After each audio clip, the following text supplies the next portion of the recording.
Hi, welcome back guys. This is your friend, the MHA What If with another fanfiction. This is the move of, what if Deku had magic instead of a quirk? All credits for this video go to their respective authors, so please support the real author. Check out the link in the description for more details. Please give this video a like and subscribe to the channel if you want more videos like this. Now let's get into the fanfic. Those who don't believe in magic will never find it. The diagnosis is cataclysmic, it's fatal, and it's dangerous for Midoriya Izuku. He's 4 almost 5, his quirk was supposed to come in a while ago, but it hasn't yet. So his mama took him to his doctor to see what was wrong. He wondered if it would be something cool like his mama's a telekinesis pull quirk. He still has faint memories of being a little baby and pulled towards his mama when he was crying, but he's too big to be pulled close to her now. Or maybe, something like his papa's? Whatever his papa's quirk was. His mama didn't like to talk about him. He doesn't know why, but she looks sad whenever Izuku asks, so he doesn't. The energy in the air drains immediately and his vision is replaced with snow when his doctor says the single word. Quirkless. He's not gonna have a quirk, he won't ever have a quirk. He's not gonna get whatever his papa can do, he's not gonna get his mama's pull, he's not going to have anything. It's rare, the doctor said to his mama, whose face had gone as white as a sheet upon the word too. But not impossible. Only about 3% of the population today does not have a quirk. 3%. Izuku held tight to the all-might figure he'd brought along with him, though the plastic elbow of it was beginning to dig into the palms of his hands. How could he be quirkless? How could the universe do this to him? It repeated like a broken record in his head, and he didn't respond when the kind nurse at the desk offered him a lollipop on his way out. He didn't say anything as his mom buckled him into the car seat as they left. He dropped the all-might figure onto the ground of the car and turned his head to see out the window. He was empty. He was quirkless. Probably can't be a hero, give up, the doctor said to him, when his mother was stopped at the front desk to get paperwork. The doctor passed him as they left, too, and he didn't need to lean down to whisper it into Izuku's soul. Can't be a hero. He couldn't save people, he couldn't help people with a smile, like All Might did. He couldn't do it because he didn't have he was. Quirkless. Not many people were quirkless, especially at his age. Izuku couldn't think of anyone quirkless except for their neighbor, who was in his late 60s and definitely couldn't play heroes with him. He couldn't think of anyone on the TV who was quirkless. There were no quirkless heroes. There was nobody like him at his age. He was probably the only kid in the neighborhood, hey, maybe the only kid in his school to be quirkless. Izuku was alone. You're not alone, the universe whispered to him, but he could barely hear it. What if his papa was quirkless? What if that's why his mama didn't talk about him? Was she going to leave him cause he's quirkless too? I'm not going to leave you, Izuku, his mother consoled him weeks later. She didn't say anything about his papa, about who the man was or what he did. But being held by his mama close, assured Izuku that she was not going to leave him like everyone else did. Not all men are created equal, whispered the universe. But you are made extraordinary, Izuku. Izuku is almost 6, now. It's strange how fast everything can change in almost a year, from his diagnosis as quirkless. But Izuku thinks he's handling it pretty darn well. Pretty darn well is a lie. Izuku didn't have any friends and any time his classmates wanted to play heroes and villains with him, he's always made the villain who can make people quirkless. It's not fun to play the villain all the time, plus, what kind of villain is that? He wanted to be a hero too. He wanted to show his classmates that a quirkless person can be a hero too. But he can't be. His teachers sometimes whisper about him in low voices when they think Izuku can't hear. But he heard them. His classmates are more vocal about everything, especially his supposed best friend/cousin but not blood-related. Kaken was the most vocal of all his classmates. It's how he got the name Deku. It's his name, but read as useless. Useless. Worthless. They had been friends, once upon a time. They were determined to be heroes together. Katsuki, at number 1, with Izuku at number 2, because Izuku didn't care about being the strongest or best hero as long as he could help people like the heroes do on TV.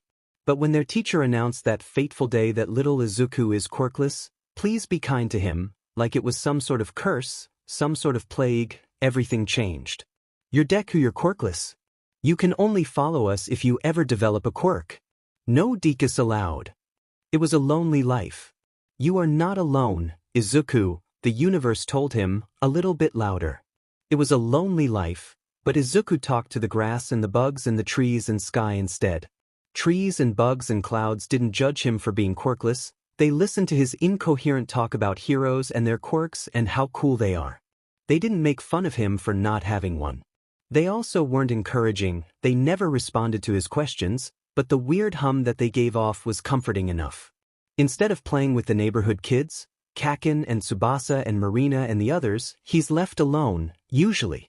Which is fine. It's not, really. Izuku can spend more time reading and watching heroes and writing about their quirk and talking to the trees and sky. He's tried to play with them, but he's come home with far too many bruises and scrapes and burns under his clothes. He stood up from the bench he was sitting at. The roar of laughter from the playground is nearby, but it isn't welcoming. Kakin toppled over Tsubasa on the swing set.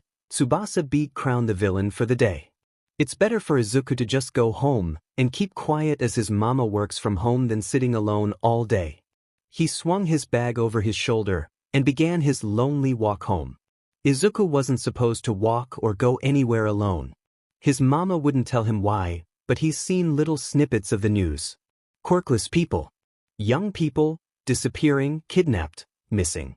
But he had no one else to walk home with, and it was better to walk home as fast as he could than confrontation from Kakin and the others. But it was also just his neighborhood, which his mama always said was safe. The adults, at least, he could go to just in case something bad happened. The adults were pretty nice, once he ignored the looks of pity sent his way. As he skipped over cracks in the pavement to avoid unwanted curses his mama's way, the hair on the back of his neck stood up. Be careful, little Izuku, the universe said to him. It was always a small voice in the back of his head, but for some reason, today it was louder. Louder than the sound of his feet hitting the ground, louder than the sound of his heartbeat in his chest, louder than the small hum of the trees and buildings around him. Izuku hesitated, before daring a small peek over his shoulder. There was no one there. In front of you, the universe said. Izuku whipped his head back around. Before him stood a man, taller than most people he's encountered in his 6 years of living. He had to crane his neck up to see where the man's face should be, but the man wasn't like normal people. His body was replaced by some sort of cloud, some sort of nighttime sky that was entrancing and terrifying all at the same time. Oh, hello there. The man said. Izuku knew he shouldn't talk to strangers. He blinked nervously, taking a step back. I think I've gotten a bit lost. Do you think you could take me? The name of the specific place was lost as Izuku's heart beat too loudly to hear. Run, he wanted to run, but the man in front of him was too tall. If the man wanted to do him harm, running wouldn't do anything. If the man wanted him, the man would be able to catch him, with whatever his quirk was or without it. I dunno where that is, Izuku stammered out quietly, not meeting the yellow eyes of the man that barely poked out from the mist. Oh, I'm sure you can just point me in the right direction, can't you? The man rested a hand on Izuku's right shoulder and squeezed. This can't be happening to Izuku. It felt like the man was a vortex behind him, a black hole, like Space Hero 13 was behind them, sking up whatever was nearby. But it was only Izuku, and he heard the stranger man villain say calmly, "Come with me quietly." Izuku's mouth was deciding to not work with him, and he couldn't speak. Fear? Anger? If he had a quirk, he could get out of this. He could just blink and be gone. Teleportation would be nice, to get out of this stranger's grasp. Or maybe some sort of touch-based freezing quirk. Or maybe. I am with you, the universe said. Say these words with me, Izuku. The black hole seemed to be consuming and spreading, and even as Izuku backed up and tried to run, it would catch him. But the universe was with him, and he listened, and said the words that it whispered to him. Sway Iktu. Izuku remembered tripping over something as the black hole spread to his foot, and he landed roughly on his back. His ears popped. Everything seemed to be much colder all of a sudden, and he closed his eyes, not wanting to look around, to see where he was, wherever the man had taken him away from his mama and his home. Nothing happened. What the man's voice echoed, but it sounded faint and distorted. Intel must have been wrong. The boy was not quirkless. Izuku cracked open an eye and saw the tall man standing right next to him. Except, the tall man wasn't quite there. It looked like an old photo, one that his mama showed him of his great-great-great-something grandpa from so long ago, a family treasure. There was no color in the man whatsoever, and there was no color whatsoever anywhere around Izuku. He glanced at his hands, which were still the warm color he knew them as. But everything else did not have color, and the man walked through Izuku like he wasn't there, sending a shiver down Izuku's spine. Maybe, was it impossible? No, not entirely. There was a small chance that people born quirkless, diagnosed as quirkless, were misdiagnosed. He knew the statistics. He'd read books with numbers and words that made his head spin, that the librarian said might be too big for him to understand, but he read it anyway. He always held onto the 0.007% chance of the toe mutation quirk thing like it was a lifeline. A 0.007% chance was so low, a number Izuku couldn't understand, but it was something, and it was better than nothing. Something told him that this wasn't a quirk. Not the whispers he's had since he could remember of another warm person standing with him, but something else. Something deep down inside of him told him it wasn't a quirk. But then, what could it be? By the looks of it, he was the impossible. He was the 0.007% chance. He's the improbability, the impossible. Izuku looked around him. He could see another adult walking across the street, but he shouted to them and they didn't hear him. A car drove by, and Izuku felt the car drive through him. How do I go back? How do I get the color back? He was stuck. Midoriya Ayumu was having a strange day. For starters, the moment they woke up, everything told them that it was a gender out the window sort of day. Nothing felt comfortable on their skin except loose fabrics and their loose, purple robe. Luckily, most of their clothes were loose and wrapped around them gently, which was nice. Gender was fake and dead. It was the 2300s after all. Sometime around the afternoon, though, they felt something else off. It wasn't a feeling they ever had before, one they couldn't explain. Something just came to be in that moment, like it had been waiting for a while to exist and chose that moment to exist. It could be many things. It could be a magical leak that they have to go fix before it hurts any non-mages. It could be a flower blooming. It could be anything. And they would have looked over it too, if something had not felt off about it. They reached out their magic into the ley lines, sending a quick prayer to Mother. Can you tell me what happened? It is time, my child, the magic whispered back. Time? Time for what? A million things ran through their mind. A large magical leak, but Ayumu couldn't handle that alone. Any mages left in Japan were hours away. Could be. No, Hisashi had been missing for years. But maybe. Where do you need me, Mother? They asked, moving to shoo the last few customers out of their store because of a family emergency. The customers trusted Ayumu with their word and left hastily, without a spell cast to convince anyone. Follow, Mother said. And they did. Ayumu wasn't too familiar with Mizudafu, even though they'd lived close to this area their whole life. It is where their business just happened to take them, and if they were closer to Inko-san and their nephew, that was a coincidence, or Mother Magic working her will for it to be. Inko-san. Little Izuku. The thought came suddenly to them. They hadn't reached out to Inko much after Hisashi disappeared, in fear of making things too uncomfortable between them. Even though Ayumu and Hisashi were a few years apart, they were 19 when Inko and Hisashi married in their late 20s, after all, and didn't look alike. They didn't want to remind Inko of anyone. Inko was PRGNT the next year after they married, and gave BRH to Izuku. When Ayumu was 21 years old the year following, Hisashi disappeared. They interacted very little when Hisashi was still around. They didn't know Inko, and had only met Izuku once when he was born. But it was possible that Izuku had been born a mage as well. Very small chance. Ayumu didn't know of mages that hadn't skipped generations. Ayumu and Hisashi's grandmother was a mage, and taught them everything she knew before she died young, leaving her fortune of magical tomes to the two of them. A skipped generation. So, Hypothetically, Izuku's children had a higher chance of being mages. But there was that small bit that could mean Izuku was a mage. They followed the pull of magic through the city to a bench. It was close to where Inko-san lived, at a small playground not too far away. A small group of kids played on the swings and laughed loudly, pretending to be heroes and villains. But the pull ended at the bench and no one was visible. "He is here," Mother said, before she didn't respond anymore. Their hunch was right, it seemed. Little Izuku did have magic like his father before him, against all the odds. But the possibilities of spells to be ingrained with were too many. Hisashi's ingrained spell was Draco Respiratus, fire breath. But there were no scorch marks around, no signs of burning. The only heat around was from one of the children nearby whose hands let off small sparks of explosions, a powerful quirk. Ayumu's ingrained spell was also a respiratus spell, but it was just the normal wind elemental. Those were out.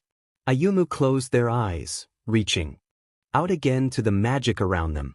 Mother magic might not help them with this step, but she would never steer any of her children wrong. So Izuku was here, just not visible. A small ping echoed in their magic, and Izuku was curled up on the bench. Not invisible, or they would have heard something from Izuku. Around his yellow magical energy was a small aura of purple. "No way." Sway Iktu, Ayumu cast, and felt their ears pop as color faded around them. Sitting in the shadow world was little Midoriya Izuku, curled up on the bench.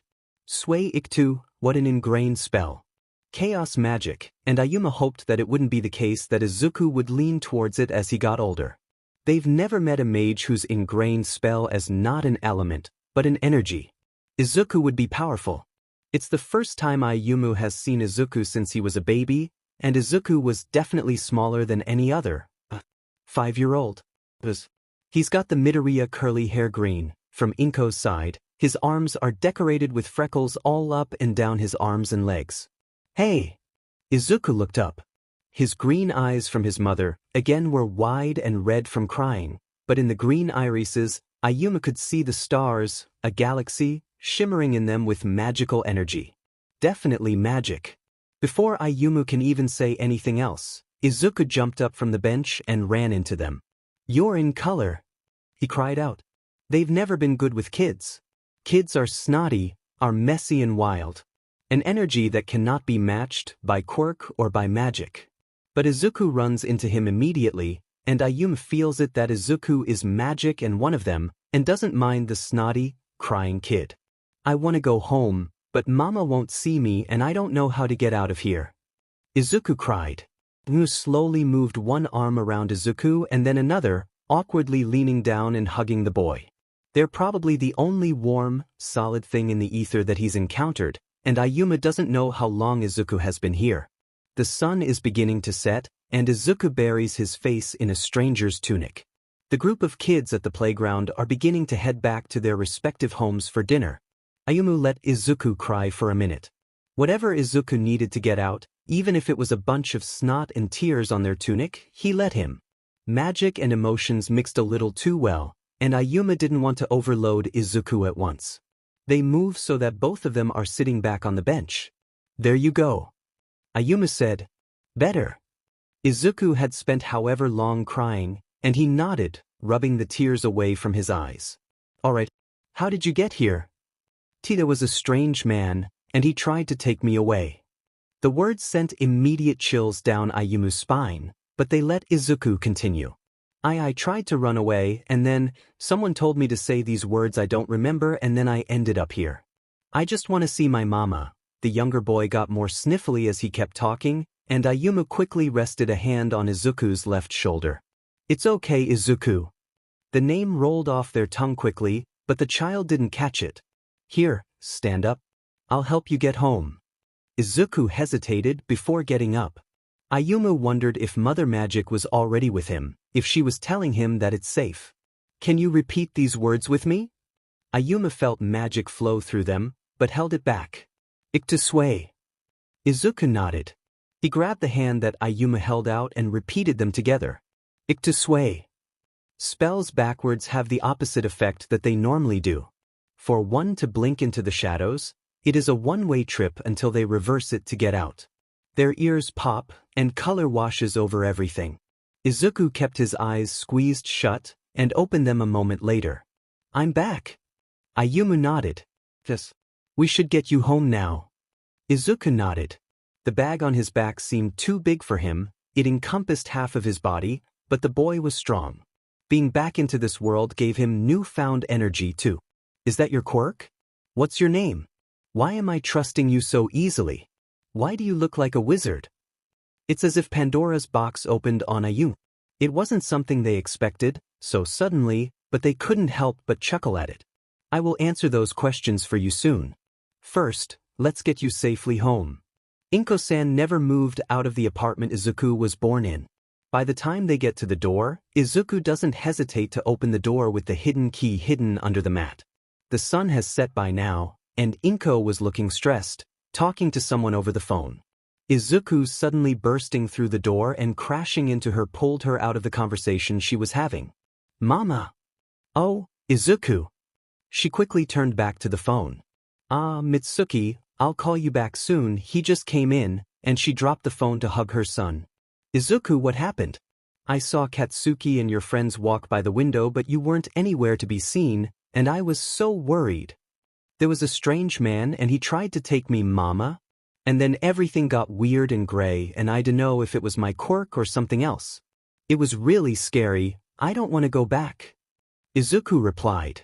They were both crying already. Ayumu felt awkward standing in the doorframe, but they didn't move or say anything. Inko-san looked up and met their eyes, and it was an instant understanding, an instant, oh, is definitely an understatement.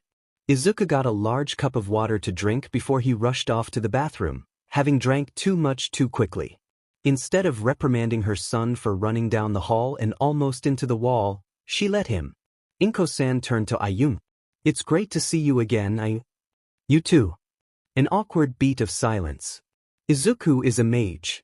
Ayumu said, breaking it. Awkwardly. As one does. I was wondering if he was. Inko said, passing Ayumu a mug of tea she had finished boiling. Ever since he was diagnosed quirkless, I was wondering. Well, what if he's just like Hisashi? A mother's intuition is never wrong. She weakly laughed.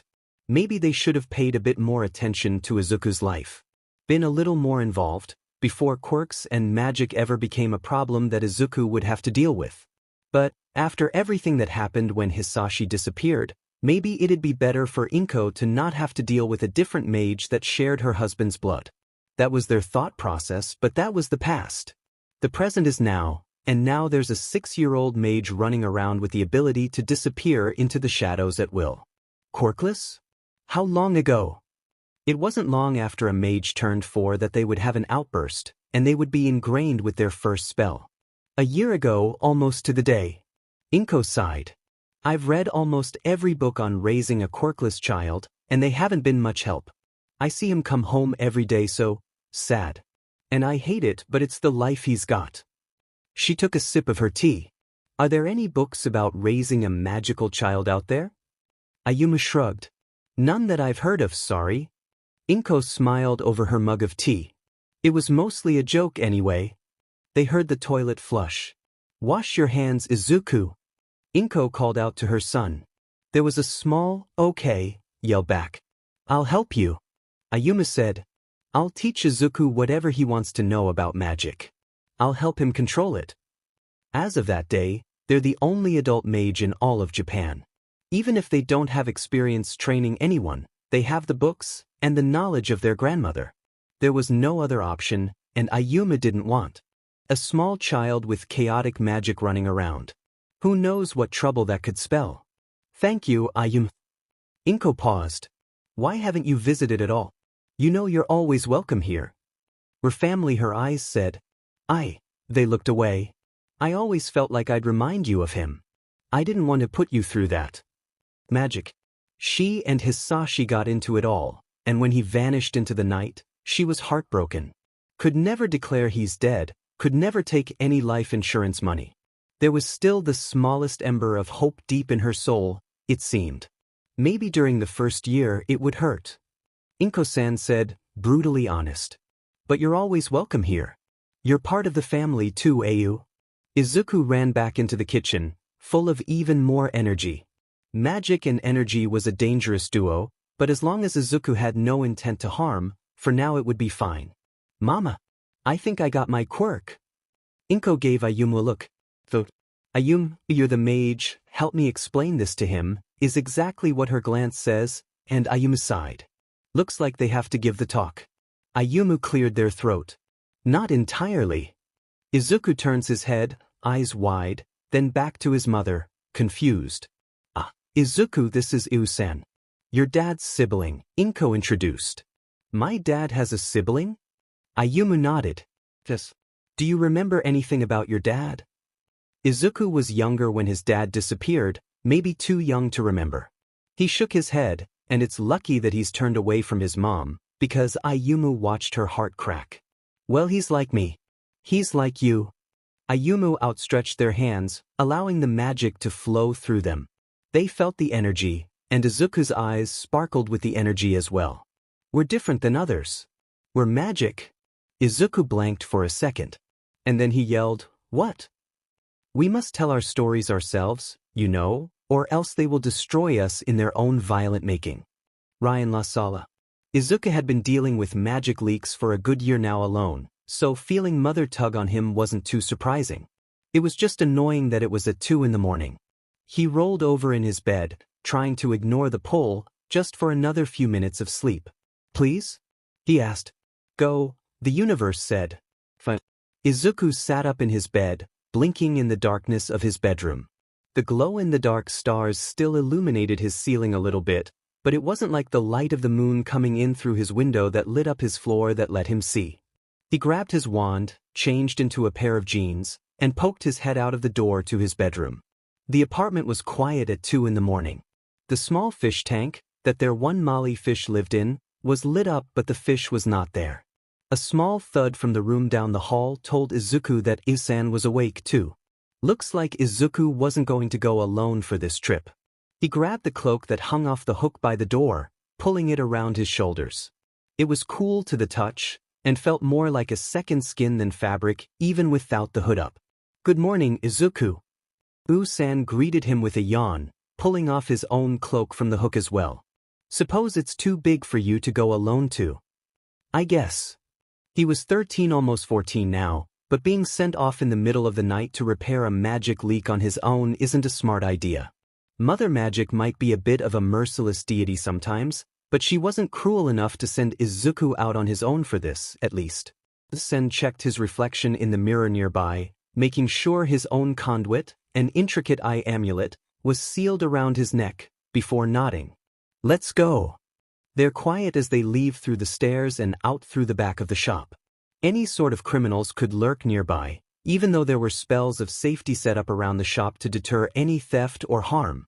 Izuku felt the warmth of the shop fade as they descended into the dark of the night, following the trail of magic that Mother had left for them to the leak.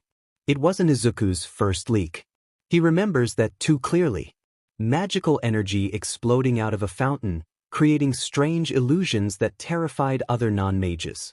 U-san took care of it quickly. It was blamed on a rogue villain with an illusion quirk that was causing trouble nearby. The villain was probably the cause of the leak, as sometimes quirks do tear open the ley lines, but not always. Sometimes it burst like an old pipe, and Izuku was the humble plumber. The leak isn't too far away. They both get there within 10 minutes. And it looks like it's one of those times that it's caused by a villain attack, unfortunately. U-san quickly pulled Izuku out of the sight of the fight. Ugh, heroes.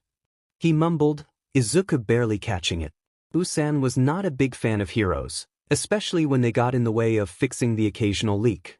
He turned to Izuku. You remember the invisibility spell, right? Izuku nodded.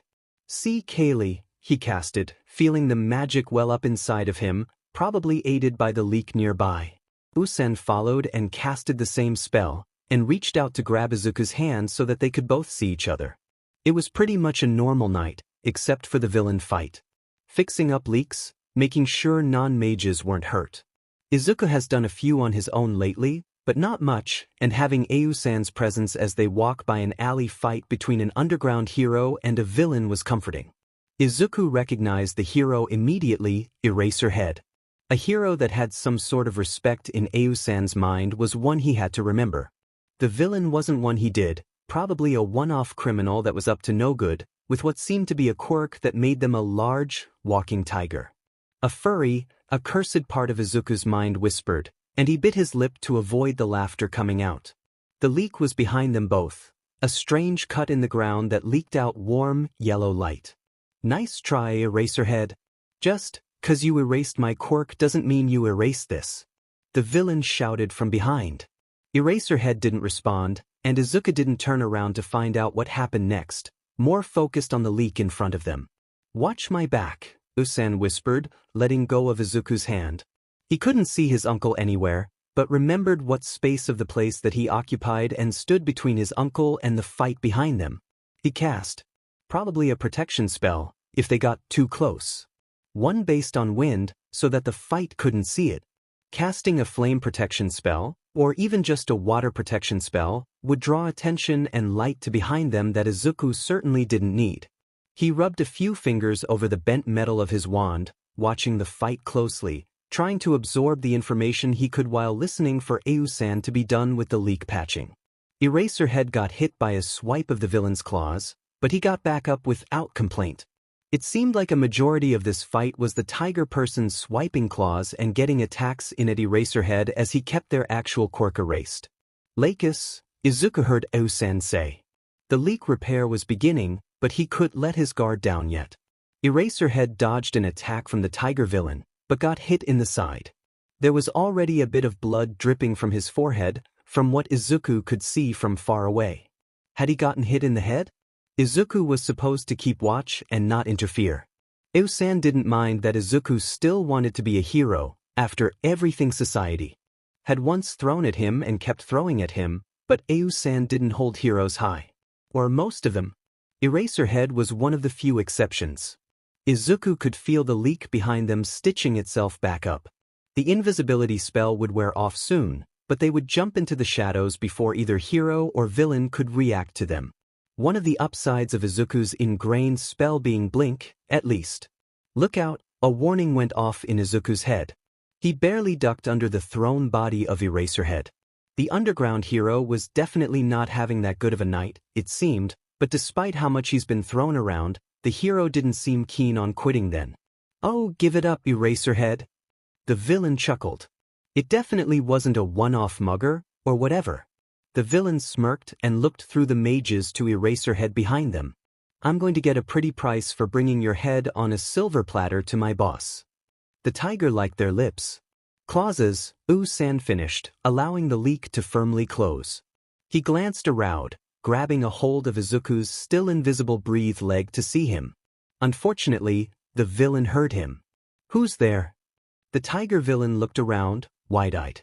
Their pupils were thinned to slits. We should get out of here, Izuku. Usan whispered into his ear. But Eraserhead, Izuku glanced back. The hero wasn't doing his best, but he was on guard now at the sound of Usan's voice. Usan looked back, before sighing. He read Izuku's mind so quickly. Help, please, we need to help him. Eraserhead can't do this alone. You're helping with the baking for the entire weekend. Izuku nodded, and allowed the invisibility spell to fade off of him, appearing between the heroes. Usan wasn't too far behind. Where'd you two come from? The tiger snarled. Whatever, you're just two bugs in the way of my prey. Usan pushed Izuku behind him.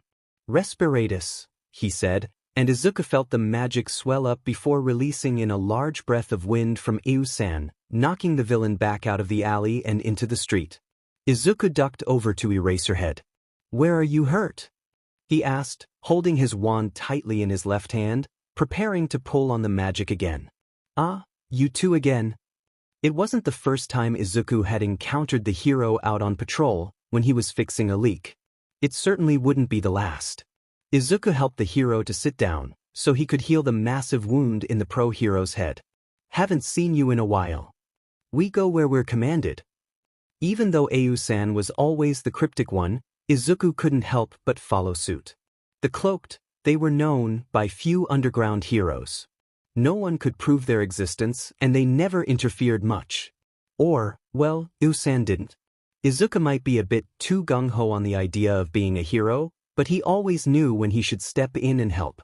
Manus Iasis. He casted, and a warm light covered his hands like thick gloves, on top of the gloves he already had on. He set his hands on Eraserhead's head and allowed the magic to slowly repair whatever had been wounded, which seemed mostly like a concussion and a scrape in his hairline. Not anything a minor healing spell couldn't fix. Izuku never could have imagined that this would be his life after he discovered his magic when he was 6. When he and his mom moved into his uncle, Eusan's apartment, above the cafe and bookshop they owned, Izuku thought his life was going to be a little better. After all, now he had something to his name. Not a quirk, but magic, which was more than what other kids had, but he wasn't quirkless and useless anymore. That's what he thought, at least. But the reality of it was grim.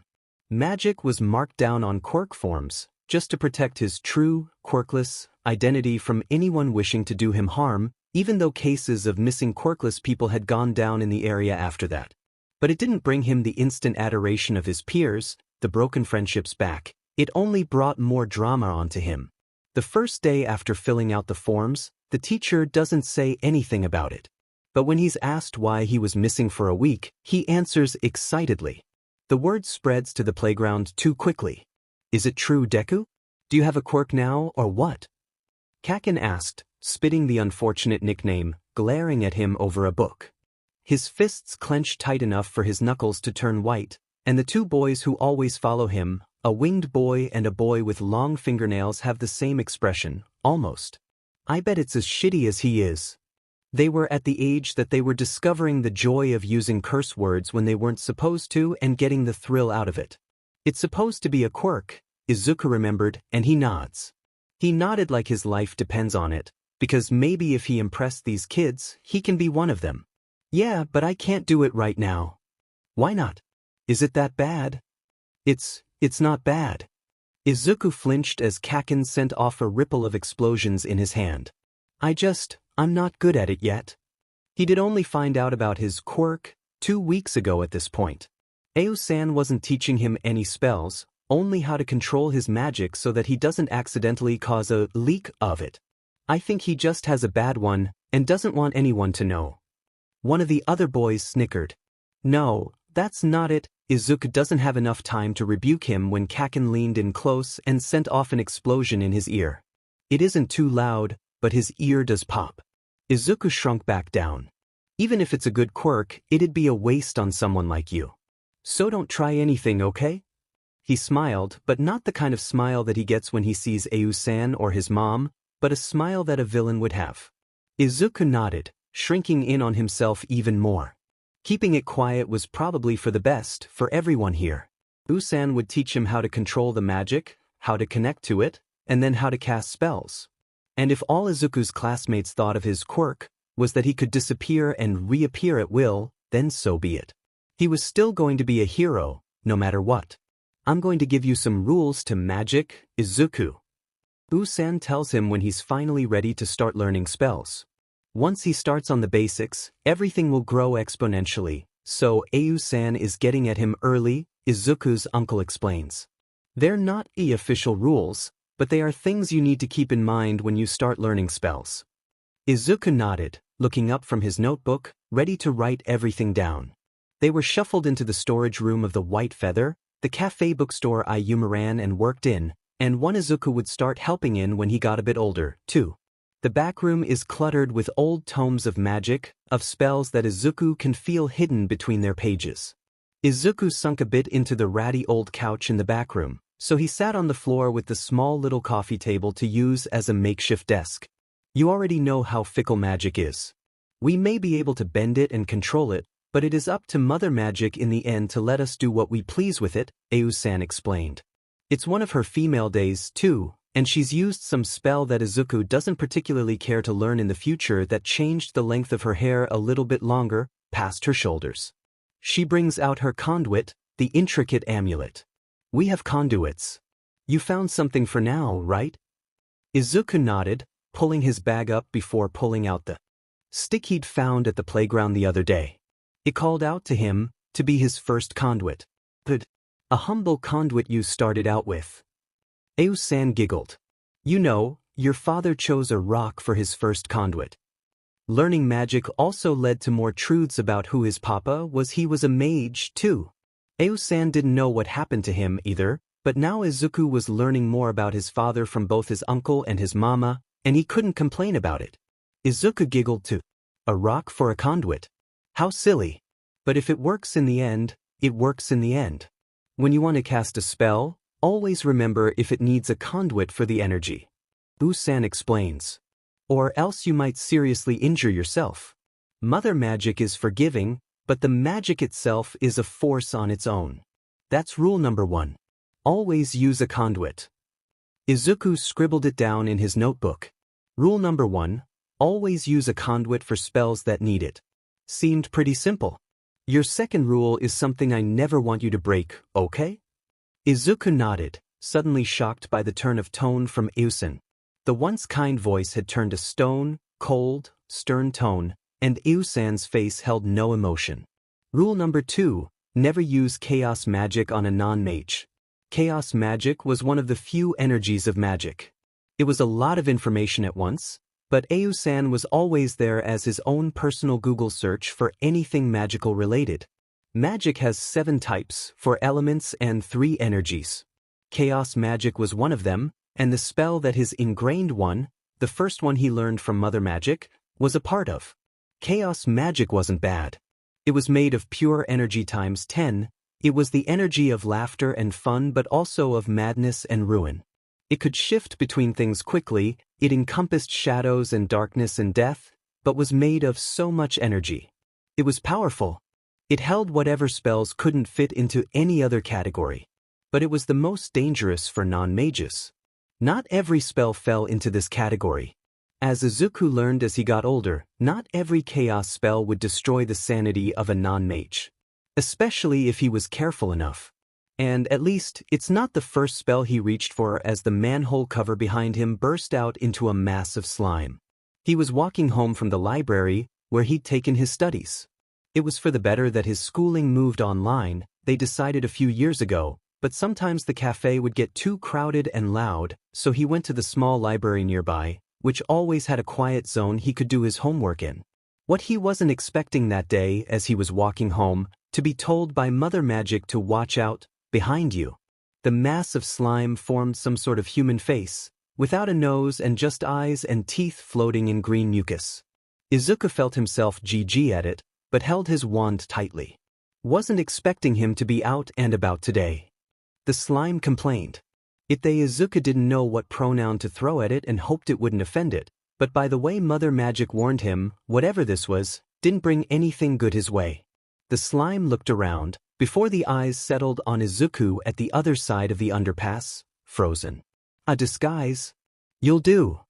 The villain lunged. Nope, nope, nope. Izuku's thoughts are racing, but he has enough time to think one coherent thought. Magic. It's not even one he needs his wand for, and the words slip out of his mouth. Arcs Tarot.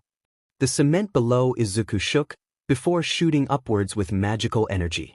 The slime lunged right into the wall, and Izuku could hear a splat sound from the other side. Gross. The slime pooled at the bottom of the land shield Izuku had called upon hastily, but Izuku didn't hesitate in backing away from it. There wasn't any movement. Had Izuku knocked out slime? Somehow? The slime was pooling more around the bottom of the shield. Probably not. Nice try, kiddo. Can't kill me that easily. The teeth formed a moth, and then an eye, and then another eye, and it was some sort of repugnant happy face looking back at him. He wasn't going to kill the villain. Izuku didn't even know how he could kill slime. As the villain laughed, Izuku glanced around. Think. Izuku didn't have time to think, because something else was coming. Another figure jumped out from the manhole the slime came out from, and Izuku couldn't see the figure correctly from the other side of the barrier he had made, but he watched as a large, imposing human jumped out and landed between Izuku and the slime. No way. Sometimes, quirks could give off certain energies. Izuku knew his mother's familiar energy tugged on his hair sometimes. He felt it as a younger kid as the warmth that circulated Kaken's hands. Eraserhead's quirk was one of the few that felt like nothing, but Izuku ended up passing so many people with so many quirks, that they all faded into the background. Except this one. It felt like Izuku was looking right into a leak of magical energy. I am here. So this is what All Might looked like in person. The world is full of magic things, patiently waiting for our senses to grow sharper. W.B. Yeats. I am here. The sudden appearance of the All Might stunned Izuku. He wasn't that big of an All Might stan, he dropped some of his obsession of heroes once he learned about magic, but everyone would be in awe of the number one hero, the symbol of peace himself, especially if he stood before him. Ah, shit. The slime groaned. But Izuku wasn't paying attention to the slime, or to the way the slime tried to escape away, before being caught by All Might. He wasn't paying attention to any of that, other than the fact that All Might glowed just like a magical leak of pure power, radiating off of him like the sun. Fascinating. Quirks do come from magic, and whatever All Might's quirk is, it's powerful. This is a whole other caliber. Young man, you are not harmed, are you? All Might asked him. Izuku's heart could die happy now. He shook his head. No, I'm okay. It almost got him, but a quick spell shot the ground up quickly. Izuku glanced behind All Might, at the pillar of concrete and earth that was still standing. He should fix that. Am I right to assume it was you who created that pillar, then? Izuku immediately feels his face flush. Yeah, but I can fix it. Being caught for illegal quirk use, even though it's not technically a quirk, it's magic, but All Might doesn't know about that is not what Izuku wanted to happen to him today. Even if it was legal in self-defense, he didn't want to get caught accidentally destroying public property. A quick spell reversal sent the pillar back down into the ground, and it looked like nothing had ever happened. Quite an impressive quirk you have there. All Might commented. It made Izuku's heart soar. Even though it wasn't a quirk, praises from the All Might hit hard. Izuku lied. He's still totally a hero fanboy. Thank you, sir. He quickly swung his bag around his shoulders and pulled out a notebook. If you don't mind? The notebook is swiped out of his hands, but back in them faster than Izuku can cast the blinking spell. There, written in large script, across two of his science notebook's pages notes BGMI, it was an autograph from All Might, was the signature he'd never lose. Oh me god, thank you so much, thys will be treasured familiar for thy years to come. All Might chuckled and smiled at him. It was no problem, young man. He turned around. If there is nothing else you need, I must be off to turn this evildoer to the police. He held up an empty liter of soda, where familiar eyes and teeth floated around. Izuku nodded, and All Might gave him a thumbs up before the hero leapt up into the sky and flew away. Or, well, jumped away. All Might's quirk doesn't allow for flight, just some sort of strength enhancement. Some sort of strong one, too. By the way, it was so powerful it was almost blinding. Even though Izuku could have gotten killed today, he glanced at the notebook with the signature and burst out into excited laughter. All Might gave him a thumbs up. All Might complimented his quirk. He couldn't contain his glee. Yagi Toshinori was wary of that kid. He kept on his usual hero persona until he dropped, blocks away, into an alley and let himself shrink. The villain was knocked out by the spinning pressure of being stuffed into a soda bottle and shot through the air, still stuck in his pocket, and no one looked his way as he stepped out of the alley. He sighed. He was running low on time, wasn't he? There was something odd about that boy. He looked plain enough, curly green hair, freckled, almost baby face that didn't help Toshinori figure out his age. But there was something else. The power the boy had. A simple stick, but he created a pillar out of the earth, and mumbled words that Toshinori didn't understand to push the pillar back into the ground.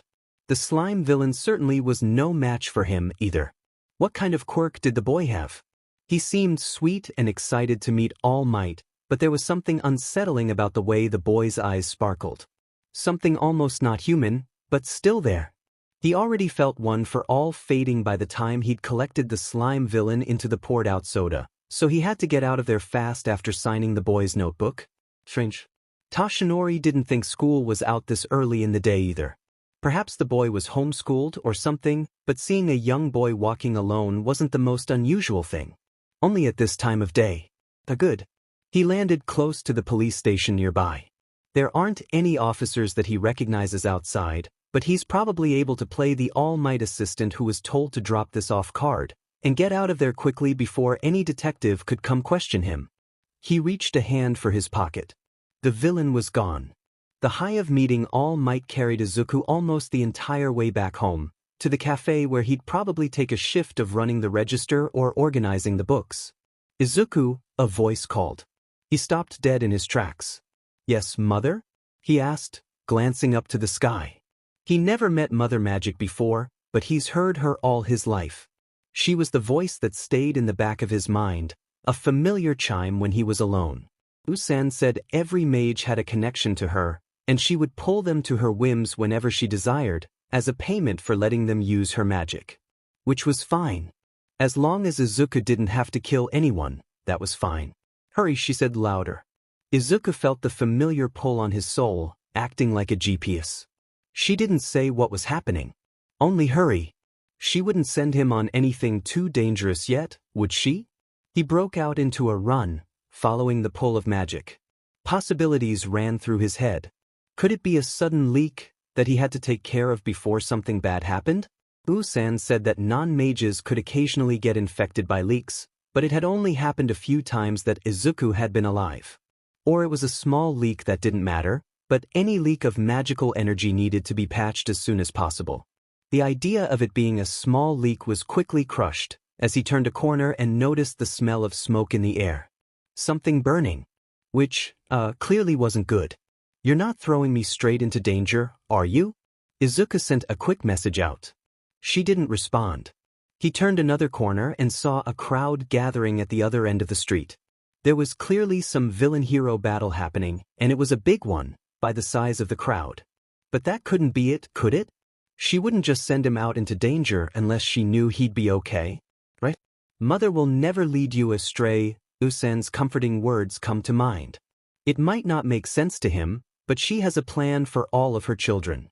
He reached out to feel the direction of the magic, slowing down as he approached the crowd. Wow, poor kid. Why aren't any of the heroes intervening? A stranger in the crowd asked, craning their neck to see the fight. Izuku took a quick look at all the heroes around. Kamui Woods. Death Arms. Emulating all heroes he recognized in one way or another, but neither were approaching the actual fight. Backdraft was there too, trying to focus on putting out the fires that were being set. It doesn't look like any of them can. Another stranger remarked. They turned to the first stranger, shrugging. We can only hope a hero comes along who can help. Izuku tried to see over the crowd, but there were too many people and he was just a little too short. The magic was pulling him that way, though, and he groaned, trying to squeeze himself through the crowd. It wasn't just pulling him, it was tugging him, almost to the point he could let it just move him through the crowd itself. An explosion went off. A too familiar explosion. Izuku felt his blood run cold. He finally made it to the front of the crowd to look out, and he saw a horrifying sight. Whatever shops were on the street were evacuated, a few of them up in flames that heroes were trying to stop. No other people seemed to be in the way, at least, and Kamui Woods stood between the fires and the villain and the crowd to protect them. The slime was there. In the slime's clutches, held hostage, was Kaken. Bakugo Katsuki. A face Izuku didn't expect to see for a while. If his blood ran cold before, then now it felt like ice. No heroes were even trying to reach out and he lady couldn't fight in closed spaces, it was too hot for Kamui Woods. The villain was probably too fluid for Death Arm strength. Their limits, it seemed, but what would a hero be if they didn't try to stretch past their limits to help someone who needed it? Izuku felt his feet move before he was even thinking, his wand at ready. Kamui Woods tried to reach out and stop him, but Izuku was just fast enough to get out of his grip. There was some sound of kid, wait, stop. Behind him, but he wasn't going to stop. He had to help. He had to help. Mother Magic might have pulled him here, but it was his body that moved without thinking, his body that pulled upon the magic below, pooling into his hand and his conduit. The good thing about being a mage, at least, his brain ran a little bit faster. And that small bit gave him enough time to throw out a spell. There wasn't a lot of water in the air, so Izuku went for the next best thing he could think of that could hit the villain without hurting its hostage. Firioven too. The words slipped out too easily, and so did the gust of wind that exploded from the tip of his wand. It could have been strong enough to be a gale, but he wasn't strong enough to pull off one of those yet. His will and his intent were balanced, and it hit the target of the villain. It didn't blow it off Kaken completely, but it loosened the villain enough so that Izuku could grab the boy's arm and pull. Deku, what the hell? He was still pretty recognizable, it seemed. It had only been a few years, not much had changed. I don't need your help. Kaken was coughing up some slime for the villain, gasping for breaths in between. He needed someone's help, and if the heroes wouldn't help, Izuku would. I'm not going to leave you and let you die. Izuku cried, pulling as hard as he could, but the slime villain is like quicksand and tight around Kaken's body. He's getting him out slowly, but not quickly enough. What the hell, you again? The slime villain also shouted, recognizing Izuku immediately. I don't need to deal with you too. Izuku saw one of the eyes swim in the slime before looking directly at him, and he ignored the bile in the back of his throat. But he's not afraid. He's enough of a distraction. Kaken was almost free, and he was coughing less and fighting a bit more. One more explosion in the slime, even though it didn't do much, loosened him enough that Izuku could pull him out. Izuku felt it come up from behind him, the same familiar energy from not even an hour ago. A burst of energy, a light, warm and heroic and powerful, and he recognizes it immediately. I am here. All Might took the villain out in one punch. He punched so hard that it began to rain, which put out most of the fires on the street. It was easy to find the remains of the slime villain, and the police packed bits of it up into different plastic containers. Which, Izuku would totally have loved to watch. Cleanups after villain fights are important for heroes to help with, too. But he was a bit distracted. That was extremely reckless, young man. Death Arms scolded. You were lucky that All Might was there, but what if no one had been able to help you? You could have gotten yourself and the other boy killed. Bold choice to scold Izuku. He still felt himself shrink down under not just the glare of one hero, but many heroes, all angry at him for helping someone else. Kamui Woods couldn't deal with heat very well, but the hero could have helped pull Kaken out of the slime easily. Surely tree branches were strong enough, if the villain was caught off guard. And Lady could have shrunk herself down to her normal height and taken on the fight that way, fought quirkless, if she wanted to help. The hero who was really scolding him glanced around. They needed someone to pick up some rubble somewhere. We have to take you to the police station to get a statement from you still, so don't go running anywhere. Death Arms finished, before turning to one of the people who arrived at the scene as soon as the heroes had left. Stay with him? The person nodded, and Izuku turned his head to see who his new babysitter was. The person looked like their body was being held together by a string and had a sunken-in face. They wore large clothes that devoured their entire body, adding to the illusion of being frail. Or maybe they actually were frail. What was most peculiar about this person was the fact they had the same light as All Might. Or, at least, something similar and weaker about them. Are you all right, young man? The person asked. Izuku nodded. I'm okay. A bit thirsty, but the EMTs who had arrived on scene had given him a blanket over his shoulders and a water bottle. He could drink it, but his conduit. They took his conduit, to make sure he wouldn't use it to get away, or use it for some odd bizarre reason.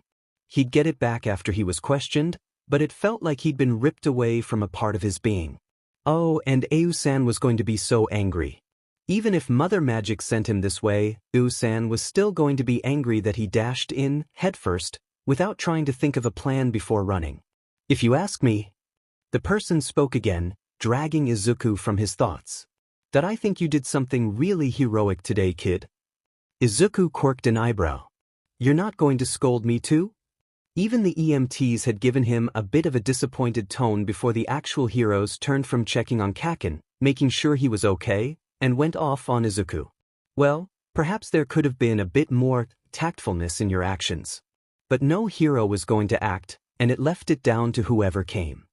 The person looked out at all the damaged buildings. They weren't actually that damaged, but the storefronts clearly had better days. Are you going to be applying for any hero schools by chance? Izuku nodded. Yeah. UA is at the top of my list, but I might try Shiketsu too. He said, I really don't care where my education gets done, I just want to be a hero to help people. Well, you've already got the soul of a hero. The person said, watching as the heroes began walking back over with a police officer, most likely to escort Izuku to the nearest police station. What's your name, by the way? Midoriya Izuku. Well, Midoriya, best of luck on being a hero. The person nodded, before turning the other way, already gone by the time Death Arms and the police officer arrived. Of all the things Ayumu expected that afternoon, it was not a call from Inko asking her to go to the local police station to be with Izuku for something. Izuku wasn't a troublemaker. Sure, he had bouts of mischief every now and again, but he's a 13-year-old boy with no friends. If some of the books in the apartment were enchanted to squawk like ducks when they were opened, then that was typical behavior. Ayumu can remember how much trouble she and Hisashi got into as kids with budding magical power.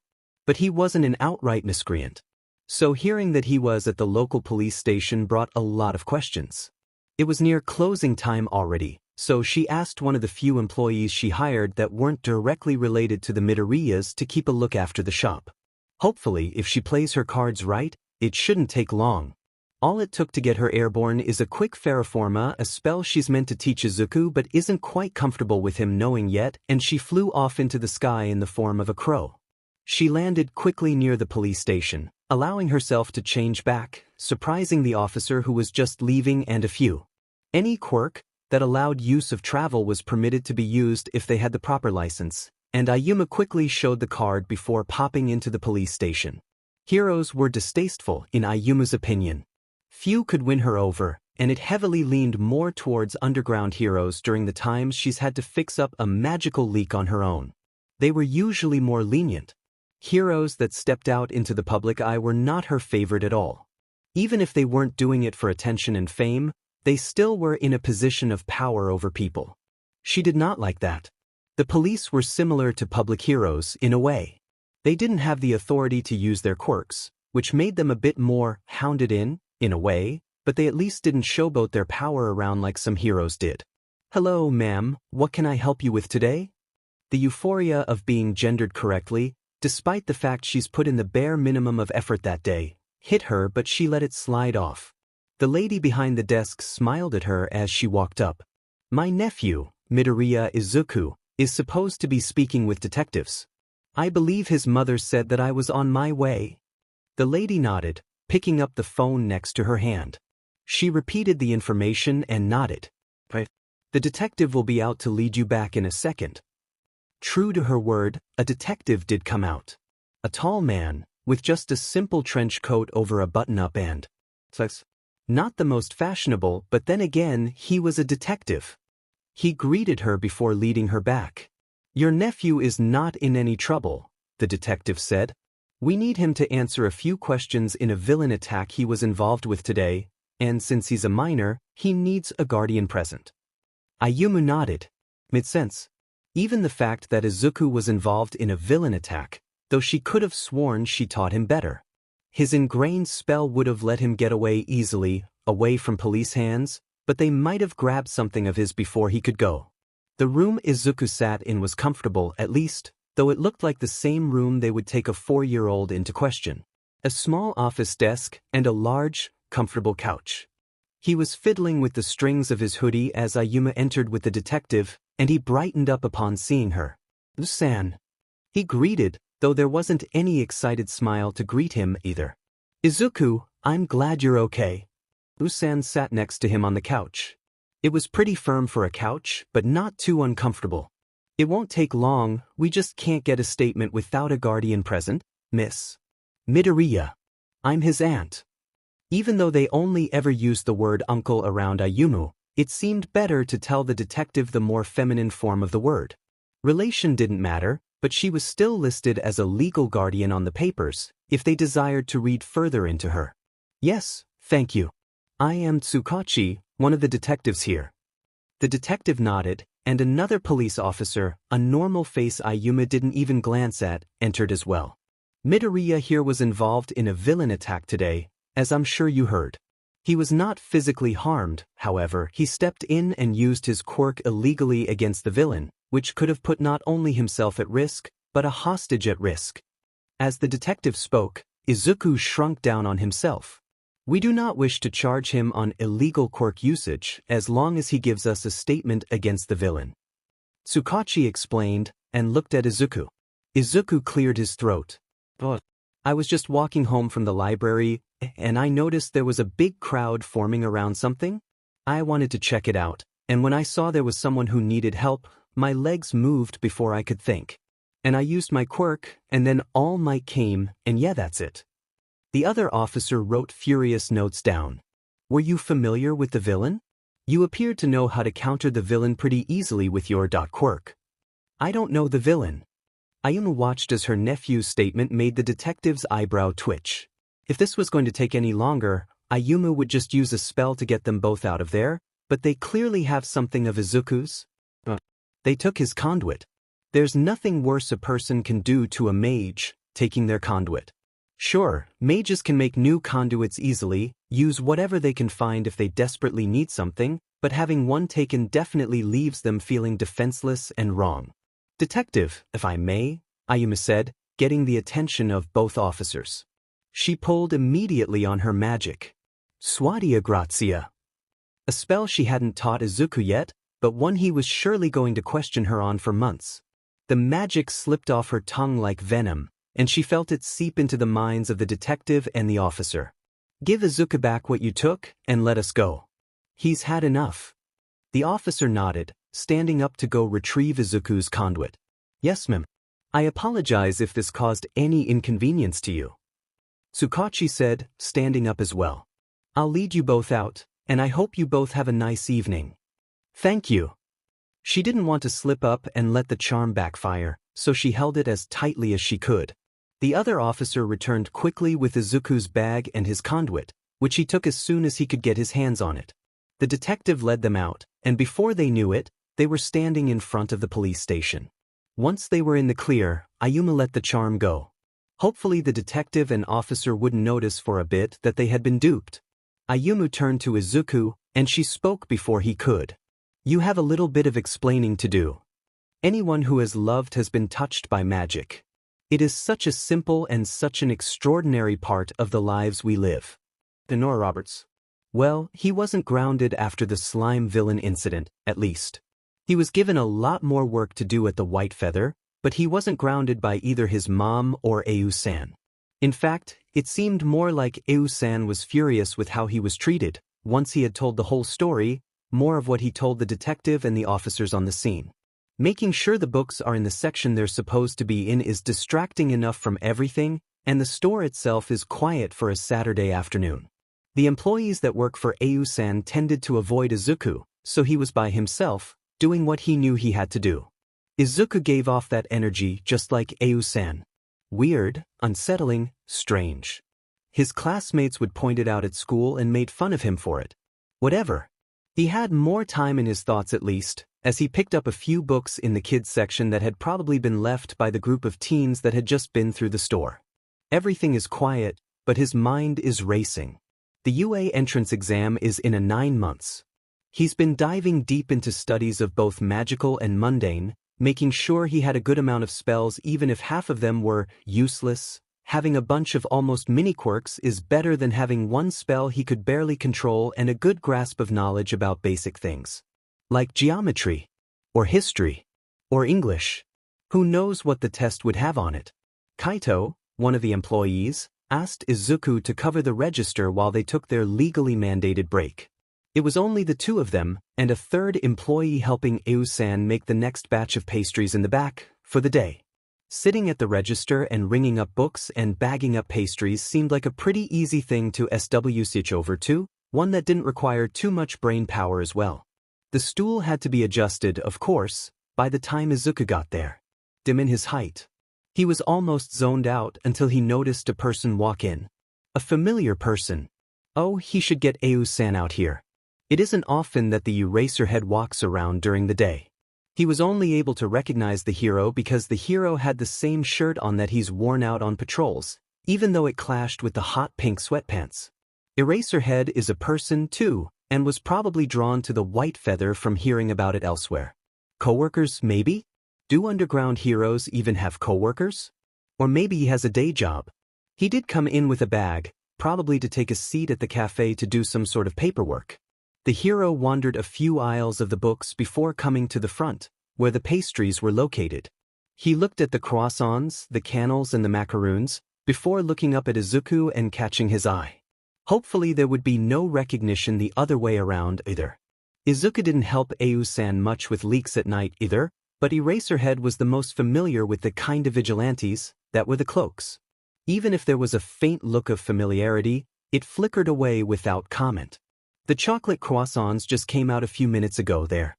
Pretty fresh. Izuku stammered out. Or, if you're not in a chocolate mood, we have lemon, pistachio, vanilla, coffee, and matcha-flavored macarons as well. French? Eraserhead asked. Yes. We change out our selection here every few weeks. A while ago we had a lot of German pastries that I could barely pronounce. Our next selection will be American pastries. Izuku's got the whole spiel memorized from hearing Au-san sell it so often. We also have taiyaki and mochi, if you're looking for something a bit more local. Eraserhead hummed, looking Izuku up and down.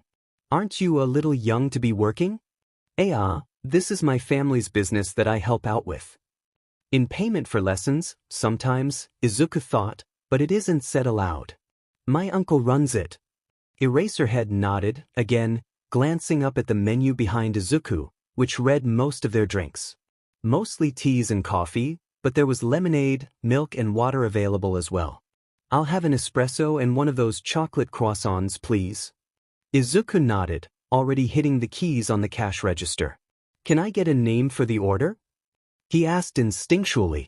And then, oh shit, am I actually going to get Eraserhead's name? He's been trying to hold in the excitement because Eraserhead is supposed to be an underground hero, and sure, he's popped up a few times for being an instructor at UA, maybe that's his day job, so he's not completely out of public view.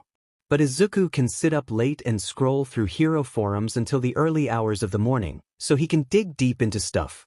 Aizawa, the hero said, and Izuku wrote it down on the order. Thank you, sir. He ducked down quickly to pull out a fresh croissant, still warm. Maybe Au-san adds enhancements to the pastries that keep them warmer, because they're still fresh but shouldn't be this warm. Your coffee will be right out. Holy shit, I have his name, is Izuku's thought. He has the name of one of the few heroes Au-san respected. He has the name of one of the heroes he's encountered before, and a teacher at UA, if he remembers right. Holy shit. When Hisashi suggested he head to this place called the White Feather, to work on the papers for classes he has to grade a punishment for kicking out his last class, it seemed Shota definitely wasn't expecting, well, it felt too peaceful inside. There was a pleasant aroma, and it felt like one could get lost in books for hours before finding what you're looking for, even if you came in not looking for anything. It was tranquil, almost too tranquil. It was a whimsical little shop, a bit bigger on the inside than it seemed. His stomach growled at the thought of a chocolate croissant, something he's never had before. He's never been too far out of Japan to try pastries from where he's been with his coffee sounded delightful, and a nice distraction from hunching over papers for the next couple of hours. But the boy at the register seemed a bit familiar. Shota couldn't place it exactly, but there was something familiar about the weird feeling he felt in the pit of his stomach when he looked at the boy. He looked a little too young to be working anything, but if this was a family business, it could just be his chores to help out at the shop. So Shota didn't budge. The espresso was delivered to the table he'd taken rather quickly. It was in a little mug that had 2 cat ears on the side, and the handle curled out into a tail. Glancing at the dish rack, it seemed all the mugs and cups were of an odd arrangement. It was strange to feel so welcomed at a cafe so immediately, even if the vibes of the boy who was working was off. It was only 100 yen to refill it too, and if these papers are as bad as Hisashi described, he'd be needing more than one refill. It was good that Au-san could train Izuku in spells, but he was missing a bit of that combat experience, which he never should have mentioned to his uncle, or they wouldn't be out at this beach in the early hours of the morning to practice magic in combat. I'm not going to throw things at you all crazy, Izuku, Au-san explained, though he explained it with a certain smile on his face that made Izuku slightly worried. You still have how many months? 6. Izuku's still a bit groggy, but the upside of having online school aside from the fact he can just get ahead whenever he wants is that as long as his assigned work for the day is done before 7 in the evening, he can take as many naps as he wants. 6.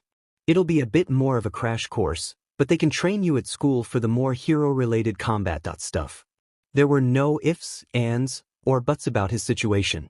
Izuku was going to get into a hero school whether it was UA, or some smaller, lesser-known school in Japan or outside of Japan. It's always an option, too. He was going to get into a hero school and become a hero. Even if Ayu-san didn't like heroes, his uncle was still supportive of his dreams. Which was nice. The best combat spells are the elemental ones. Flame, water, wind, and land. San maneuvered around the piles of trash, Izuku not too far behind. Dagobah Beach was definitely needing a cleanup, by the looks of it. You remember the rules, right? Izuku nodded, stifling another yawn. Don't use any energies against non-mages, but they can take elemental magic fine. And what are the energies? Is his uncle really trying to quiz him this early in the morning? Chaos, order, and time. Good. Bu-san stopped. There was a small clearing between the trash, where it looked like an old car used to live before probably being ripped apart for value, or taken elsewhere to trade in for money. Both magic you can use with and without conduits are both good for combat. It depends on how close you are to the person you're fighting. He lifted his hands, and a white light surrounded them. It surrounded a few objects on top of a nearby trash pile, and they floated through the air to land in front of Izuku. A headless remains of a mannequin, with 2 tube televisions wedged on either side to prop it up. Let's see how you attack first. The older mage walked around, to be behind Izuku. What spell do you go for first? Izuku juggled his wand in his hand for a minute, thinking. Don't think. Just cast. Usan even gave him a little nudge closer to the dummy that he had created.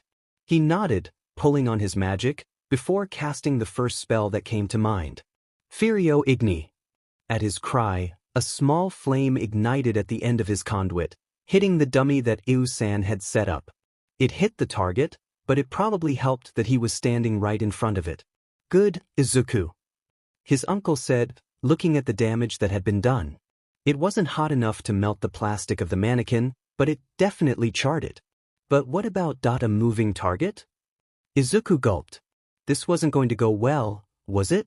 He was right in that belief. His uncle casted a new spell Izuku hadn't known existed, hitting the mannequin as well. It shimmered in pure, white light, before moving on its own. Izuku had many questions about Ayu-san's method of teaching, but it was better that he fought and destroyed garbage than risking his magic cast on another living being, mage or not. The mannequin, still headless and partially charred, freed itself from the televisions that used to prop it up by its feet and turned its neck towards Usen, who seemed to give it some sort of order. And then it turned to Izuku and clenched its fists. Izuku quickly backed up before breaking out into a sprint. The mannequin wasn't too far behind. Aren't you supposed to teach me something first? Izuku asked, his voice cracking as he ducked under a swing from the mannequin. He knew it was just plastic and weak and wouldn't hurt him much, but the adrenaline was still going in his body and his heart was still beating quickly. When it comes to this, I believe more in learning on the job. San chuckled, now perched at the top of a trash pile. It'll stand down when you cast a spell. Of course. Usan was a great magic teacher. Izuku couldn't fault him on that. His uncle was great at teaching magic, even though Izuku was his first ever student. Most of it was hands-on learning, helping Izuku get the flow of magic right. He was hands-on in this too. Izuku was expecting a little warm-up exercises, things to keep in mind, things being fired at him to dodge quickly. Not an animated, headless mannequin chasing him down in a trash maze. Focus, Izuku. He grabbed his wand tightly, taking a quick left around a car that had been abandoned. The mannequin was slower to turn than he was, and the few seconds it took to turn, Izuku grabbed the magic and fired off the first spell that came to mind. Vita. A spark of white, magical energy shot out from the tip of his wand again, but this time, it didn't shoot. Instead, it extended itself out like a reaching arm, before surrounding the mannequin completely. Vita. He aimed carefully with his wand, lifting the mannequin up from the ground it stood on. It didn't thrash about in his grip, it froze as soon as the magic hit it. Izuku felt the strain of holding something with his magic. He wasn't strong enough with this spell, it seemed, so he threw his arm up into the air quickly as the magic died down. The lifeless mannequin fell onto the ground, one of the arms breaking off. Usan looked down from where he perched on top of garbage. Good, Izuku. Let's try that again. No. It seemed that having garbage brought to life to help you practice your combat magic can make time fly by. Izuku threw himself into fighting whatever chimera of trash his uncle would make to help him train along with his regular studies as well.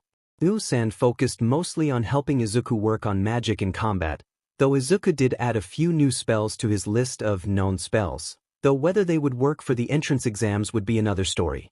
The Shiketsuhai exam was too easy for Izuku. He'd flown through the tests, and the practical exam was demonstrating his quirk for a few proctors who asked questions, threw targets at him to fight, just what he had expected when he looked up the school's test online. Easy peasy. But the UA exam remained much more mysterious. The school would punish any current students if they spoke out about the entrance exam, through outright expulsion or a myriad of other punishments that a school could do that made students too terrified to sneak things out. It also didn't help that the practical exam was changed every few years, to keep things and fresh and unexpected. It was good Izuku didn't know what he was going into. That's what he told himself, at least, even as he stood in front of the gates to UA. The building was massive, even he could see from so far away. He juggled his conduit in his hand anxiously. It had been approved as a support item, which was good, because without it he could seriously harm himself if he tried any magic that required it. There were spells that he could use that didn't require it, sure, but he didn't want to solely rely on them. He wanted to show the school what he could truly do. What a mage hero would truly look like. Usan had been honest to him from the beginning. No mage had ever tried to become a hero. Even though quirks descended from magic, no mage had tried to become a pro-hero in the modern day. Most mages took one spell, usually their ingrained one, to blend into regular society. Usan was a rare exception. They didn't write off their ingrained spell as a quirk. In fact, all of their official papers say they're quirkless. His father had done the same, but for Izuku, he was given the quirk name Magic. Not the most creative on his end, but it gave him protection over whatever had happened to the disappearing quirkless people, so he wouldn't just become another number. Mages used to be revered as wise, powerful beings, but the lineage started to skip generations entirely, slowly fading away from obscurity. Usan wouldn't tell him exactly why, but Izuku had an inkling of a feeling it had to do with Mother Magic. Mother Magic, who it felt, was very excited that Izuku was here. He felt his magic pulling him in every direction, and as he closed his eyes and focused on the ley lines, he noticed it. UA was not built on one ley line, like many buildings were balanced on. Not even two. UA was on a convergence of ley lines, an intersection of power. Fascinating, Izuku mumbled, opening his eyes again. A few kids had passed by, giving him odd looks, and he felt himself shrink down. He was probably going to have to hold that in for the future. Oh, he was also just in a sweater and jeans, unlike many other students, who came in their school uniforms. The blessing of online school. As Izuku took his first steps onto campus, he felt a loose brick catch his foot. This is how it ends, huh? He can't help but think morbidly.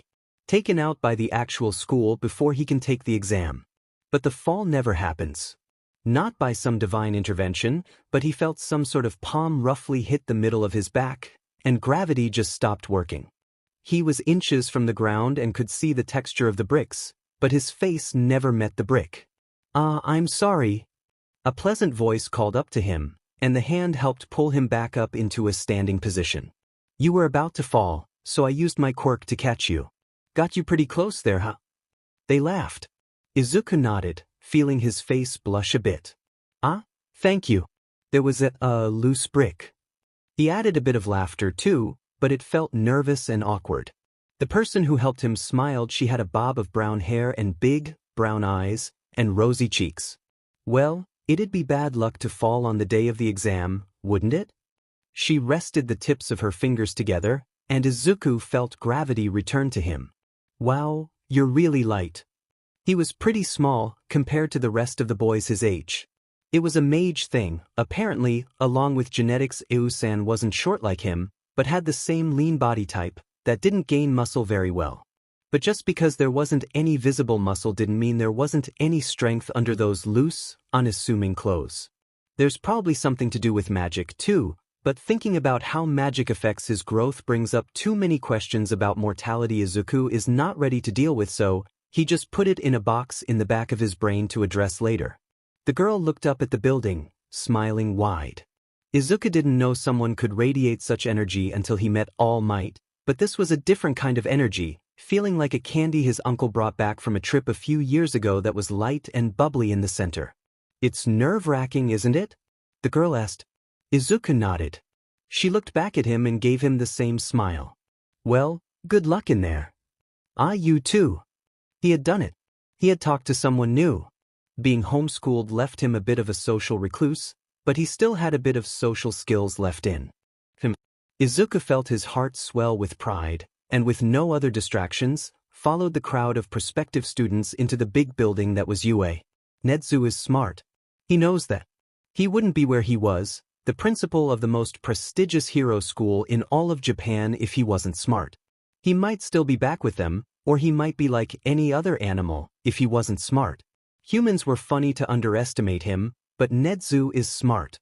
So as he's looking over the files of the students who had passed the practical exam for the hero course, sorting them out into class ideas that he would later discuss with the homeroom teachers, one quirk in particular caught his eye.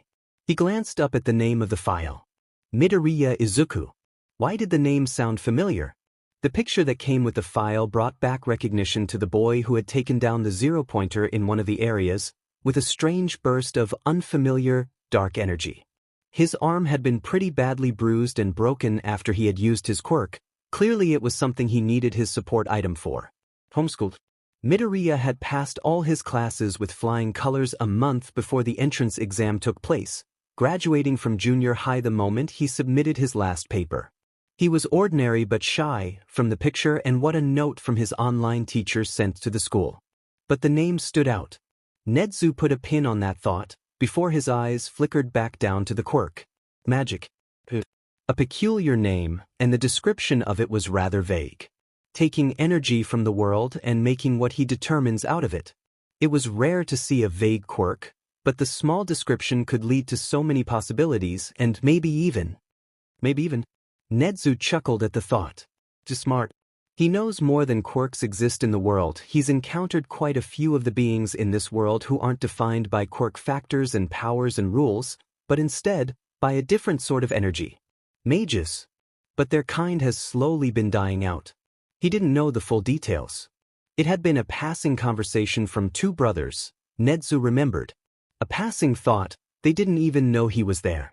He had a very good memory. Why the name Midoriya seemed familiar should come to him soon enough. But a mage, becoming a hero? Oh, Nedzu had to keep an eye on this student. Midoriya Izuku. He marked the file with a red marker, putting it in the pile for Class 1A. That's the thing about magic. You've got to know it's still here, all around us, or it just stays invisible for you. Charles DeLint. Izuku felt magic ebb and flow like a tide at sea. He'd never used magic without a conduit before, and aside from the dull throb of a healed broken arm, there was another thing happening. Usan said it was a magic fever. Mages were immune to most human diseases, but every now and then magic could get caught up in their system like it would in the ley lines. If they overdid it, displeased Mother Magic, or, well, anything rude. Everything was really bright. Izuku couldn't look anywhere but at the ceiling of his bedroom, which was the only empty space that was not full of hero memorabilia or magical notes, spread out for easier studying. His head pounded and his magic churned like a sea during a storm. It could have been worse. It could have been a magic cold, the opposite of what he was having when there would be no magic at all. Even though every time he sneezed he had to make sure he wasn't setting anything on fire or freezing anything with ice, and had to wear gloves to prevent his hands from leaking raw magic on everything. He would much rather have this than be completely without magic. It's only temporary, he told himself, though he still wanted to just hide under the covers and sleep more, but one could only eat and sleep so much until their mind went stir-crazy. I'll be better soon, right? Mother Magic did not respond. Yeah, she was probably angry at Izuku for attempting something so foolish, but Izuku had to think quickly to save the girl Uraraka from being crushed under that zero-pointer, and he dropped his wand at some point during the third wave of robots. He got it back at the end, but he was a bit out of it after Recovery Girl patched him up. His phone buzzed again. Izuku sneezed, again, but nothing came out this time. He sat up, trying to blink the brightness away, even though all the lights were off and the curtains were closed, before reaching over to his phone. It was bright, but the blue light overtook the warm, yellow brightness that was everywhere, so it was nice. Uraraka texted him again. Uravity, I got my letter today. The text immediately sent Izuku's heart soaring. They didn't talk much over the phone, but it was easier to text, and from what they'd been talking about for the week since the entrance exam except for updates on Izuku's health was how anxious it felt waiting for their letters. Midori, did you get in? Uravity, yes. I got in. Izuku glanced to his desk, where the letter to Shiketsu High still laid, open. He was accepted, but he wanted to wait to hear back from UA to make his final decision. His phone buzzing again caught his attention. Uravity, did you get yours yet? They said they'd be sending them all at the same time, and you live close to the school so you should have gotten yours today too. Midori, I haven't checked the mail. But I'll go look. He set his phone back down on his nightstand before carefully sliding out of his covers. The feeling of the floor beneath his feet sent shivers up his spine, more sensory information he would have to deal with all at once. If only he could turn everything down slightly, things would be much better. Just in case, Izuku grabbed his weighted blanket and wrapped it around him like his cloak. Didn't do much but put a bit of pressure on his shoulders, but sometimes modern remedies help better than magical ones. His mom was out at work today, and Ayu-san was running the cafe below him, but a stack of mail had been left on the dining table at some point. The dining table that was hardly used. He carefully walked over, feeling his heart beating out of his chest. Anxiety filled his thoughts. What if he didn't get it? What if I didn't get in? Shiketsu High was an option, of course, but there was something restrictive about their school that Izuku wasn't too fond of. The school was a bit too off the ley lines, and the teachers there felt off as well, even though they were also all pro heroes. It felt restrictive. What if I didn't even get a letter, because I failed that badly? He shook his head of all the bad thoughts, taking a deep breath and trying to rationalize, like his mom always told him to do. If I failed the practical exam, I would still be in on my grades and written exam alone, and I can work up. He would take UA's general studies program over Shiketsu any day. Izuku cringed at the papery feeling of envelopes as he searched through them, looking, searching, hoping, praying, please, please. It was a standard envelope, and Izuku couldn't see into it other than feeling a weird, plastic shape inside. Open it, Mother said to him. The brightness seemed to be dying down now, and holding the envelope didn't make Izuku want to fling himself off a building anymore, which was good. Whether Mother Magic was granting him mercy after a week or he was just feeling a bit better moving around was beside the point, and Izuku took the letter and bolted back to his room, and he flicked on his desk. Too bright. He dimmed it slightly, before looking over the envelope and deciding to just open it. It tore open and the weird shape fell out onto his desk, sparking up to a projection immediately. There stood the All Might, even though it was just a small projection on his desk. I am here. As a projection. Izuku yelped. He wasn't expecting it to be that loud on his already sensitive ears. Luckily, one of the sides of the weird disc allowed him to lower the volume. Congratulations, young Midoriya. The All Might projection said, holding up a sheet of paper he was reading off of. Izuku assumed. You passed the written exam, with some fine colors indeed, which would automatically accept you into general education. However, you also took the practical exam for the hero course and… All Might was interrupted. He looked to the side, at someone off camera. How many of these do I have to do? Another pause. That many? All personalized. Another pause. Good grief. All Might sighed before turning back to the camera. Edit that out in post, will you? They clearly didn't, if Izuku was seeing this. He couldn't help but giggle at it. Young Midoriya, you took down 9 villain robots in total, giving you 15 points in total. 15 points? Izuku hadn't been counting his numbers, he was just shooting the robots with the first spell that came to mind, trying to avoid hitting other examinees around him at the same time. This would not be enough to allow you into the hero course. 15 points wouldn't be enough to pass. He'd gotten close though. How close had he gotten? However, first we must show you something. The screen flickered to something else in office, it seemed, and Izuku watched as a familiar shape, flanked by an unfamiliar one, entered the room. Uraraka and another boy. Was that? Right, it was the other boy at the exam, the one Izuku had asked to help lift Uraraka out of the rubble while he held it up with the first spell he'd cast without his conduit. Izuku watched as the two asked Present Mike, who was sitting in the office, if they could give some of their points to him. He's the one who told me what to do. The boy said, bearing a sharp-toothed grin. I can't take all the credit for saving her. This is a hero school, isn't it? Uraraka had asked. You should be rewarding students who do heroic acts. He said he only had 9 points, can you please give him some of mine too? Present Mike laughed on the other end. Don't you two listeners worry your little heads, everything works out in the end here, yeah? The screen cut back to All Might. As you can see, young Midoriya, you had 2 students who would risk their chance at getting into UA to help you, after your heroic actions on the battlefield. As All Might spoke, a few images of Izuku showed up on the screen. He might have gotten a little distracted during the initial rush, and tried to help a few students he'd noticed who got hit pretty quickly, giving them a quick heal or helping them pick themselves out of rubble, or even tag-teaming a robot to save another student. All actions Izuku had done without a thought, letting his legs pull him where he needed to go.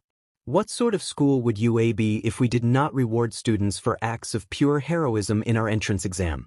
Which is where the secret point system of rescue points come in. A group of judges will vote out points based on actions witnessed during the exam. Well, it kinda made sense, but all the information was getting overwhelming, even with the magic fever he had plaguing his mind. Due to your heroic actions helping fellow examinees and your taking down of the 0-pointer, you have been elected to receive 54 rescue points. He did it. Izuku did it. He actually did it. You have passed. Come, Midoriya Izuku, welcome to your hero academia. He passed. UA accepted him, he's in the hero course, he passed, he did it. He had so many doubts in himself. No mage had ever been a hero, no mage had ever taken an entrance exam to any hero school, let alone UA. He was taking the first steps he could, even if it was under the disguise of being a kid with a weird quirk. But he did it. He felt hot tears running down his cheeks, and grabbed his phone as fast as he could. Brightness bedmed, sensitivity and magic bedmed, he reached for his phone and immediately called his mom, before running down the stairs to the shop, even just in his pajamas, that he got in. He did it. I am proud of you, my child, Mother Magic whispered in his ear. Izuku was going to UA. Midoriya, I can't believe we're going to be in the same class together. Uravity? Iker? Everything feels so unreal, and it all starts tomorrow. Uravity? Also. You gotta meet Kiri tomorrow. He's the guy you asked for help during the entrance exam. Midoriya? Oh, the boy who went with you to try and give me points? Uravity, I still can't believe they showed you that for all. Uravity, but yeah. He's in the same class as us. Midoriya, wow, cool. Midoriya, I promised I would go help my uncle with cleaning, I'll see you tomorrow. Uravity, good night. See you tomorrow morning. Izuku couldn't help but be awake early that morning. The morning. The first day of the rest of his life, where he's gonna be a hero. He's going to UA, he's going to be a hero.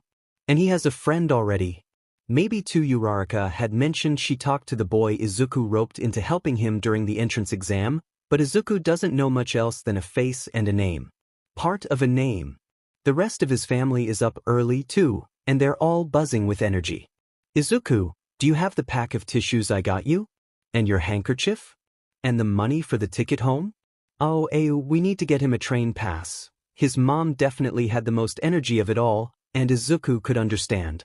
He hadn't been to school physically in a few years, not to mention he was going to UA, of all places. Inko, Usan sighed.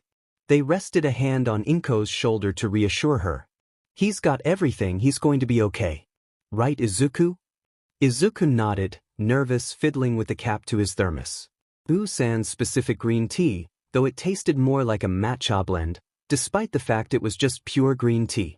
It was a special tea that Usan made for their big trips when they were out of Japan that helped strengthen connections to magic.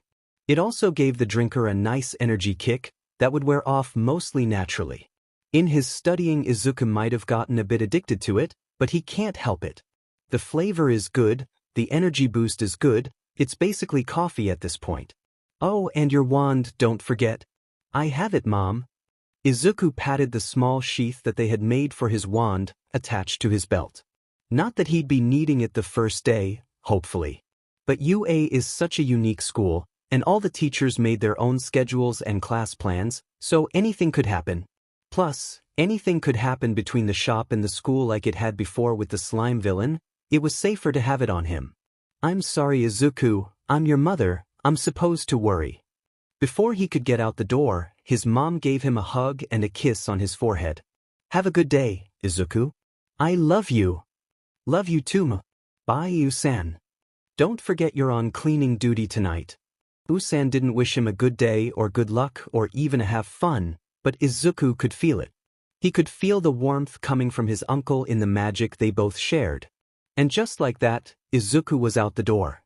If he didn't hurry it up, he might miss his train, and even though Au-san is going to start teaching Izuku spells that'll help him get around easier, something about an animal form, but that's something that'll probably take Izuku years to master, but the idea was too exciting. He was still stuck relying on his own 2 feet. He traveled a bit faster in the other shadow plane, but walking through people and spending time there wasn't ever really fun for Izuku either. He made it on time at least. Mother Magic was on his side, it seemed. Mother Magic was not on his side. Izuku knew she forgave him for conduitless magic a while ago, and he knows that Mother doesn't control the luck of the draw that is putting students into classes, but walking into his classroom and finding the only other 2 classmates in there was the rather stuck-up kid from the entrance exam who inquired about the 0-pointer, and Kaken, of all people, was not nice. Izuku looked at the sign by the door. Twice. 3 times. He would love to just make himself invisible and pop back out when attendance was called, so he wouldn't have to deal with either of the other students already in the classroom. Not that the other boy had ever been mean to him, he did call Izuku out before he went to go say hi to Uraraka before they'd gotten each other names, which made Izuku feel slightly called out, but he wasn't trying to sabotage anyone, more like Izuku was slightly intimidated by him. Izuku can be intimidated a bit easily. He's working on it. Before he could turn around and decide to come to class a little later, a few more students started filing in, chattering amongst themselves and introducing themselves, though not acknowledging the situation in the classroom. He decided to wait outside the classroom for Uraraka, and she said she'd be arriving with Kiri, the other boy, so he could be patient. You really should not sit like that. Not only is it bad for your back, but your feet on the desk desecrates the legacy the upperclassmen left for us. Ah! Kaken's voice rung out louder. Deep breath, Izuku. No one noticed you awkwardly stand at the door for a few minutes before standing by it to wait for Uraraka. Except everyone else coming in, but they didn't ask you anything. Kaken doesn't know you're here. What luck. Izuku hasn't had a class with Kaken in. He couldn't remember the exact amount of time, but it had been a while. Bakugo, his brain yelled at him to say, to think, to recognize his ex-friend and bully by, but it felt too foreign and weird in his brain.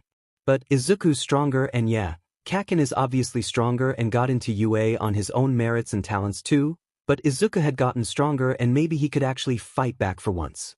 Only if it called for it. He didn't want to storm in and immediately declare Kaken his rival, like some sort of anime.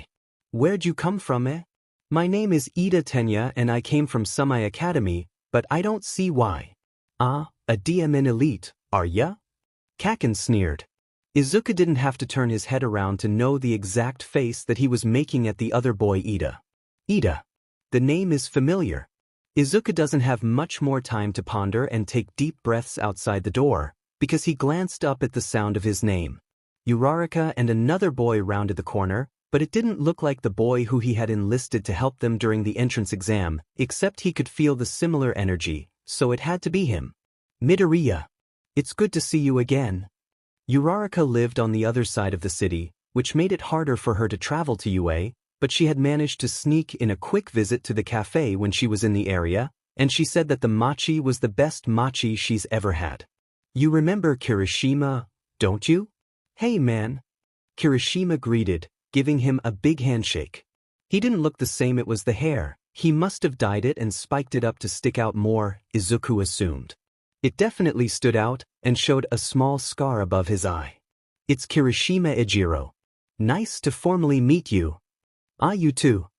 He felt awkward introducing himself, already sure that Uraraka had done her fair share of introductions at some point. Thank you for trying to give me your points, by the way. What? Kirishima's face flushed immediately. Ah, he hadn't been told yet, had he? Uraraka giggled. Ah, they told you about that? Izuku nodded. Yeah. They showed me. That was really nice of you. You didn't have to. I don't know how I lucked out with rescue points. Anyway, is something Izuku wanted to add but it went unsaid. Well, you totally would have deserved them. It was so manly, dude. Izuku glanced at Uraraka. She shrugged. Everyone has both quirks and quirks, Izuku supposed. Uraraka asked Kirishima a question, but Izuku didn't catch it, because another unsettling, familiar energy slowly crept up behind him. He turned around and looked down. There was a sleeping bag with a man inside of it by his feet. Izuku locked eyes with the man inside the sleeping bag, whose face let off the smallest bit of shock, if Izuku's ever seen it. He recognized the man. What was Eraserhead doing here? Us. They hadn't been told their homeroom teachers' names, in case students wanted to go search them up on the internet, some sort of privacy protection. Just their class name and the room their class was in, and supplies they should bring the first day. No names of any teachers. Izuku freezing caught the attention of Uraraka, who squeaked at the sight of the man on the floor. Kirishima jumped a little bit too. Eraserhead no. Izuku remembered his name, Aizawa. He became a bit of a regular at the cafe after their first meeting. Stood up, unzipping himself from the rather plush sleeping bag. A few packets of those applesauce treats made for little kids, the ones that they could just SCK up instead of dealing with the mess of having a spoon, also tumbled out with him. A few too many, but every hero has to have some sort of snack, Izuku supposed. It took you 10 seconds to notice, Aizawa said, but it was directed at Kirishima and Uraraka more than Izuku. A villain could sneak up on you and disable you in half that time. Uraraka and Kirishima said nothing, only stared at the man who was their homeroom teacher. He picked up his sleeping bag, rolling it up, before walking into the classroom. Izuku had the sudden urge that maybe they should go into the classroom now, too, and the three of them quietly padded into the otherwise noisy classroom and took their seats before Aizawa cleared his voice. All the students fell quiet and looked to the front of the room. A few whispered to their friends around them, and Izuku barely caught a few of the whispers. Is this really a hero? He looks like a homeless person to me. Heroes can look however they want, Karo. Maybe he's underground? Aizawa definitely had a presence in the classroom, Izuku noticed immediately. Even if his entrance was rather comic, either he rolled down the hallway in the sleeping bag or inched like a worm down it, he couldn't tell, because Aizawa was just the. All of a sudden. It took you 20 seconds to quiet down. Aizawa pinched the bridge of his nose. He sighed. My name is Aizawa Shoda. I will be your homeroom teacher for your years at UA. Find your gym clothes in the lockers in the back of the room and meet me out on Field Alpha in 10 minutes. Izuku felt his stomach drop. Oh no, this wasn't going to be good. I am sure there is magic in everything, only we have not sense enough to get hold of it and make it do things for us. Francis Hodgson Burnett. He didn't know how awkward it would be changing in the locker room with other boys. He hadn't in a while, and it felt really weird to him to suddenly be doing it again all of a sudden. But the gym clothes they gave UA students were soft tracksuits, and Izuku rubbed anxiously at the fabric as he sighed, and decided in wearing his normal belt around his waist to hold his wand was better than just trying to hold onto it the whole time. At least he wasn't the only kid with a support item, but the other boy's item was a rather large, flashy belt that hugged tightly at his waist. Izuku wasn't going to question it. He booked it out of there rather quickly as soon as Kirishima was done, who had been asking him some questions that Izuku was hardly paying attention to because Izuku felt it. The other reason why it felt so wrong in the locker room. Kaken was staring right at him, glaring, baring his teeth. Like a wild predator, Izuku was his prey. "Wow, you run fast for someone so short," Kirishima commented with a laugh. "You looked like a deer in the headlights in there, though." "You good?" Izuku nodded. "Why, just not used to being around so many people, that's all." He tried to ignore how his voice cracked right there. Stupid mage blood, stupid small body that made him look 12. "Did you come from a small school?" Kirishima asked, as a few other students, a small group of girls, began arriving on the field. Izuku and Kirishima were one of the first two, other than the intimidating boy Ida. Izuku nodded. "I mean, I was homeschooled for the last few years, so, yeah. Pretty small." It slipped out a bit naturally, and Kirishima laughed. Before they could continue on, Izuku noticed Ida was going around to other students, loudly introducing himself to them. The group of girls who had come out, wow, one of them is invisible, another one is literally pink, and the girl with the ponytail is really tall, had been greeted, and other than the students that were arriving and Kaken, Izuku noticed, not too far behind him, Izuku and Kirishima hadn't been greeted yet. Ida was tall, not that Izuku was necessarily intimidated more by tall people, but Izuku was short in comparison. He was barely past the other boy's elbow in height, and Izuku almost had to crane his neck to look up at his classmate. But other than the initial meeting they had at the entrance exam, Ida hadn't done much else to Izuku. So maybe it was just a misunderstanding. "Good morning. My name is Ida Tenya. It's a pleasure to meet my fellow classmates." "Hey, Ida." Kirishima greeted first, with a big toothy smile. Wow, his teeth are sharp. "I'm Kirishima Ijiro, and, same?" "Midoriya Izuku." Izuku greeted too, but he couldn't do it without his faithful nervous stutter. He didn't understand it came out more around people he didn't know as well, but when he was around his family, working, or casting spells, the words seemed to flow out naturally. But talking to people on a normal level felt weird and made Izuku want to just blink out of there, but he held back on his urges. "Midoriya. I remember you from the entrance exam. You took out that 0-pointer. Suddenly, Ida bowed, so quickly that Izuku thought he was actually going to tumble down. "I must apologize for any remarks I made about you during the beginning. You had the entire test figured out with the rescue points. I hope my cruel words didn't hurt you too much." No, you just accused me of trying to sabotage another examinee, which caused a lot of awkward eye contact with others." "No big deal." Kirishima glanced at him. It's okay. We were all on edge that day, I totally get it." "Why, you're good." "That is good to hear." Ida bounced back just as quickly. The name was still so familiar, and it was bugging Izuku. Before he could ask, Ida was off again. "It was nice to meet you both." He waved, before going to greet another group of students who were rushing their way out. Uraraka was in the crowd, but slipped away quietly when she noticed Kirishima and Izuku standing off to the side. But that was nice. Ida wasn't too intimidating now, at least. By that time, all the students had arrived on the field, one or two students quickly catching up after getting lost in the big building of UA understandably, and Aizawa, who was standing at the pitch of a baseball field. "Sir, excuse me, but what about orientation?" Uraraka asked, waving her hand and breaking the awkward pause. "You won't be going." At that statement, Izuku felt his stomach sink even lower, and his classmates gasped in confusion. Before anyone else could speak, Aizawa went on. "UA is known for its very freestyle approach to education. It applies to us teachers as well." He plucked off a softball from the basket nearby, tossing it in the air as he spoke. "Your previous schools prohibited the use of quirks in gym class. Any test you took had to be a base measure of your physical fitness without your quirk.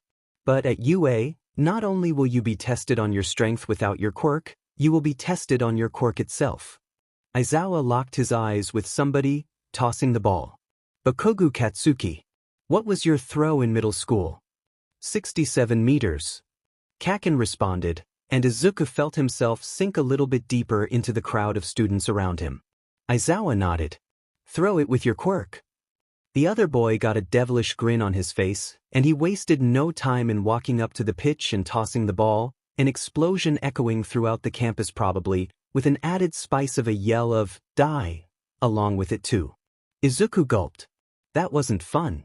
He'd been on the receiving end of those explosions one too many as a kid, and seeing it was a bit stronger, well. Kaken got number 1 on the entrance exam, so it was to be expected. I will be sending you through a series of 10 tests throughout the morning to test the strength of your quirks. Any orientation material you might need will be on the desk when you get back. Any questions before we begin? No one had a question, but the pink girl grinned. This is going to be so much fun, she said, and a few other students agreed with her. But it seemed to strike a nerve in Aizawa. Izuku noticed. Fun? You are hoping to become heroes after your time at UA? Being a hero is not a game. Aizawa noted something down on his phone. Fine. The person in the last place, with the lowest points, after all 8 tests, will be expelled. Oh no. A few students tried to fight back, but it was pointless. The rumors seemed to be true, Izuku noted, as Aizawa turned from the pitching field to lead them to a small track, already set up for sprints nearby. The students he'd heard about on some UA forums, the last class that Aizawa had were all expelled after their first week. A few lucky students managed to transfer into general education, but most of the other students had nowhere else to go but home. No other hero school would accept students who were expelled from UA, even if they were a rival school. This totally isn't cool, Uraraka said, biting her lip. What if you have a quirk that's not strong physically? Kirishima shrugged. Maybe Aizawa would see that all of his students had potential to be good heroes, and wouldn't expel anyone at the end. Maybe it was all just a ruse. But it also didn't make sense, knowing his track record. It could just be a strange way to motivate his students to do to the best of their ability and not slack off on their first day, or it could be a real threat. Midoriya? You're mumbling. Kirishima nudged him. Izuku did have a few spells in his roster for some of the tests, at least. Even though he's gripping his wand tightly, no other student bats an eye at it. The other kid with a support item has a much flashier one. For the sprint, Izuku was up against a girl with a mutant-type quirk, basically making her a frog. She would no doubt beat Izuku in the sprint, but beating his other classmates isn't on Izuku's mind. He needed to do his best and focus on what he could do. There was no spell that he knew that would make him faster. Blinking would make him just a few seconds faster, but he didn't want to rely solely on his ingrained spell, plus, it would probably bring up more questions than needed to be. Izuku set his eyes on the timer at the other side of the line on his side, and he got an idea. Well, he had to just make his time seem fast. Maybe he didn't actually have to physically be fast. It wouldn't affect the timer on his classmate's end. Please let this work, mother. He sent up a quick thought, hoping that she would answer. There was nothing, except a small buzz as he pulled on the magic from the ley lines. Aizawa shouted off, and Izuku didn't hesitate, pulling out his wand as he ran and cast Furio Chrono. It hit the strange machine like a lightning to metal, but it didn't damage it, only shook it for a second. A basic time spell, the only one he knew well enough to work, it would only be frozen for a few seconds. Izuku pushed himself as fast as he could sprint to the other end, barely skidding across the line before the machine clicked out and read his time. A few of his classmates already started to murmur, and Izuku looked at Aizawa's eyes to make sure he did good, to get some sort of validation. I didn't misunderstand, right? I can do this, right? Aizawa didn't flinch at it, only took down a note on his phone. I didn't get yelled at. He let out a deep sigh, moving out of the way for other students to start their sprint. And most of the other tests went the same. Relying on magic didn't always help him, in some cases, but for the standing long jump, a spell repent tossed him up into the air for a few seconds, though he did have to be careful as he hit the ground, a bit further ahead of Kaken. It was hard to forget that Kaken was in his class again. The sight of Izuku basically flinging himself into the air with a jump and barely catching himself on the fall in front of him made Kaken look ballistic, but the other boy didn't make any moves yet. Maybe he's mellowed out, Izuku wondered as the ball test came back around, the final event. Uraraka was up, and she had made her ball float up into the air. It hadn't come back down yet. Maybe he's a bit more chill? Uraraka got infinity. Freaking infinity. Somehow, that ball was never going to come back. As Izuku stepped up to the pitch, Aizawa looked him up and down. Midoriya, what is your quirk? He asked. Magic, sir. And what does magic allow you to do? Of course Yue would become suspicious of his quirk. Izuku supposed maybe later down in the line, he could try and tell them that no, he doesn't have a quirk, he's a mage. Yeah, magic exists, but hearing about magic from a 14 almost 15-year-old on his first day of school will make people laugh. His magic seemed to always cause trouble for him in his life. It's a family quirk, sir. It's really weird and hard to explain so briefly. He fell back on his usual response to what is magic, which is basically hard to explain. Not entirely a lie, but he isn't giving the full truth. Aizawa hummed, before stepping back and giving Izuku the ball. Izuku wondered if Aizawa recognized him from the cafe, but he hadn't made any comment as such yet. Maybe he was just another faceless civilian then, but Izuku remembered him, and from other things. Other, low-key illegal but not because we're fixing leaks in the magical world that could cause harm to yours and it's not illegal quirk use technically cause it's not a quirk, things. The cloaks. Mother hadn't called Izuku out to fix a leak in a while, but now that he thought about it, she probably would soon. He couldn't use Vita or Kanji, he was still working on those spells. Teaching yourself magic involves a lot of ups and downs. He juggled on working on a lot of spells. All at once he couldn't sit still focusing on just one spell, and maybe he learned them a bit slower that way, but it kept him from getting bored. So, wind spell. What wind spells does he know, aside from the Furios and the Arxes and the Manus? Respiratus immediately comes to mind. Both his uncle and his dad had Respiratus or an alternative, more fiery form as an ingrained spell. It wasn't his blinking spell, but it was one of the first spells he learned alongside the basic shield spells and firing spells, because Ayu-san knew it too well. It would just require good timing. Izuku could do this. He was probably taking too long to decide, and mages were supposed to work better quickly than they were thinking. Mother, help me, he asked before tossing the ball into the air. Respiratus. He felt the magic swell up in his throat, and as he let out his breath, it swirled in the air and caught the ball, before flinging it off into the air. He held it for a second, but it was making his mouth pretty dry, and as soon as the ball was high enough in the air, it didn't matter. 402 meters. Not the best in distance, but not the worst. It was still pretty far off, though Izuku felt the air in his lungs tickle as he took a few gasping breaths. Respiratus wasn't a fun spell when it wasn't ingrained in you. Wow, it took a lot of breath out of you. Katsuki was furious. He'd never thought he would see Deku anywhere again, after what had happened those few years ago. The incident wasn't entirely his fault, but either the nerd never wanted to talk about it or just forgot about it, but after that, he left Aldra completely, either a new school or online. His shock when he saw Deku, of all of the nerds he'd left behind, walk into his classroom at UA was infuriating, but he was too preoccupied by the other nerd yelling at him to get his feet off his desk or whatever to care. Deku was a small, worthless runt. His quirk wasn't that strong when he last saw him. Deku, worthless, useless, runt, but here he was at you. It had to be a fluke. It had to be a mistake. But he was here. Whatever. Katsuki would probably be seeing him out of the door at the end of the day after the test, if their teacher was serious. But then, Deku shot something from that stupid stick of his and messed with the timer for the sprint. Katsuki saw it. And then he managed to get further than him in the long jump. Katsuki was there. He couldn't believe that a worthless runt had jumped further than him. DMN, spells, or whatever he called the words he said that made Katsuki's skin crawl. DMN quirk. It wasn't even all there, Katsuki would hardly call it a quirk. But the breaking point was the ball throw, the last test. Deku! A few of his classmates gasped as he charged.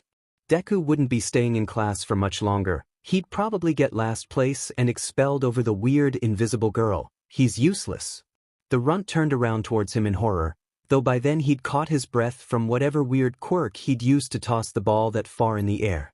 He had his stupid metal stick on his uniform belt that he wore out on his gym clothes like some kind of freak, and as Katsuki charged, he set off a few warning explosions. He was fuming. Deku wasn't supposed to be this strong. He was supposed to be a pebble in Katsuki's path to glory, one he thought he'd walked over years ago. But now Deku was back, it felt more like he was a boulder in the way. Katsuki's quirk is, at the very least, good at breaking boulders. Deku took a step back, disappearing from view. That demed runt. He's such a coward. Before Katsuki felt something wrap up his arms. The familiar buzz of explosions under his palm cut off suddenly, and he struggled against the strange new cloth bonds. It was made of some seriously tough stuff. His teacher's eyes are glowing. Is it his quirk? The weird cloth or the no quirk? Katsuki couldn't tell. He struggled against the cloth, but couldn't break it with the force of his own body, and his quirk wasn't accessible. The hell is this thing's made of? They're weapons for capture, carbon fiber, woven with a metal wire made of a special alloy. Hobo teacher explained. If Deku was anywhere nearby, he would have gasped and asked more questions about it, but the nerd disappeared off into that weird other place he can go to like a coward. Stand down, Bakugo. Katsuki let his hands fall, and the cloth winds itself around their teacher's neck like a scarf again. He thought it was just a weird fashion choice, but it was a weapon. Weird. The teacher turned to the class. I will not tolerate the use of quirks against each other in class when you are not training. This goes for everyone. He relaxed, slightly. Midoriya, you can come back now. Whoever is next, come up. Deku popped back into existence, back in the crowd of students, next to Infinity Girl and the boy with weird, spiked-up hair. His sudden appearance startled them, and the next student got up to take the ball pitch next. This isn't over yet, Deku. Izuku was shaking in his sneakers when he appeared again next to Kirishima and Uraraka. It wasn't nice of him to just suddenly appear, but after his instincts and magic pulled an expected sway Iktu on him, he took advantage of it and got back into the crowd of students. It was a coward's move. It was a coward spell. But Izuku was a little bit of a coward. He can't look Kaken in the eye as he rejoins the group, and the tall girl with the ponytail goes up next at the ball pitch. Are you okay, Midoriya? Uraraka asked, pulling him a bit away from the crowd and up against the building. Not too far away to hear Aizawa if he needed anything, but away enough that people stopped staring at him. Yeah, what was that about? Kirishima joined them. Izuku had seen his quirk a bit in the few tests, some sort of hardening quirk. Maybe strong enough to hold his own against Bakugo's explosions. Maybe. Why? I'm good. Izuku stammered out, clearly not good. His mouth felt dry enough from using that spell. He hardly ever used it after he learned it, so maybe he's a bit rusty with it, but the rest of him, including the magic pooling up inside of him, wouldn't stop buzzing. He capped off his magic in that moment. No more magic for a while, he decided, cutting off his connection with the ley lines. He hopefully wouldn't need it for a while, at least. Do you know him? I did. Izuku looked back down at his hands, curled tightly around his wand. We used to go to the same school. And then I started to get homeschooled. I don't really want to talk about it. Uraraka nodded, resting a reassuring hand on his shoulder. If there's something you want to tell Aizawa-sensei, I'm sure we can catch him after school. Izuku shook his head. No, Kaken might be a bit of a bully, but he's strong. He's passionate. Kaken is going to be an amazing hero. Izuku didn't want to put his future in jeopardy like that. It's okay, I'm okay. Uraraka bit her lip, pouting. If you say so. But if something else happens, I won't hesitate. Kirishima laughed, nodding. Yeah, you've got your friends to back you up if he tries to mess with you again, you hear? That's strange. It's strange to hear not just that people will back him up around Kaken people, not his uncle or his mom, and that he has friends. He's a bit of recluse, but it's come naturally so far, and he felt something swell inside of him. Not magic, but something else. Something else that was warm. What an utter disgrace it would be to find something truly magic and spend any time at all pretending and trying to convince yourself it is all just an unbelievably orchestrated and beautifully choreographed illusion. Tyler, not Gregson. Ayumu was not surprised that they felt the pull of mother magic in the middle of the night again. What was more surprising is that Izuku was left alone, not bothered at 2 in the morning by the pull of mother. He had a big day tomorrow, or, well, by the quick glance at the clock in the kitchen, today at school. At UA. Even though Ayumu did not like most heroes, they couldn't help but feel their hearts swell in pride at the thought. My nephew is going to UA. My nephew is going to be the first mage hero. Izuku had been through so many hardships in life, from being diagnosed as quirkless, bullied, almost kidnapped by a mysterious man, too many things for a child to go through. But through it all, Ayumu has watched him grow. Grow to be a young mage, with a lot of power, and a decent amount of spells in his arsenal for a 14-year-old boy. When he came home from school that first day, Izuku dove into the books in the back room, asking Ayumu if there were more spells that he could learn to help him be a hero. Any person with a quirk should be jealous that Izuku had so many abilities at his fingertips, but as he's diving into spells that take much longer to learn, more skill to pull off, he's going to plateau. Hopefully not a long plateau. Izuku is a quick learner, like any other mage would be, but it seemed he might be just a little bit faster than normal. Still, he was going to be a little stagnant for a while, and Ayumu wasn't ready to deal with the crankiness over not getting the hang of newer spells for a while. They pulled their cloak closer around their shoulders. It's a chillier night for this time of year. They're traveling on top of buildings, following the trail mother left for them, keeping an eye and an ear out for anyone who might approach them. It doesn't feel like that big of a leak, at the very least. One they could handle alone. Granted, they've spent most of their adult years chasing these leaks down alone, especially after Hisashi disappeared. They no longer had the crutch of their older brother, and with all other family gone, sans Inko and little Izuku, for a brief time, they had been alone. It was a blessing from mother. They decided that Izuku was born with magic. They dropped off the building, spotting the source of the magical leak not too far away. It was in a park nearby, leaking out energy through the fountain. Not that big of a leak, but it was present and persistent, and if they just turned around and left, not only would it have made mother angry, it would probably get worse without attention. Only a few critters moved about this time of morning, and Ayumu could sense them nearby, along with, I would say good evening, but it's just about morning, is it not?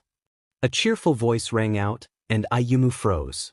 They turned around, meeting a creature that seemed familiar. They remembered. Surprised it took us this long to reconnect, Nedzu said, clasping his hands together. The small creature, the principal of you, looked too awake for this time of morning. It has been a while. Ayumu nodded. They remembered it, almost too well. They and Hisashi had gotten word of some strange animals being found dead, in alleyways and parks nearby. Which would not have caught their attention so much, if it had not been for mother pulling them, mostly Hisashi, but Ayumu felt a bit as well to the culprits.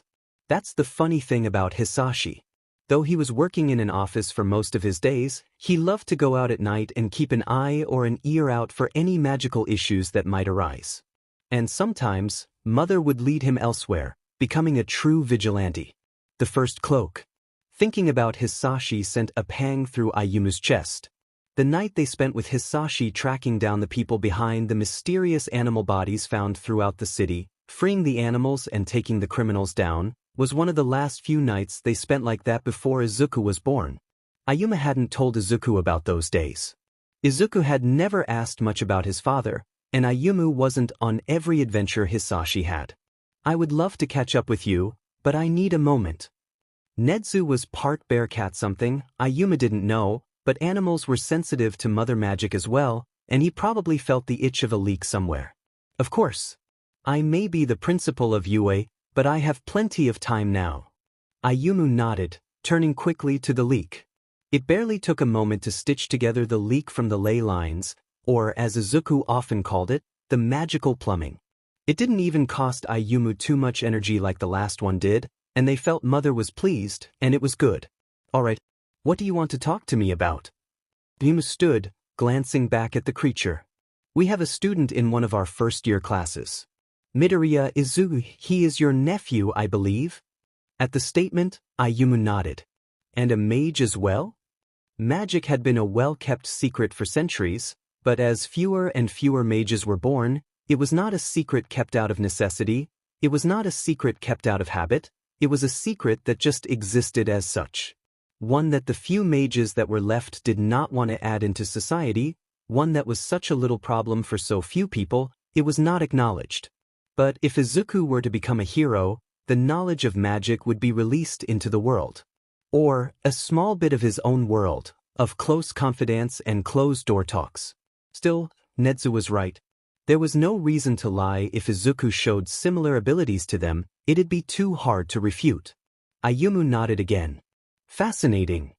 It was unnerving to see the principal's eyes sparkle, but at the same time, yes. Izuku was fascinating. You must understand, Midoriya, that no mage has ever applied to any hero school in the history of Japan, so this leaves us in interesting and ever-changing circumstances. Am I right to assume you have been teaching young Midoriya what he knows? Yes.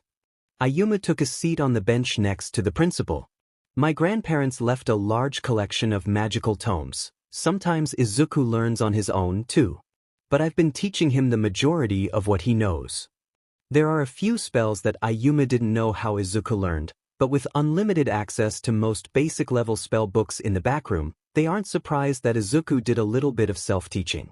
They'd spent so much time teaching Izuku all of the elemental basics, the Manu and Arcs and Ferio, comprising most of Izuku's younger years, alongside keeping magic under control, that they hadn't really opened many other books.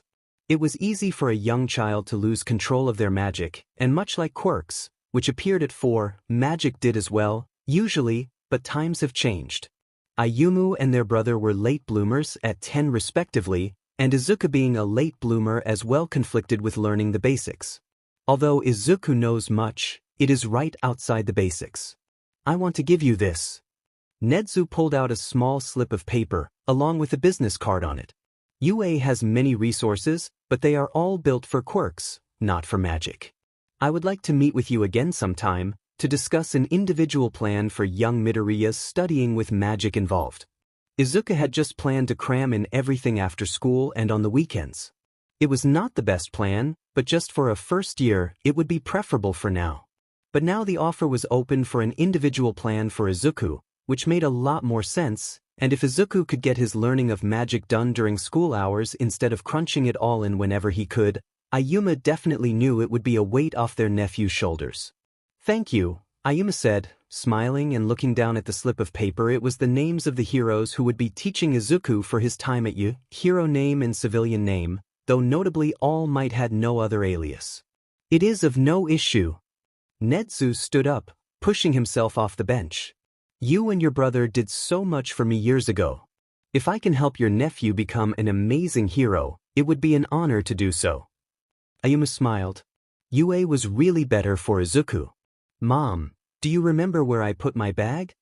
Izuku had woken up to an early morning text from his uncle saying that there would be some sort of family meeting with the principal in the next few weeks, but nothing other than that.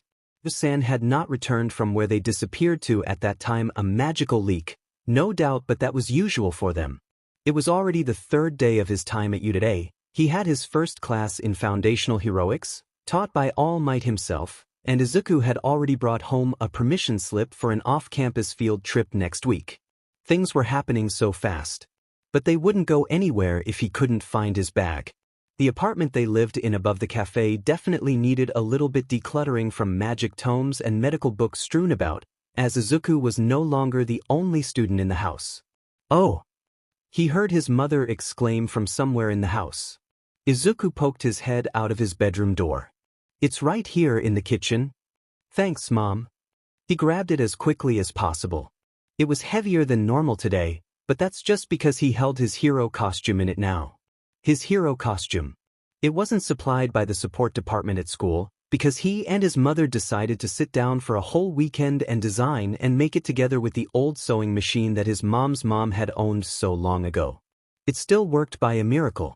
A few things were designed by the support department, like Izuku's boots and some guards for his arms and legs, which he would hide under his costume, But those weren't what he was excited about. The robe and tunic he and his mother had created were much more exciting. And after all, when you have access to magic, why not try and add a bit of it to your hero costume? Ah, Izuku, before you go. His mom barely caught him before he got out the door, thermos in hand and still struggling to slip into his other sneaker. He glanced over his shoulder, and his mother was holding a rather oblong box in her arms. Ayumu told me to give this to you if they weren't home in the morning. Izuku glanced at his watch. He had a few extra minutes before he absolutely had to go, so he took the box, gently, setting his thermos down on the floor to open the box. What was inside made him tear up, and maybe actually almost cry. It was a traditional mage hat, one that many would think of when they think of witches and wizards, wide-brimmed and a deep green color. A small note rested on top of it, written in the handwriting that Izuku could only recognize as his uncle's chicken scratch. Izuku, if you're reading this, I'm not home to give you this. But I thought you ought to have it as a hero. It's not only a traditional mage's hat, but it is also the one that was given to your father by his father, your grandfather. It is old. I tried my best to get the smell out. Sorry if it still smells a little weird. I'm proud of you, Izuku. The entire room is alive through homeroom, and even though they have to focus on English and math and history classes, they managed to get through lunch to have their first heroics class of the week. It was considerate of the school to not throw them on the first day. Or, well, the first few days.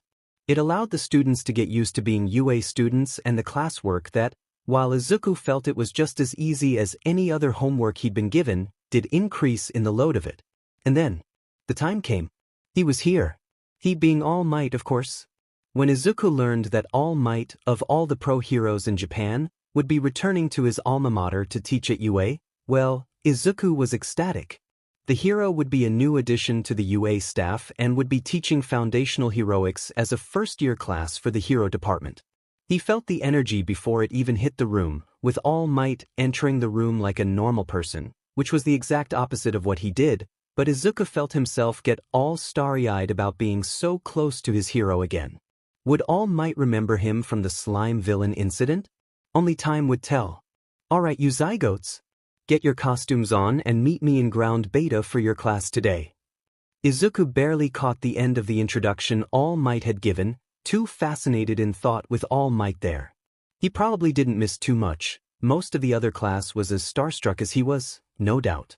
What is it going to be today? Izuku's mind began to wander.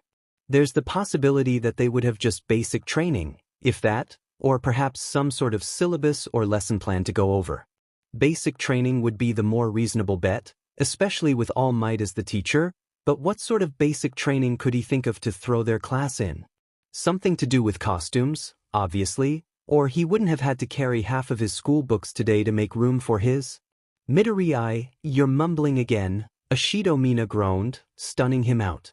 She was getting her costume from near Izuku's feet, where they'd been pulled out from compartments below the windows. Sorry. His face flushed immediately, and he got up and out of the way of his classmates squeezing their way by to get their costumes from the support department. Izuku found the braces and boots he'd requested, and moved what he'd brought from home sans the hat. It wouldn't fit, whatever, he could still carry it in the box.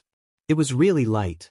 The only thing that weighed down the case, even with his costume uncomfortably stuffed in it, were the braces and boots from the support department, and it was good that those were heavy. Kirishima was waiting for him, right outside the classroom door. Surprisingly next to him is Ida, who was proving every day that he was not as intimidating as Izuku once thought. In fact, Ida was a bit nerdy, but cool, and Izuku found his friend group growing by the day. There you are, dude. Kirishima grinned. You got all spaced out during All Might's talk. Right? Kirishima's desk was on his right, and if Izuku had been muttering to himself about anything before he'd been snapped out of it, Kirishima probably heard it all. He thought he got that stupid habit under control, but maybe since it was a new environment he was falling back a bit on old habits. It is all right to be in awe of our teachers, as many of them are pro-heroes. But try not to space out again, Midoriya, Ida said, and even though it could have been taken as some kind of scolding, Izuku knew by then it was just how he talked. I won't, Izuku said, though he heard his voice crack a little bit and cringed on himself. Ew, gross. But still, he felt like he was riding straight on magic through the locker room. The tunic and robe fit perfectly, breaths were just repurposed slacks that they had found around the house.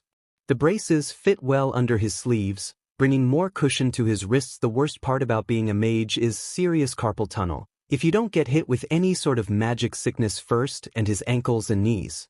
The boots fit a little snug. He could probably bring it up with the support department to make them half a size bigger, but other than that, his costume was complete. Except the hat. Izuku glanced at the box he'd brought in with him, the very same mage hat that his father had given to him that morning. U-san had done their best to get the old smell out of it, but it still had a bit of it stuck in the fabric that would probably wear off the more time it spent out of whatever box in the attic it had been hidden in. Wow, Midoriya. Kirishima's voice cut through his thoughts and admiration of the hat. You look like you just came out of some fantasy story. His own costume was lacking in the upper department, leaving his chest and arms bare, with strange armor pieces circling his shoulders. It was all red like his hair. Was red his favorite color? Thanks. That's the look I was going for. He nervously rubbed the back of his own neck, before deciding it was enough attention on him, and took another look at Kirishima's costume. You look really cool, T2. Kirishima looked down at his costume. By that point, the two of them had made it speedily out of the changing room, or, well, Izuku had, and Kirishima had decided to tag along, and were walking calmly towards the open gate of ground beta, where other classmates would no doubt be waiting. Thanks, dude. It came out super manly, I love it. Izuku nodded, thought did seem familiar to him. Not the design itself, but the general vibe of the costume, and the color looked really familiar. Had he seen it somewhere before? Whether or not he had, was not what he was trying to focus on at that point. No, now he had to focus on his first ever hero lesson. Toshinori was already proud of this new class of students. He'd be teaching them all about the world of heroics, and just watching them walk out in their new hero costumes, he felt it deep in his soul that this class would be one to change history. And, surprisingly, there were a few students that Toshinori recognized. The Todoroki boy stood out, a mysterious enigma that had been held behind the closed doors of the hero endeavor, his first time at school. Ida Tenya as well, the younger brother of Pro-Hero Ingenium, and even Yaoyorozu Momo, another student recommended to UA by her prolific hero family. But another student stood out as well. It had been a year by then, when he'd last encountered the green-haired boy. Even though his face was rather ordinary, his quirk seemed to ingrain itself into Toshinori's mind. Midoriya Izuku. A quirk he'd only barely understood, and by the sounds of some of the other UA staff, they didn't either, one that gave him a weird, unfamiliar but also familiar feeling, but he remembered more the brave act the boy did in order to save his friend from the villain made of slime. He actually did make it into UA, and Toshinori was excited to see how all his new students would act in what he had prepared for him. Listen up, heroes in training. All Might's bellowing voice cut through the chatter that had grown in the crowd. Everyone quieted down instantly, their eyes trained on the pro-hero. Izuku couldn't see past the majority of his classmates, and he quietly squeezed himself to stand in front of Ida, so he could better hear and see the pro-hero and the instructions. Now, it's time to begin the combat training. You might expect most villain attacks to take place outside. Now, while there is truth to that statement, more of the heinous villains will be inside. Heists, hostage situations, backroom deals. Truly evil villains will hide themselves in the shadows. Today's lesson will split the class into teams of 2 versus 2, one team acting as a hero team and the other acting as a villain team. He paused to clear his throat. The villain team will be stationed inside with a large fake bomb made of papier-mâché, and 2 heroes are tasked with infiltrating the building. It seemed pretty simple. If the heroes can capture the villains or touch the bomb, then the heroes will win. If the villains can capture the heroes, or if time runs out, then the villains win. The simplicity of it brought up a quick problem, however. Ida beat everyone to it. Excuse me, All Might. We are a class of 19 now, not 20. There had been an unfortunate student kicked out after the quirk test their first day. Izuku hadn't really thought about that student. His name wasn't memorable, though his quirk was definitely on the interesting end. At the very least, But Aizawa deemed him not worthy of being a pro-hero in the end, but it did mean there was now an empty spot in the classroom. All Might took a pensive glance at the class, scanning the students. You are correct, young Ida. We will just have to see how the lots go in the end, will we not? The odds were more stacked on one person going against two than a random three-person group, though that would leave another one person out. The angst of having an odd-numbered class, he supposed. Plus, All Might pulled out a cup, with what looked to be popsicle sticks with words written on the end of it. Compared to the massive frame of the hero, it looked small and dainty. You each will pull out a stick to decide who you will be partnered with. It stood out to Izuku immediately. It would be fairer to let everyone pair up with who they wanted on their first day, but in the real world, heroes are often partnering up with heroes they might not even know, so teamwork like that is important. Exactly right, young Midoriya. I said all that aloud, didn't I? Izuku felt his cheeks flush immediately. Maybe he hadn't gotten rid of the habit as much as he thought. But All Might agreed with him. He was right, the praise felt very good, at least. When it's Izuku's turn, he pulled out the English letter B. It's handwritten, and it dawned on Izuku that this is the first class All Might has ever taught, and he's even put in the time to write out and make the cards. Once all his classmates get their sticks with English letters on them, the class is thrown into a momentary frenzy to try and find the person they're partnered with. It looked like Uraraka pulled out the rough end of it all. She would be going it alone, then? Midoriya. Kirishima's voice managed to cut through the crowd. He's holding the letter B up in one of his hands. Looks like we're teamed up. Izuku nodded. Why, yep. It's a relief to know that in this world he isn't partnered with Kaken or is by himself, but instead with someone he knows. Somewhat. Kirishima sat with them during their lunch break, but Izuku's mind has been so full lately that he doesn't know a lot about them, aside from their quirks. He knew little bits of everyone, of course, but nothing past the surface level that they show off to the world, really. All Might called them back into order once everyone got their partners situated, and pulled the lot for the first two teams that would be training first. Team F will be the hero for the first training and Team B will be the villains. Well, it looked like Izuku and Kirishima would be going through first, which would be nice. It's ripping the band-aid right off, over with quickly. He scanned the crowd for Team F, and he felt his blood run cold. Kaken was staring at him, red eyes lit with an uncomfortable familiar ire. There's something that Izuku can't stand about the look he's given. It feels like a million little bugs are crawling up his arms, and he glanced away, trying to avoid more eye contact. So why not live with the magic? Be a kid again and believe in the fantastical. Life is more fun with a little smoke and mirrors. LH Causeway. The building is awfully empty, but other than that, completely free of damage. Damage Izuku immediately predicted, knowing that Kaken is involved in this fight. He knew that he was going to go for him immediately. There will be bloodshed. There will be pain. Izuku could still, sometimes, feel the crackle of his explosions right before they went off. He's surprised that his hearing is still intact after all those years of being around his old childhood friend. Deep breath. It wasn't from mother magic, but the thought radiated with her warmth. Deep breaths and he could do it. He could do it. The papier-mâché bomb, that looked like it had been built carefully by an amateur artist, most likely All Might, sat tucked into the top floor of the building. It looked like some sort of anti-flammable substance was also poured over it, recognizing the smell immediately from when Izuku was first learning fire elemental spells.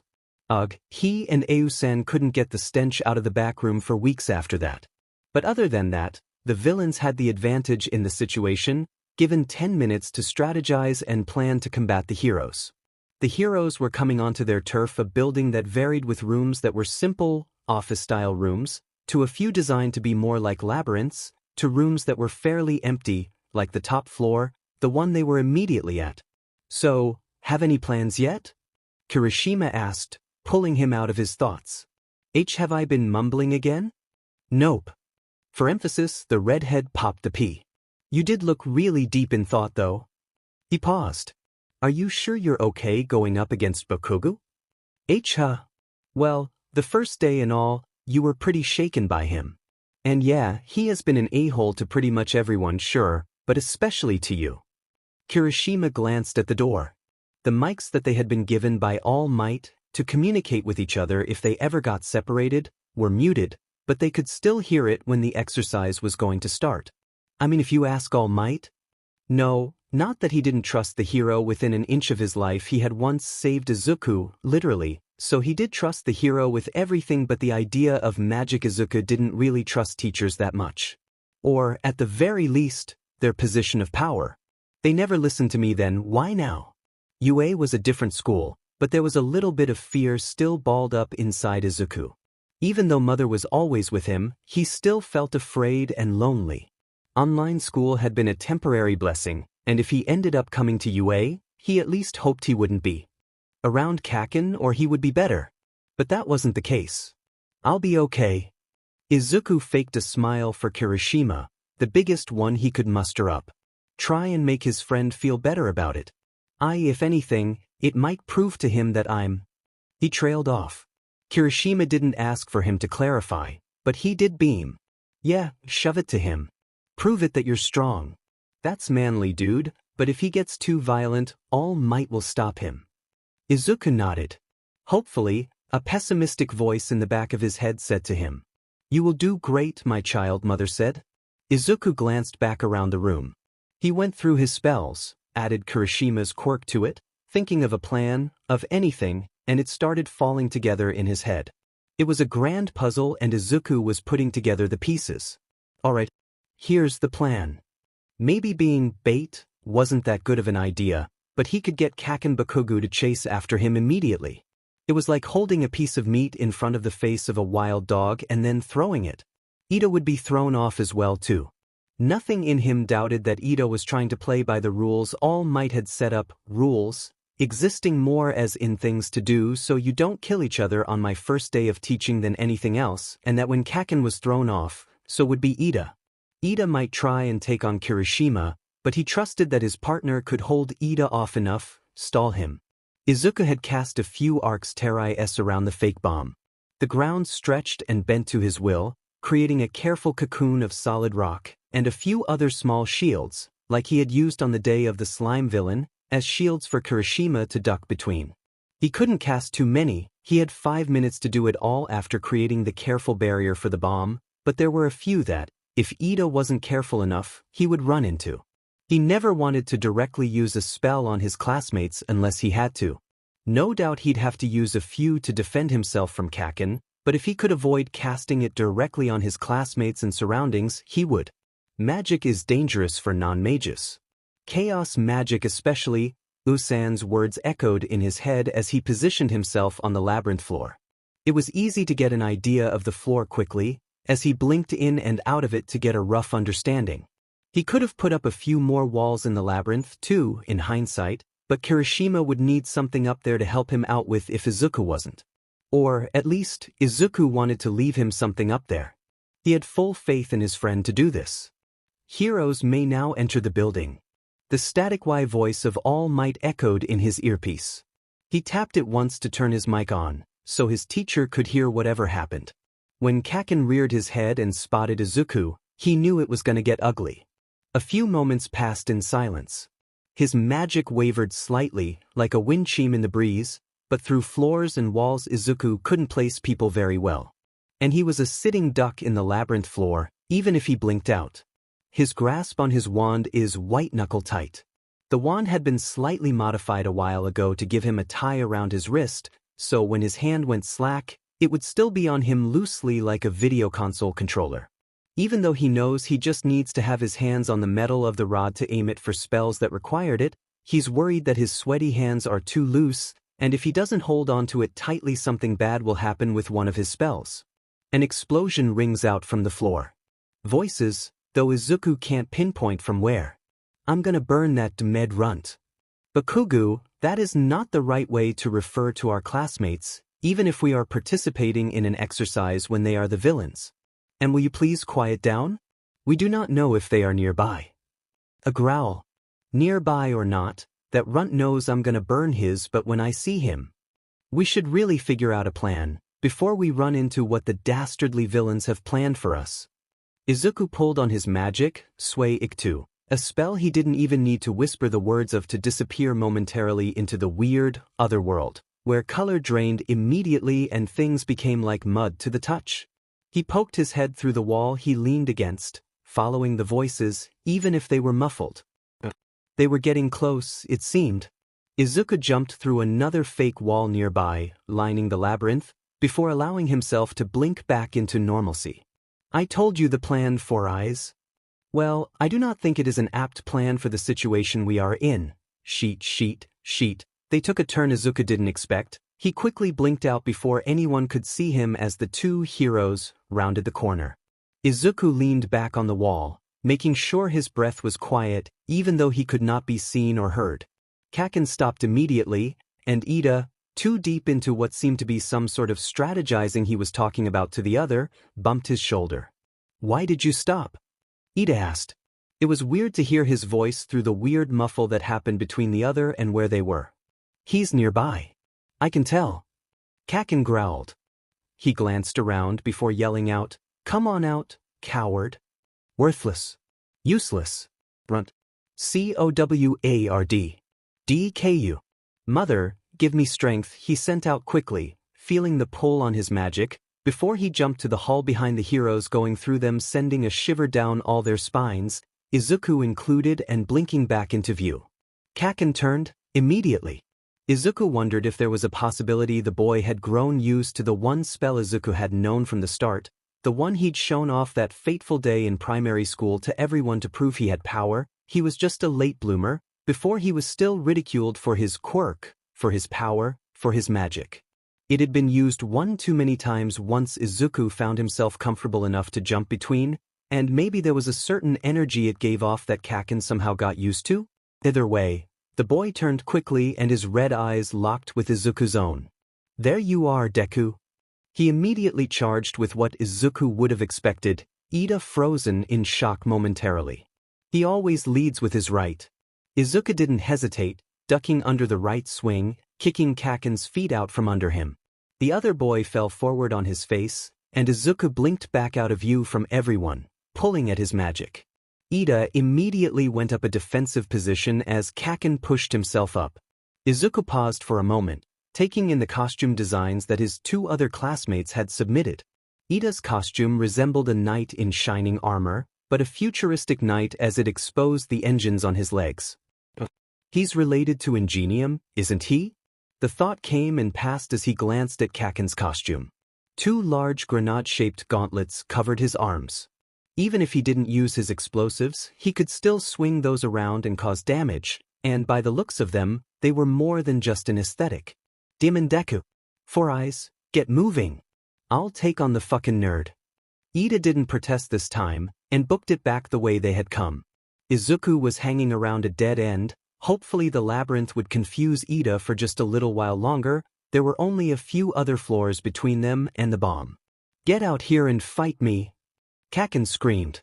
His nose was turning a dark gray, probably bent or broke from the force of Izuku kicking him down to the ground, but he seemed unharmed other than that. Izuku felt his hand tighten around his wand. It wasn't fair that he had always been treated this way by who should have been his childhood friend. One of his best friends, once upon a time, before quirks came into his world and not Izuku's. The smell of nitroglycerin and sound of the sparks before an explosion haunted Izuku's memories. But if he was ever going to become the great hero he's always dreamed of being, there are fights he just can't ignore. Izuku blinked back again, between where Ida used to stand and Kaken.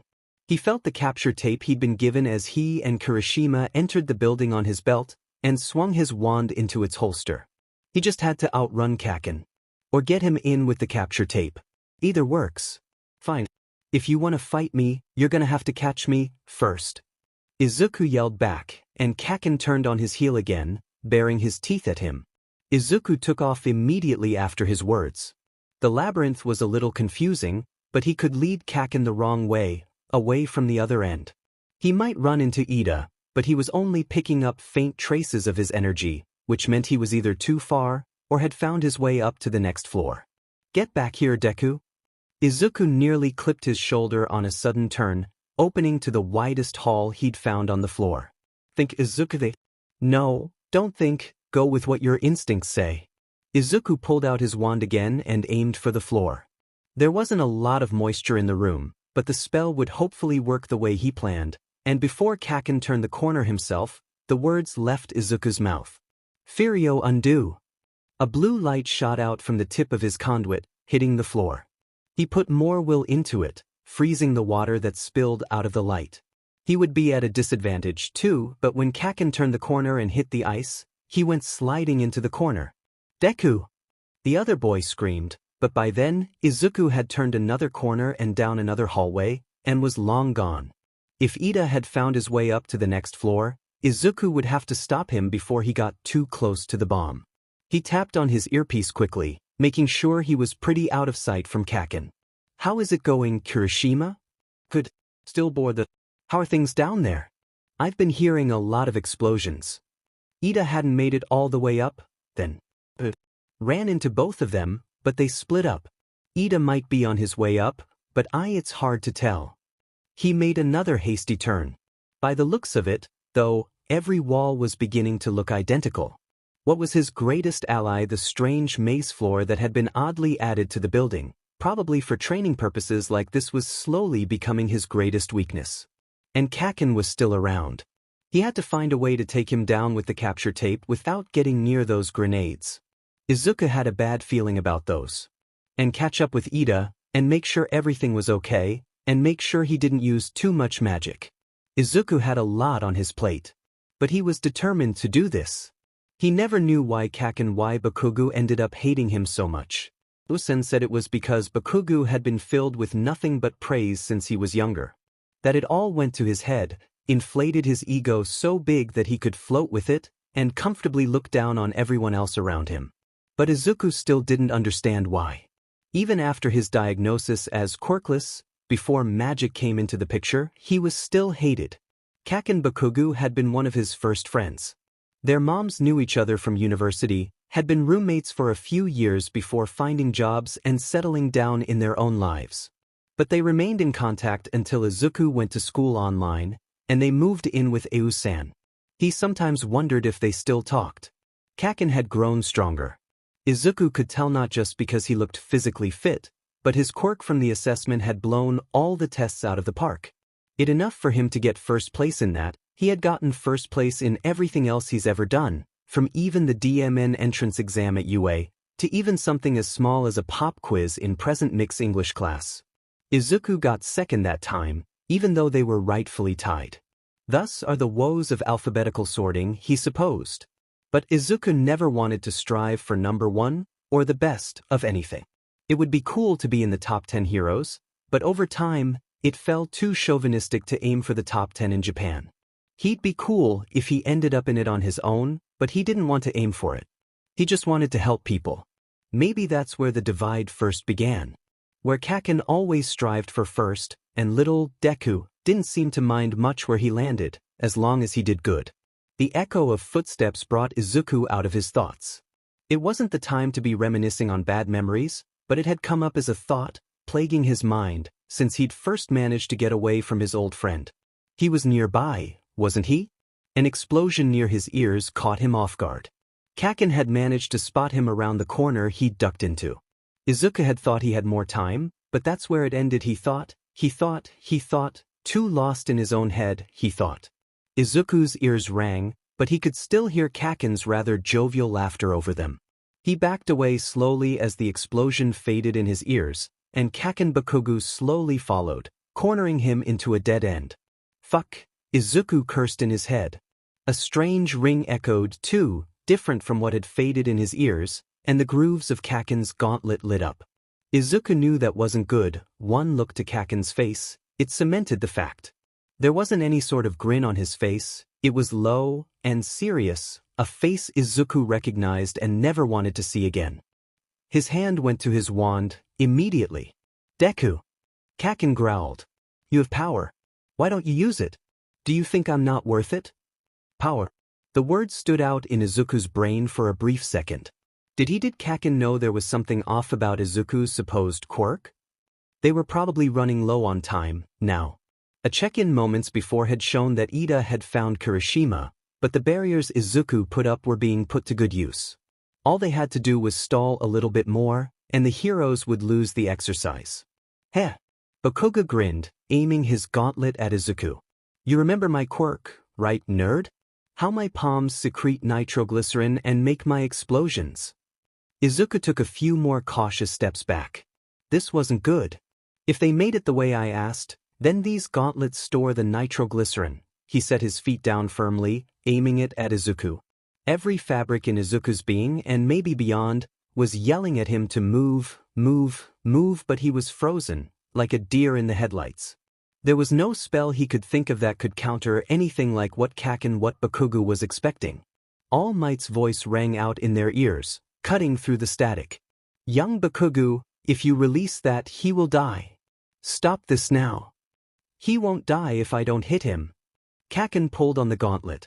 The explosion charged up and fired, and that was what magic did.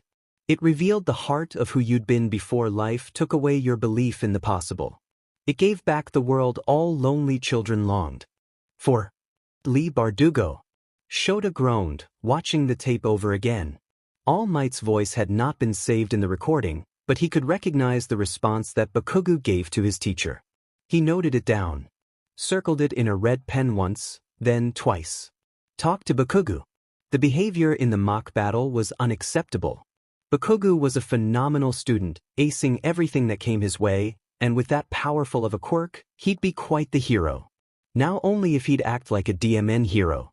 Midoriya is lucky he escaped that fight without any serious burns.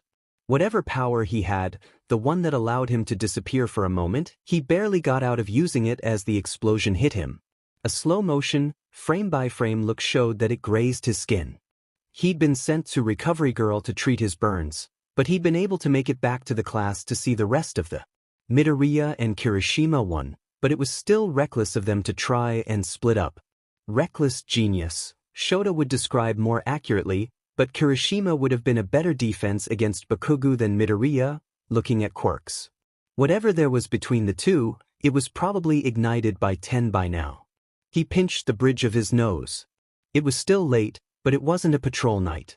Hizashi was asleep, having finished his grading of English tests and given up on begging Shota to go to bed. He was correct in assuming, after the first day, that the two would have some sort of tense relationship. The way that Bakugo reacted to Midoriya's quirk said enough about their relationship, but Shoyuta hoped it would stay a heated rivalry. While they're not encouraged at UA, they could happen from time to time between students, usually of different classes, not within the same class. UA boasted rivalry and competition as necessary to get students to do their best, but sometimes it can bring more heat than necessary into relationships. Sometimes literally. But what he saw in those tapes sent chills down Shota's spine. Sent his stomach spiraling. He'd heard a bit of it, but he didn't know what their relationship was, other than tense and bad and any other negative adjective he could add before it. Strike 1. When it hadn't been the last class he'd expelled, he'd give students strikes before he went straight to expulsion. Strikes were meaningless and only mental notes in his own head, and they were fluctuating. If a student showed change, he would remove it. The first day, the one student he expelled, Mineta Minoru, somehow managed to strike off 3 times during just the assessment test. 3 strikes, he was out. Even though he didn't get that low of a score in the placement test, the way he treated his female classmates, and a later look at the boys' record from previous schools cemented Shota's choice. But Bakugo wouldn't get the boot immediately like Mineta. Shota would try and see if there were ways to possibly transfer him to Class 1B, so that he could still get the hero education he signed up for. Bakugo was determined, and had more firepower than Shota saw in most villains. But if Bakugo got kicked out of the UA, there's no telling what a criminal underworld would do with the student who ranked first in the entrance exams but got kicked out shortly after. No telling. He couldn't let Bakugo go. Shota rewound the recording again, watching that moment, again. The explosion just barely scraped Midoriya, and then he was gone. 1 second there, 1 second gone. Midoriya's quirk is a weird case, one that doesn't seem to make much sense. There had to be more to it. Right? His uncle had scheduled a meeting with Nedzu about an independent study session. The uncle seemed to have the same quirk, a rarity to be passed down perfectly through generations. There was something different about the quirk, too, Netsu told him, that he'd learn at the meeting. Just keep an open mind, Aizawa. That's all I ask of you. Strange request, but it's the principle of UA, a talking animal. So Strange was just normal in his life. There were 3 other recordings he had to go over, he noted, leaning back in the stiff desk chair. A quick reprise, a quick catnap wouldn't hurt between then. He needed a refresher, after what Bakugo and Midoriya had just put him through. The ceiling fan in Izuku's room is on low, but it's got just enough strength to gently breeze over the repairing fabric of his hero costume. Had he been a second slower, he would have seriously gotten burned from Kaken from Bakugo's quirk. It could have seriously hurt him. His dreams of a hero could have ended there, for all he knew. But they wouldn't. They would stay as an annoying thorn in his side forever, wouldn't they? The green of his robe is highlighted with golden threads, slowly repairing and regenerating. When Izuku asked how this fabric worked, he'd gotten a pretty interesting response. When the fabric is broken, torn, burned, destroyed, a magical enchantment activates in it that slowly takes in magic from the ley lines to repair. Bigger damages seem to take forever. He added a small note in his notebook to look for more magical fabric, to make a backup costume. His robe would be done by the time their field trip next week would come around, but if this happened when he was in active duty, that'd be kinda bad to be without part of your costume. Of course, Aizawa fought just in a black sweater and joggers. So just the loose tunic and his rough breathes to cover up the light as air braces he wore to protect more vulnerable parts of his body. He took a glance at the clock by his bed. It was ticking slowly to 1 in the morning, and he sighed, allowing his body to fall back on the bed. It had been only that day that they had their first mock trial as heroes in training, to establish some sort of baseline for their heroic skill. For whatever reason All Might explained at the end of their lesson, Izuku's ears were still ringing from that explosion Bakugo sent his way. Maybe he could request some sort of ear protection? Or ask Au-san about enchantments, figure out if something exists for his mage hat to add a little more protection, not just from sound-based attacks, but maybe just protection overall? Something like that had to exist in enchantments, and Izuku wasn't quite on that level yet. He scribbled it down in his notebook, before setting his pen in the crease of it and shutting it. Tomorrow was an average day. They would have average days in between larger training days during the beginning, to get them used to the grind of UA.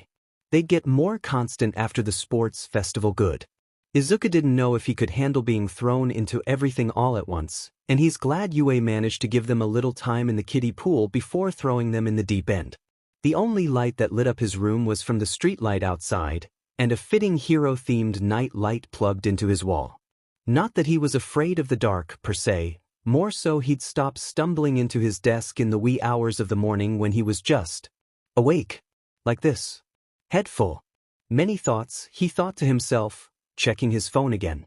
There were no new notifications on it, just as he'd expected, and he scrolled through a forum he had been reading earlier, seeing if there were any updates. What is All Might's quirk? Discussion. Mighty Midget 2:10 p.m. It's gotta be some sort of emitter-type quirk, right? I mean, it's some sort of jacked-out super-strength quirk, obviously, but we can cancel out mutation unless it's a weird mutation. And transformation type doesn't make sense. Awildelbatros 2:11 p.m. What if it was a transformation type, though? Think about it for a second. It'd be why no one can understand it. If he transforms into the bigger silhouette we know All Might as, no one would suspect a smaller form to be his civilian identity.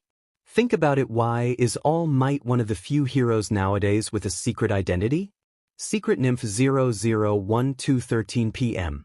I mean, there are a few other heroes with secret identities, but All Might is the most well-known. At least, in Japan. At Midget it makes sense that it'd be an emitter, but what if at Albatros is right in assuming it's some sort of transformation type that allows him to take on a larger, stronger form? He locked his phone up.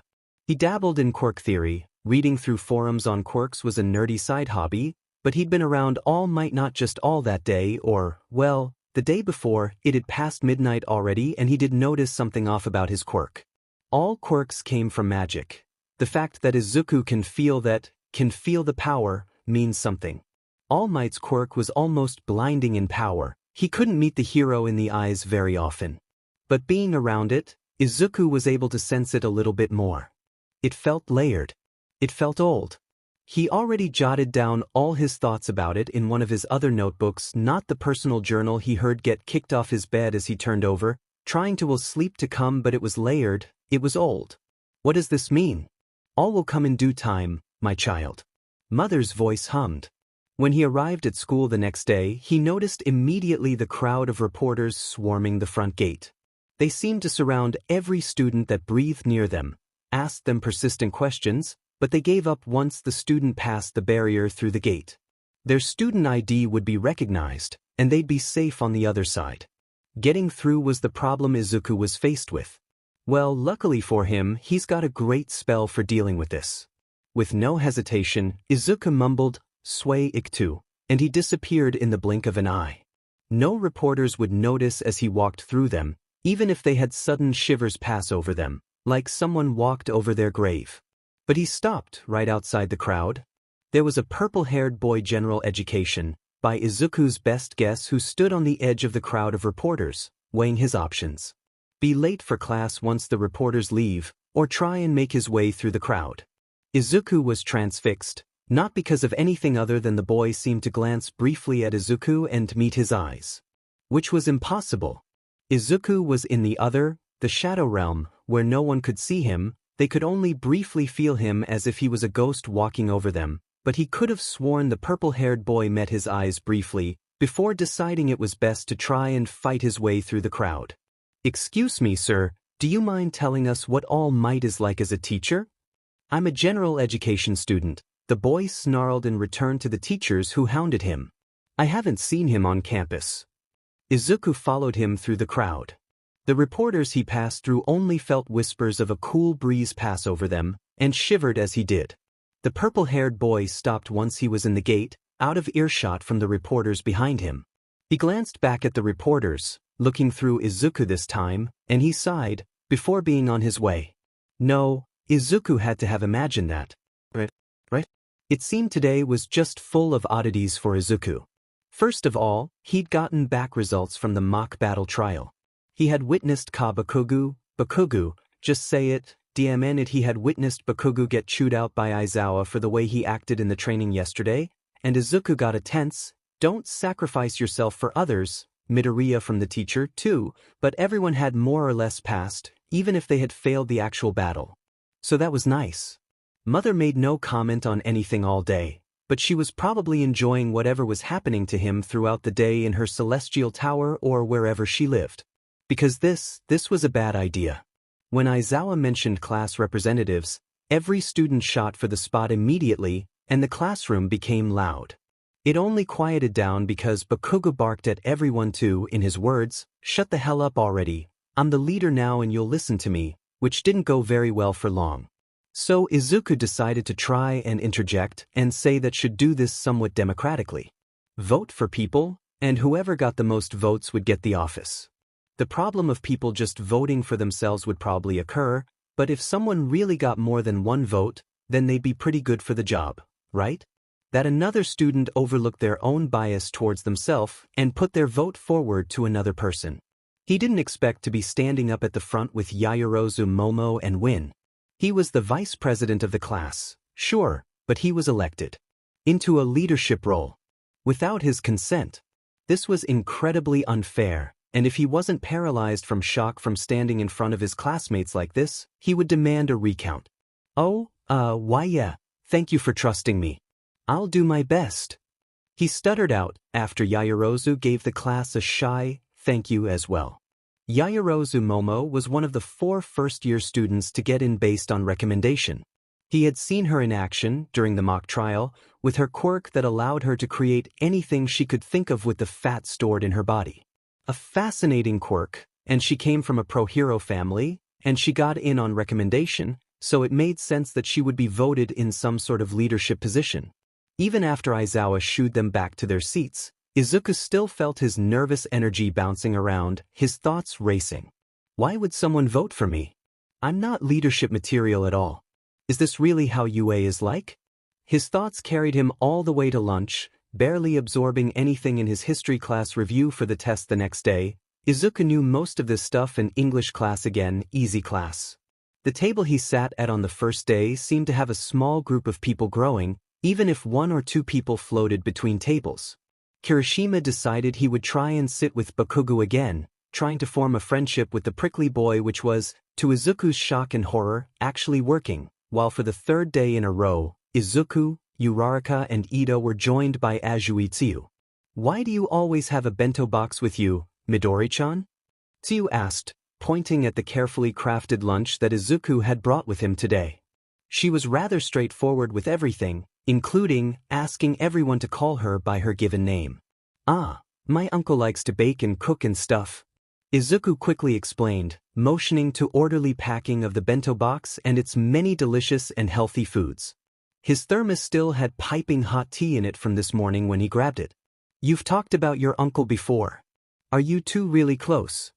Uraraka asked, pointing a chopstick at Izuku in a non-threatening manner, between gulping down large chunks of the hot lunch that the school prepared for students. Izuku nodded, feeling a faint smile form on his face. "We, have the same power. So he's basically helped me train my whole life and stuff. Magic is chaotic, magic is living. If you do not control it, it can build up and it can seriously harm you. One of his first lessons was harsh, but thus was the way of magic sometimes." "That's very interesting," Ida interjected. "It is very rare for a family to pass down the same quirk so well.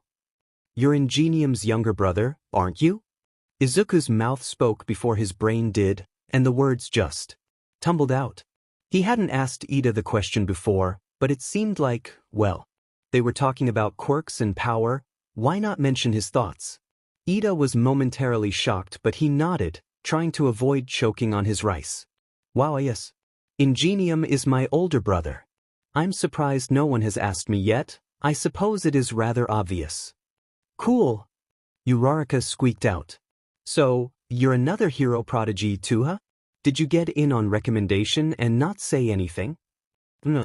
I wanted to make it into UA on my own, and I wanted to test my abilities to make sure I was truly worthy of being a student here," Ida stammered. The conversation flip-flopped, then, to everyone at the table stating why they wanted to be a hero in the first place.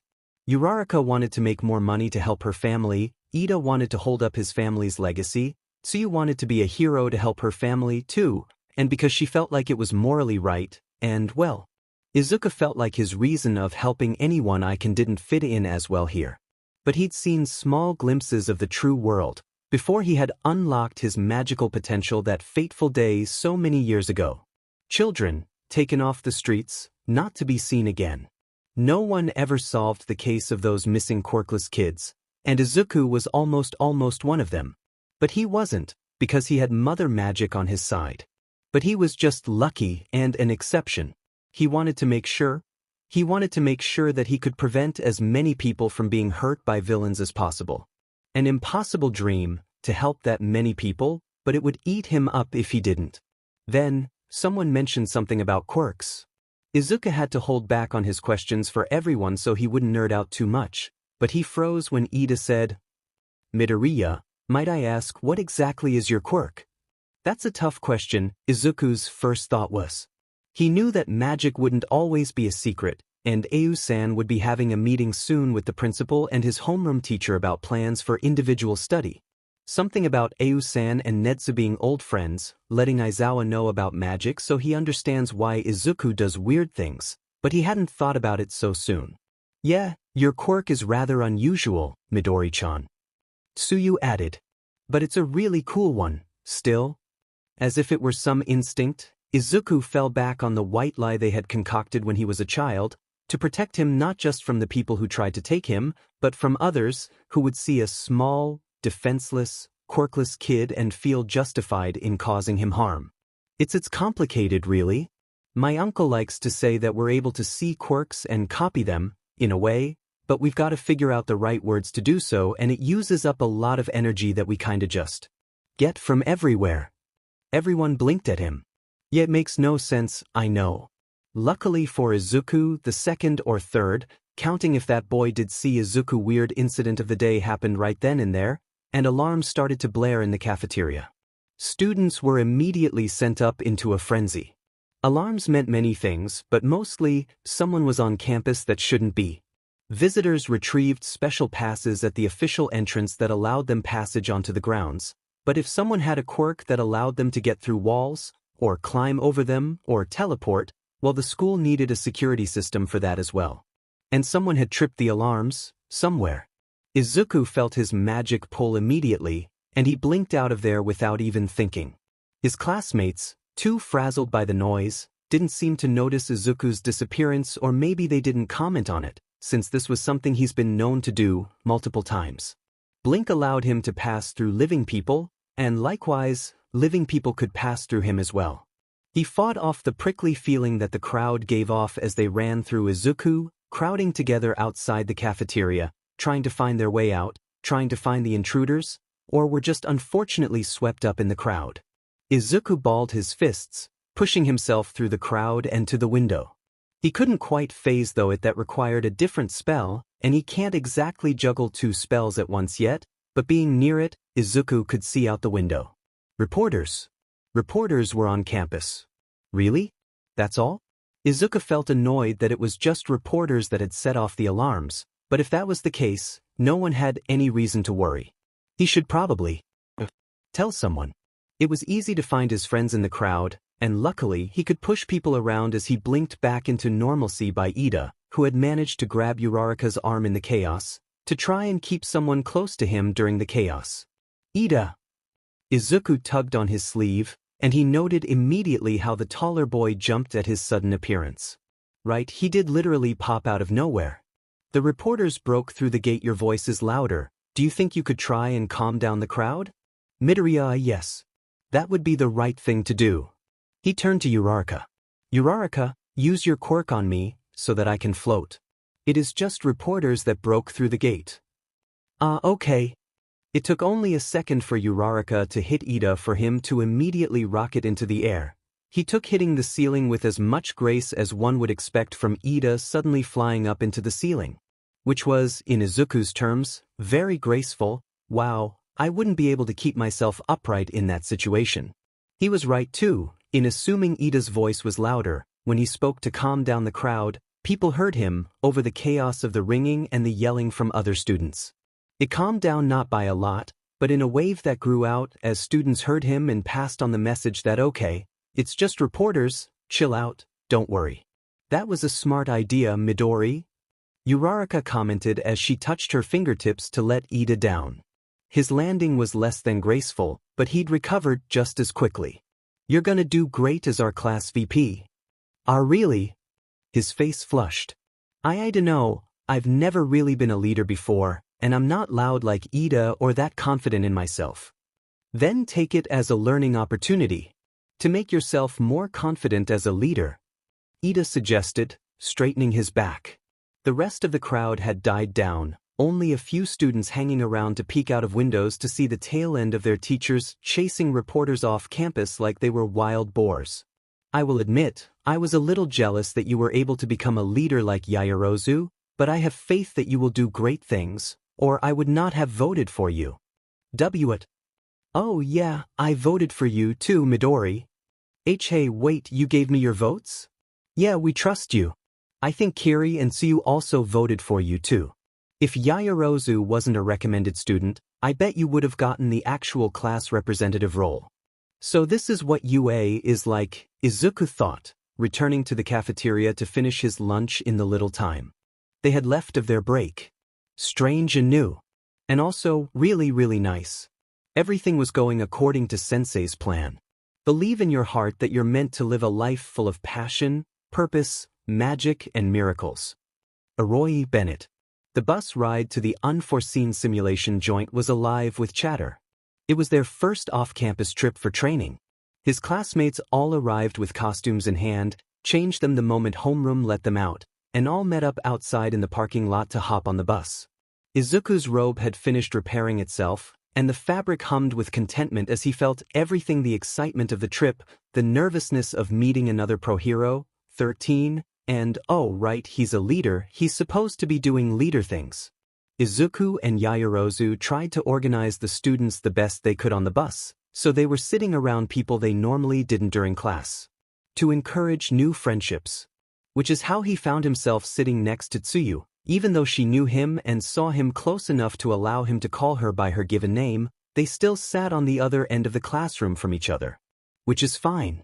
Izuku would much prefer sitting next to Tsuyu rather than someone a little more loud like Shiro or completely closed off like Todoroki. Tsuyu was probably the best option for himself in this situation.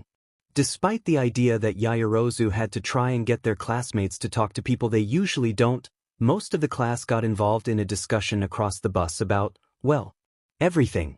I think Crimson Riot was the manliest hero. He's who inspired me to want to be a hero when I was a kid. Crimson Riot? Who's that? Crimson Riot is a bit of an older hero. He's done a lot of work in Osaka in more recent years, but his quirk is really fascinating. Izuku caught himself quickly, covering his mouth with his hands and resisting the urge to chew anxiously on his finger. He'd said all that aloud. Kirishima only laughed. Yeah dude, you know your hero stuff. Mother, I am so not used to all of this, Izuku thought to himself. Why I guess I kinda do. You're one of those hero fanboys, aren't you? This time, Kaminari speaks up. I guess, if you put it that way. He glanced down at his hands he dropped in his lap again. Hey, I didn't mean to call you out or anything.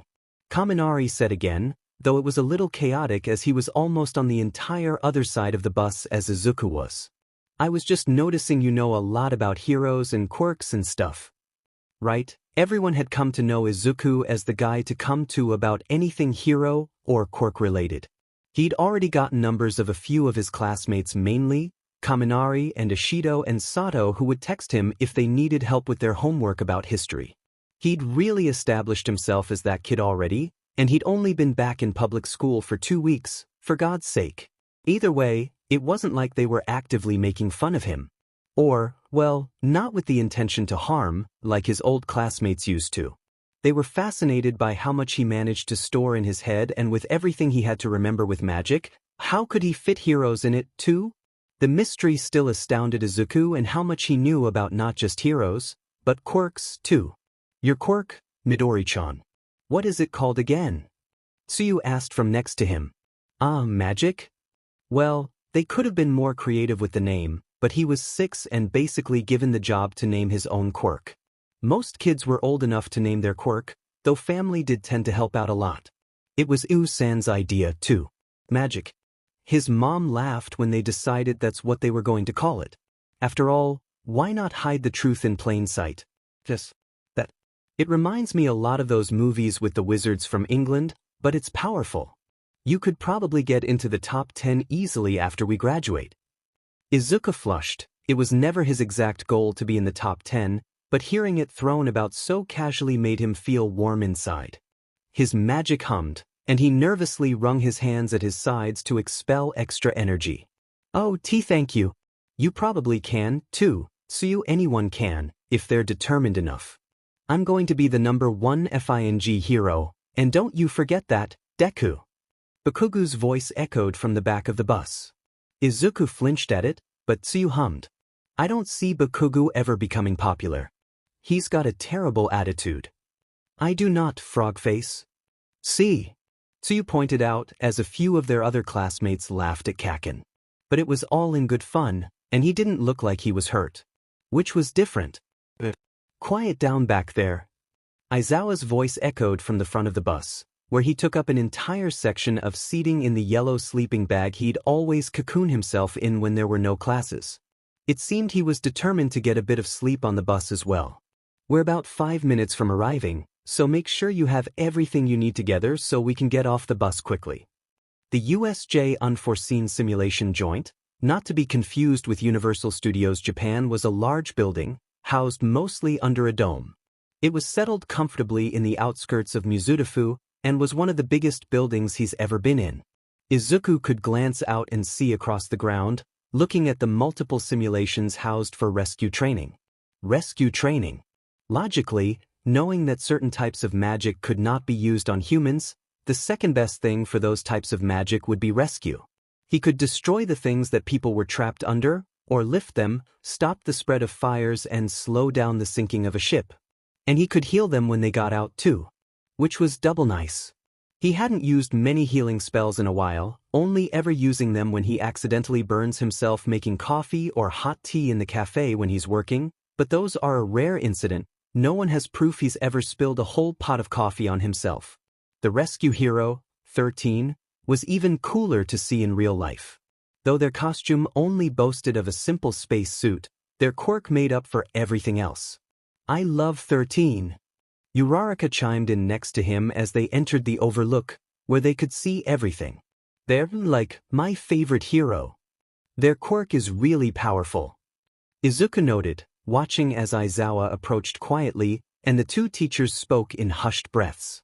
He noticed 13 hold up 3 fingers, and Aizawa seemed to groan, before the two teachers turned to the class as a whole.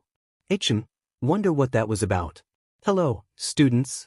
Welcome to the Unforeseen Simulation Joint, or as many people refer it to, USJ. 13 started, arms open wide. Their costume made them look like some sort of comfortable teddy bear, warm and open. They're one of the few pro-heroes who still dons a secret identity. No one knows what the person under it is like, but they're brave, kind, compassionate, all the traits a good pro-hero needs. Today you will be using your quirks in exercises around my facility to practice the art of rescue, but before we begin, I have 1 or 2 points to make. They paused. Clearing their throat, they continued. As I am sure you are all aware, my quirk is called Black Hole. It can SCK in anything and tear it apart. Which has proven pretty useful for rescue operations, Izuku thought to himself, thinking of the images he'd seen on the internet of 13 in those exact situations. However, my power can also easily kill. They added, I've no doubt there are a few of you out there with similar abilities if you are not careful. Izuku wandered to the thought of chaos magic, not an element, but a magical energy that for most mages was hard to manage and control, just like its sister, Order. They were powerful energies, and if a mage wasn't careful with chaos magic, especially around non-mages, then they could really hurt someone. Or kill someone. He hadn't needed to see the proof of the chaotic energy harming non-mages, he took his uncle at his word on that. His ingrained spell, Blink, is chaos magic, which made him conflicted about chaos magic as a whole. It has protected him ever since his first spell, but it could cause so much harm to his mom, to his friends, to anyone around him, if he didn't use the magic carefully enough. It was, put simply, quite stressful to think about, so he's just not going to use chaos magic and just live like that. Except his ingrained spell, or any chaos magic that doesn't directly attack a non-mage. In our superpowered society, our use of quirks is heavily restricted. While some might find it annoying, it is only to allow people to all live happy and safe lives. It takes one accident with a powerful quirk to cause many deaths, after all. 13 said. But we're not here to learn about the many ways your quirks can be used to harm people, we're here to give you a new perspective. Your power is not meant to inflict harm, but save lives. Izuku smiled. That is all. Thank you for listening to this old person's rambling. 13 finished with a bow. A few students clapped, Izuku included. What 13 said was right about everything about quirks. Mother's sudden voice in his head made him freeze. It didn't sound like the warm tone he usually got, the gentle nudges to fix magical leaks, the soft assurances when he was nervous. This one was different, it was cold, it was like mint, it was stunned. Izuku glanced around, as Aizawa began to organize the class into groups to begin exercises, when he noticed it. Right in the center of the USJ where 2 ley lines met, not the powerful, multiple ley lines like on UA's campus, but 2 just crossing each other was strong already. There was a small dip in the magical energy. Almost as if there was a black hole in the center of the plaza. Reality seemed to bend a bit, in the center of the plaza, as a black, swirling cloud began to form. It felt like it was pulling on everything, and it felt so strangely familiar, something he'd seen or felt before. Mother, what is happening? Izuku frantically pulled on his own magic, as it was noticed by Aizawa, who ordered the students to huddle close. She was strangely, quickly responded. I do not know, my child. But it does not feel right. Stay safe, she said. The black cloud expanded, and people began walking out of it, led by one person, who wore just a simple pair of black jeans and a t-shirt. They didn't pause in walking out, and then more and more people followed, different shapes and sizes, and Izuku immediately knew who they were even when they hadn't said anything yet. Villains. It was his own voice in his head this time. Stay back, Aizawa said, pulling up the yellow goggles he usually had buried in his capture weapon. Aizawa-sensei, what's happening? Someone Izuku didn't recognize who, stuck in the moment, asked. Huddle back and get closer to the exit. Aizawa ordered. Izuku turned with the other students, but the same black cloud that had expanded in the center of the plaza, that had allowed the villains to get in, began to appear by the exit, blocking their way out. The sensors are jammed. I can't get a message through, 13 added. Izuku could get through easily if he just blinked out of there, but something fear, nausea, uncertainty kept him rooted for once. 2 yellow eyes appeared in the mist. 2 familiar yellow eyes. No way. Izuku's memories jumped back immediately to that day he had discovered magic. The villain that stood before him was the strange spaceman who had tried to kidnap him all those years ago. He always hoped that the villains responsible for the disappearances and the attempt on himself would be caught, and he began to think that they had, after so many years, but it looked like they hadn't. Or this villain was a lucky one that got away. I'm afraid we can't let you go. The smoke spoke. The voice sent chills down Izuku's spine. The eyes trailed around the small group, setting down on Izuku for a brief moment. Maybe there was a spark of recognition in those eyes as well. Or maybe Izuku was overthinking. He was definitely overthinking. Aizawa had disappeared down into the crowd, while 13 made themselves a barricade against any villains that came near, spreading their quirk out to the stairs behind them. But Izuku could still glance over the shoulder of the pro-hero and see the chaos that his homeroom teacher was jumping into below them. He's outnumbered and outgunned, but he's still taking them all down. He noted.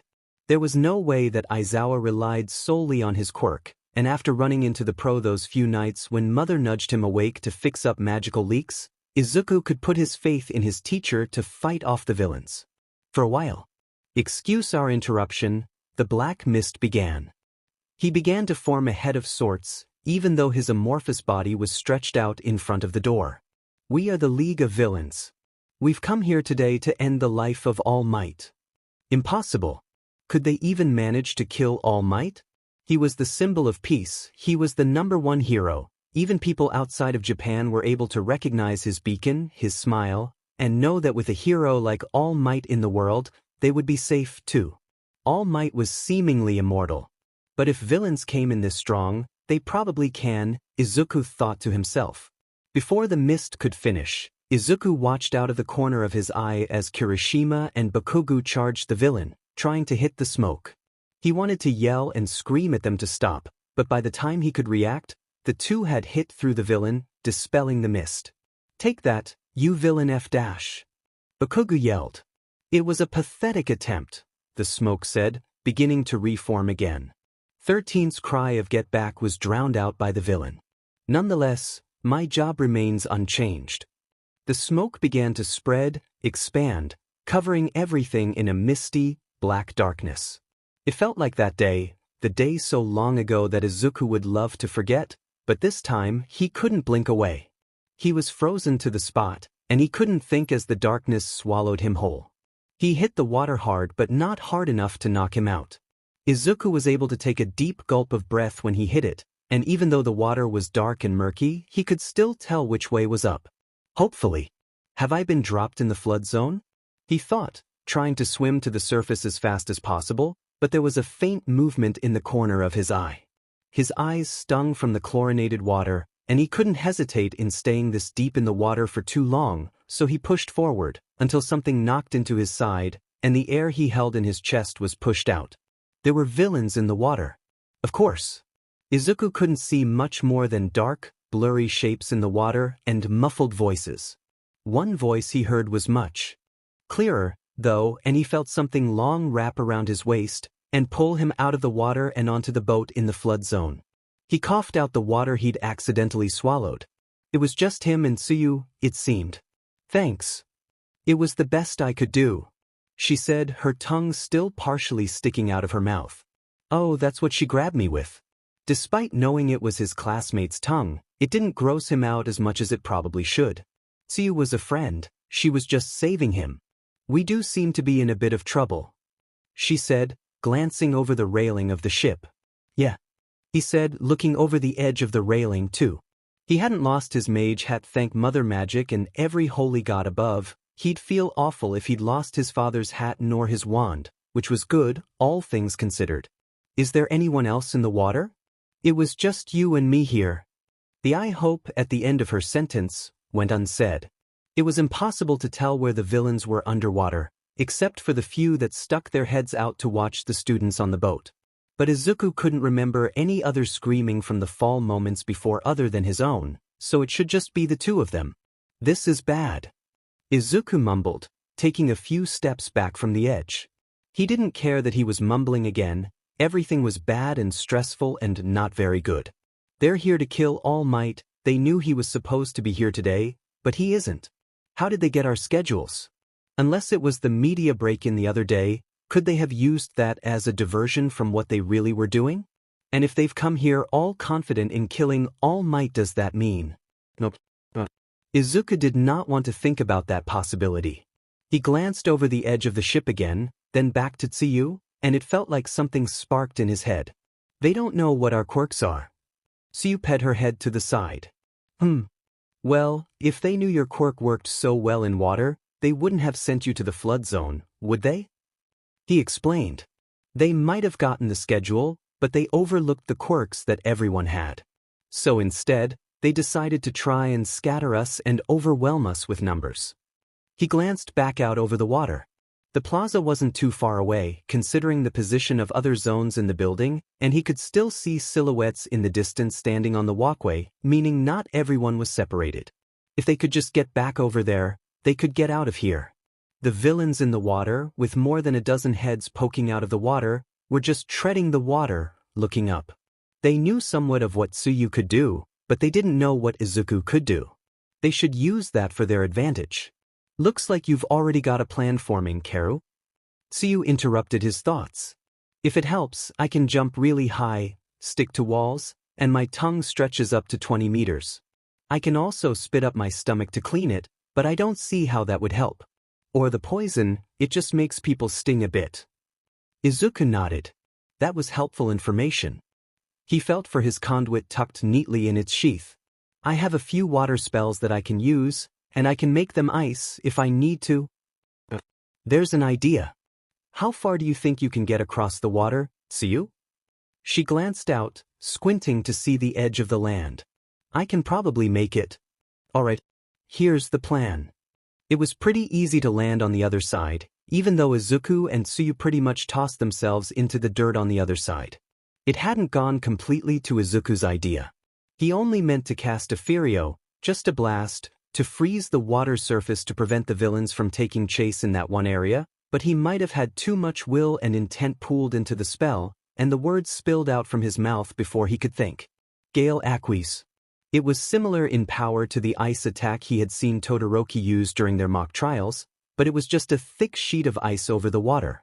The villains could break through it eventually, but it would take a while, and there were villains who couldn't survive long underwater. Hopefully they'd be more focused on that. Hopefully they wouldn't drown. But he and Tsuyu made it across the lake. They just needed to make it past the plaza, up to their other classmates, and take down the smoke villain to get out of there. Everything was much easier said than done, but they'd gotten through one thing, and they just have to take it one step at a time. But remember, just because you don't believe in something doesn't mean it isn't real. Catherine, how? Izuku. Izuku stopped at the sound of Mother's voice. She was desperately pulling at his magic, tugging at it in a way too familiar. Was there really a FING magical leak in the middle of all this mayhem? Midori-chan. Tsuyu's voice is just barely above a whisper. They're trying to make their way quietly at the edge of the plaza, between a few bushes and a concrete wall that cornered off a different zone, under renovations, according to the signs on it.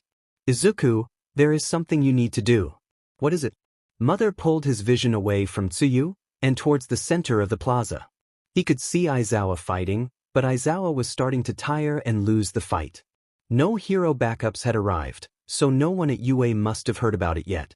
The first person that came through the smoke, the villain who had a hand over his face, was standing next to a creature of gargantuan size. It wasn't a human. It wasn't someone with a strange mutation quirk. It was a monster. Izuku shivered just looking at it, but even just looking closer, he could see it. Faintly, but he could see it. The creature was wrapped together in magic. I do not know what that thing is, but it is a being made of both quirk and magic. They are not supposed to mix, but they have figured out a way for it to work. Was it even possible for something to exist? Izuku knew that quirks came from magic, and that everything was connected, but just because they were connected, it didn't mean they went together. You are the only one that can destroy it. What? Shota was losing. He could tell the moment one of the villains swung at his back he'd gotten that villain down, but they seemed to just keep coming from all angles, and his eyes were starting to get more than just dry, they were starting to get tired too. But he couldn't lose yet. His students were scattered throughout the facility, and he'd die 10 times over before he lost a student again. There was a loud splash nearby and a strange twinkle in the air, and out of the corner of his eye he could see 2 students, Azui, and someone who could control ice, which meant it was probably Todoroki, unless Midoriya had some sort of weird ice powers, 2 getting out of the flood zone. But he couldn't focus on them for too long, or a villain would sneak up from behind and try and get him. He could only hope all his students were able to make it out okay. Now, a new voice joins the noise of fighting around him, and Shota watches as the villain with the hand covering his face charge at him. He'd heard the name Shigaraki thrown out, once or twice, and he had to have been he was counting and watching the whole damn time, to figure out when Shota let down his quirk. Minute. He was too outnumbered. Shigaraki grabbed him by the elbow once he was down, and everything started to be URN. He kneed the villain in the side, flipping Shigaraki off of him, before doing another attack from 2 other cronies who had charged at him. They, in a lucky turn of events for Shota, ran into each other and hit each other's heads, giving him a second to glance at the searing pain in his elbow. It was disintegrated. He could see his muscle underneath, most of the skin gone, and it was bleeding pretty heavily. All right. That's Shigaraki's quirk, then. He just needs to avoid him at all costs. Your quirk isn't good in long, drawn-out battles, Eraserhead. Shigaraki grinned, sitting up. This is different from your usual game, yet you jumped into the fray to protect your students. It's sickeningly sweet. Shigaraki spoke like one of his students, like a child. He looked like he could be an upperclassman too, but most of his face was covered in dried skin and hidden behind the strange mask hand. But you've mistaken me for the final boss. What? The creature is on him before he can think. There's a painful snap. He can't feel anything. He can't move. He's pinned under something. Meet the Nomu. Izuku can almost hear the snap from the center of the plaza.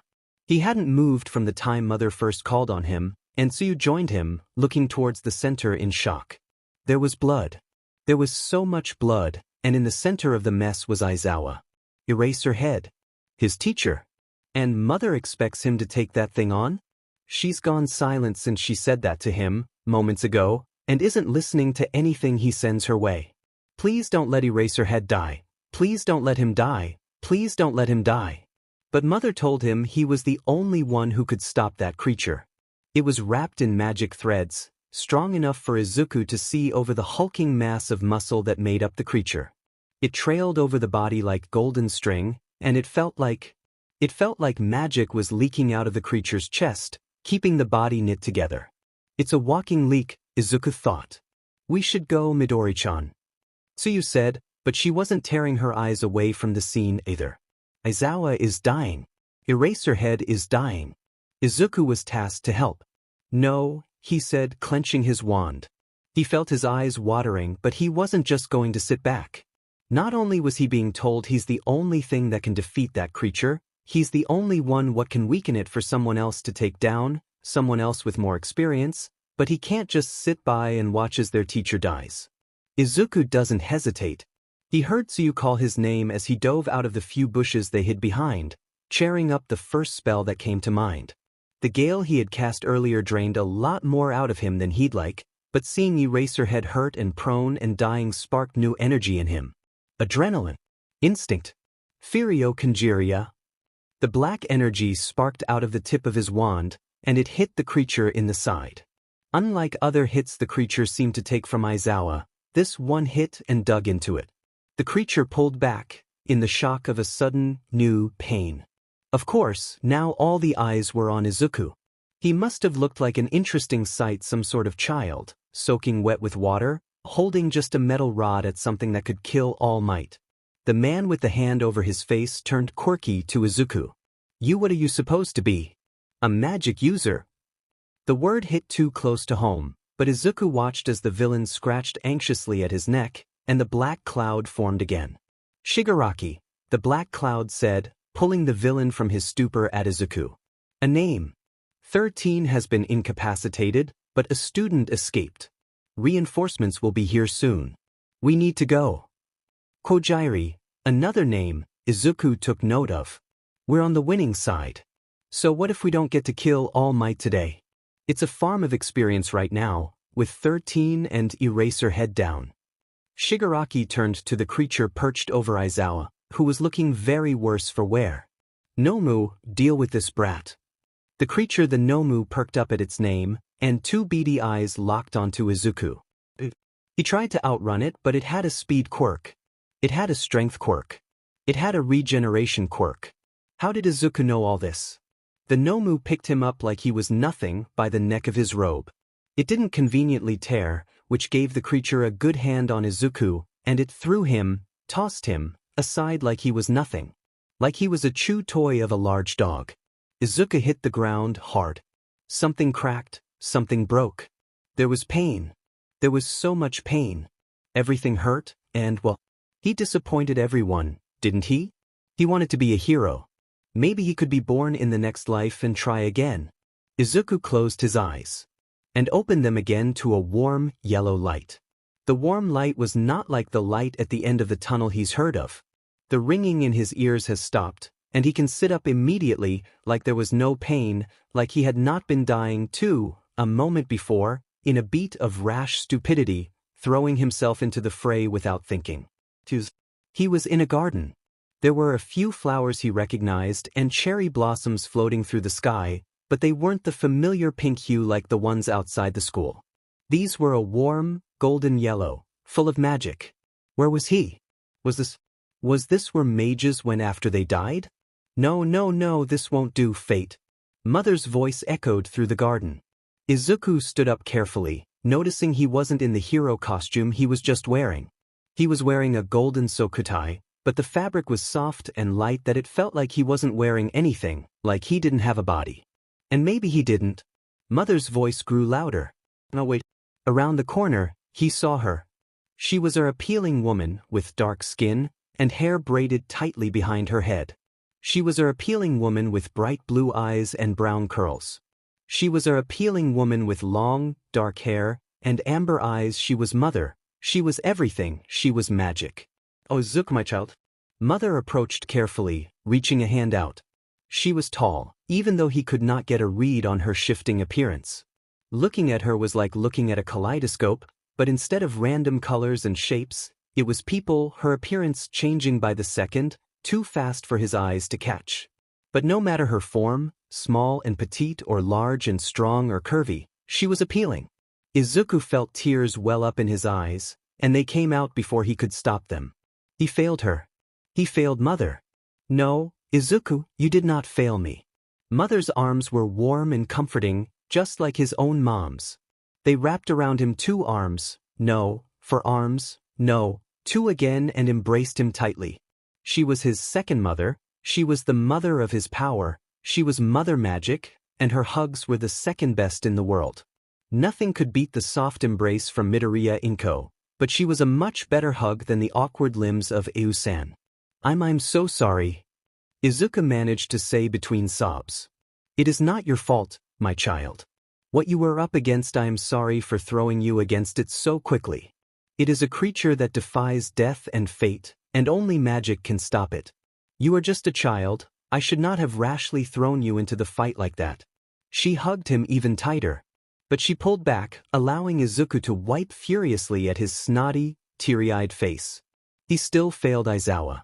He wasn't going to see any of his friends again. Who else would get? Who else could he have saved? Oh, Izuku. Mother hummed. Your story does not end here.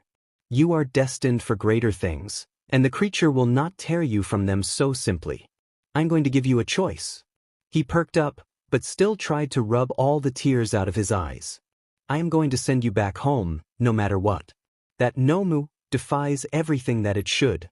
I do not expect you to take it down when I send you back, and you can wake up in the hospital, alive and safe. Or, I will allow you back into the fight, if you so longing. I will not send you alone. For a temporary moment I will allow you to use all magic regardless of your conduit. I will be with you to take down this creature. But it might come at a cost. A cost? Magic is living. I cannot unlock it so easily for you as I would like. You might get sick with magic afterwards. But you also might not. It is the risk of being open with magic at such a young age. The cost. Everything came with a price. He could just wake up in the hospital when everything is over. He could just allow it all to pass over him and not deal with any fighting. But that would leave Aizawa, his friends, that Nomu, all to deal with itself. There would be more death if he left, and he could try and heal Aizawa. Even if it meant he'd get sick, he could take down the Nomu. He could take it down. I want to go back. Izuku said. Please. Mother smiled. I had a feeling you would want to, even if it risked your magic completely. She said, brushing a few loose hairs out of Izuku's face. I will allow you safe return, and the power you need to take down the Nomu. Thank you. Izuku closed his eyes. And Wokbakup. You have magic in your fingertips, magic in your eye, magic in the arms that hold. And tell me not to cry. There is magic in your voice. When you talk to me each day, there is magic in your smile. And in the things you say, there is magic in the way you let me be myself with you. There is magic that you teach me to be good and brave and true. I am growing older, and soon I'll go away. But the magic that you taught me will go with me every day. Coming back to the world, he hadn't even been gone a few seconds in reality. The Nomu had turned around on him, and as his vision faded back in, he could see Tiu, at the other end of the plaza, crying. He could feel so much more. He could feel Quirks, humming and singing songs, and everybody, from the chorus inside the Nomu to the violins inside of Aizawa, still singing, still alive, and even the drums inside Shigaraki and the smoke man, Kurojiri. Take your conduit. Mother felt closer to him than she ever had before. His wand was just a few inches from his hands, and he felt his wounds beginning to stitch themselves back up with magic. Mother's doing. His fingers wrapped slowly around the thin metal of his conduit, pulling it closer. It was the first conduit he ever made. There were many memories buried deep within its cracks. It was a thin metal that Iu-san just had lying around, wrapped carefully around more metal, handcrafted. The first spell Iu-san taught him, before anything else, Manu Flamma.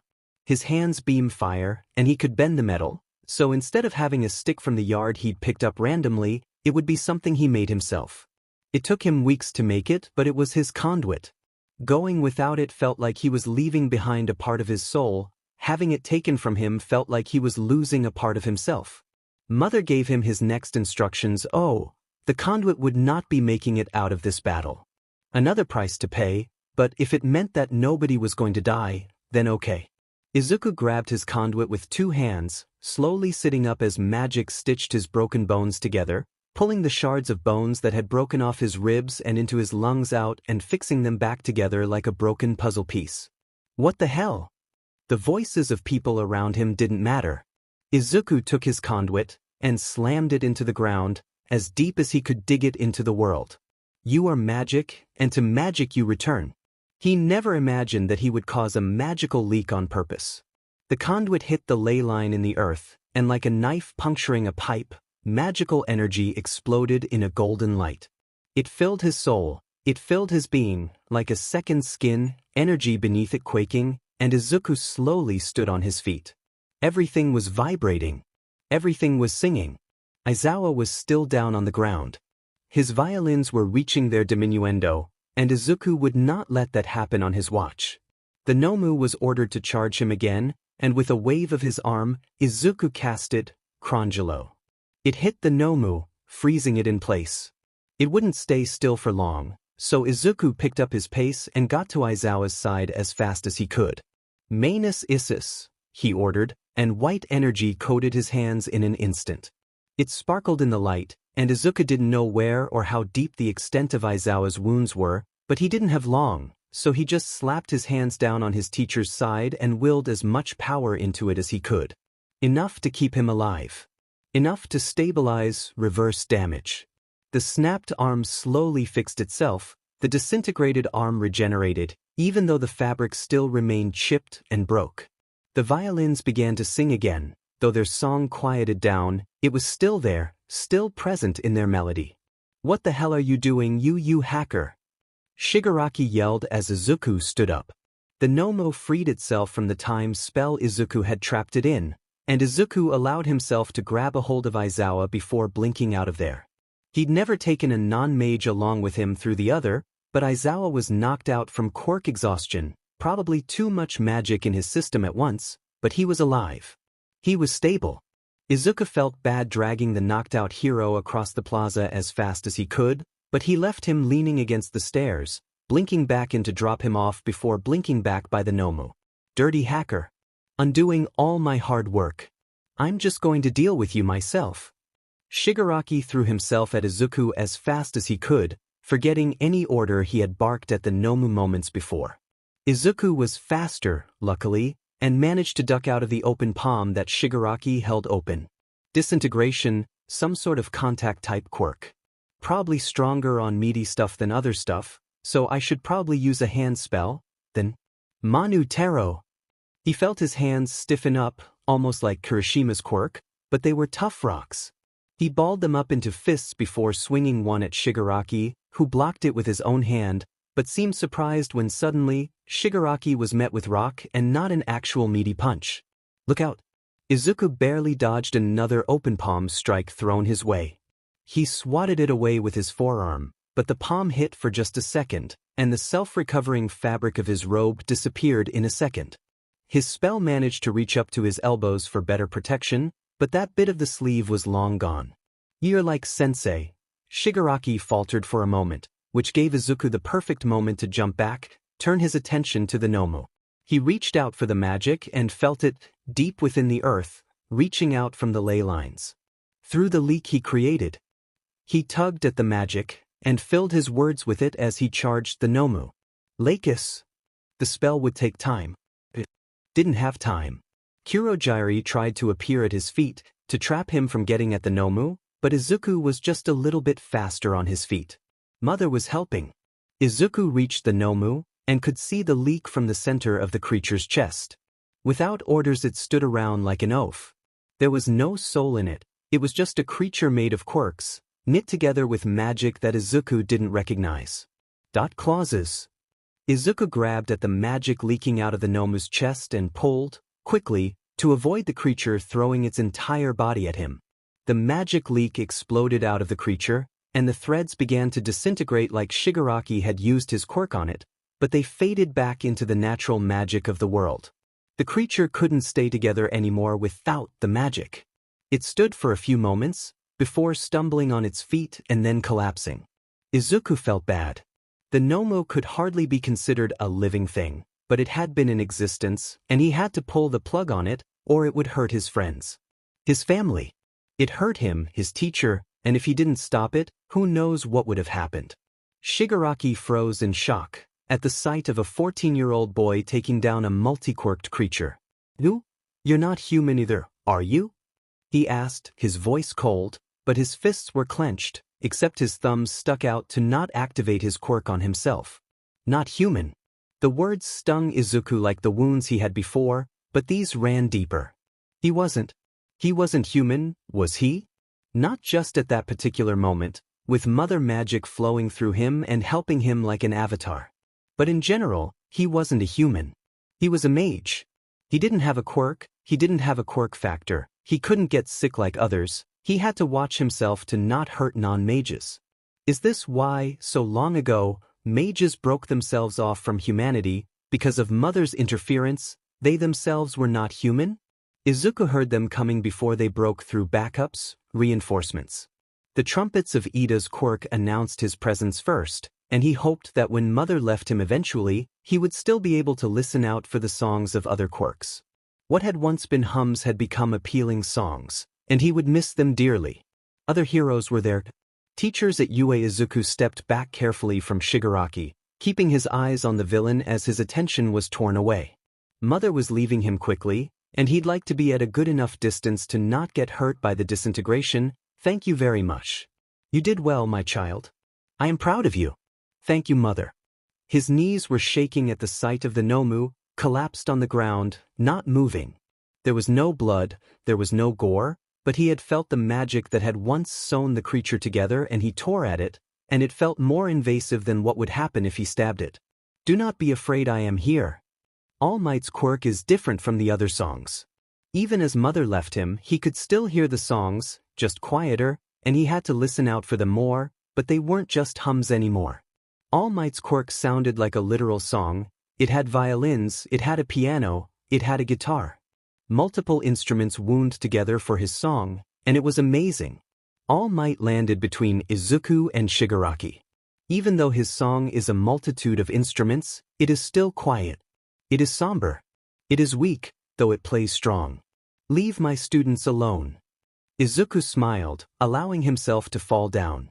He was tired, he was seriously craving a big meal, but the heroes were here to save the day. The Nomu was defeated. His teacher was safe. That's all he wanted. A little magic can take you a long way. The beeping of the heart monitor is what stirred Shota awake first. The room he was in wasn't as bright as he had expected, but he still opened his eyes slowly, taking his surroundings in slowly as well, noticing where the pain was and where it wasn't anymore. One of his arms is wrapped up, but it isn't the twisted form he remembered. His head hurts a little bit, and he can feel stitches in his sides, and bandages wrapped around one of his legs. Not as bad as he had thought he had it back when. Well, his memory was a bit fuzzy with the incident. There was someone called the League of Villains and his students. Are they all okay? Shota took another glance around the room, noticing more things. His mouth was incredibly dry, but other than that, the room was empty, sans the slouched-over body of Hisashi, crooked in the hospital chair, dozing off slightly. Shota felt a smile cork his lips. Idiot. He let his own eyes flutter close too, but not to sleep, to think. To try and remember. There was the, what had he called it? A Nomu? There was the Nomu. And Midoriya. Slumped over on the ground. There wasn't any blood, but from what he could see, prone and dying and in the same condition, Midoriya was one of his students, was dying or dead, and he was helpless to stop it all. The minute he was getting too weak. He couldn't move. He was drifting, it was hard to keep himself still alive. And then there was a bright, yellow light. Izuku glanced at his reflection, again. The mirror had fogged up from his hot shower for once. He wouldn't be yelled at for taking too long of a shower, because after everything he'd been through in the past 2 days, his mom and uncle were giving him a break. Which was nice. For now. A group chat that Uraraka had made with a few other of his friends following what the school and local media are calling the USJ incident, was blowing up on his phone, buzzing on the sink, but Izuku couldn't tear his eyes away from his reflection. And it wasn't for any narcissistic need. He couldn't tear his eyes away from, well, his own eyes.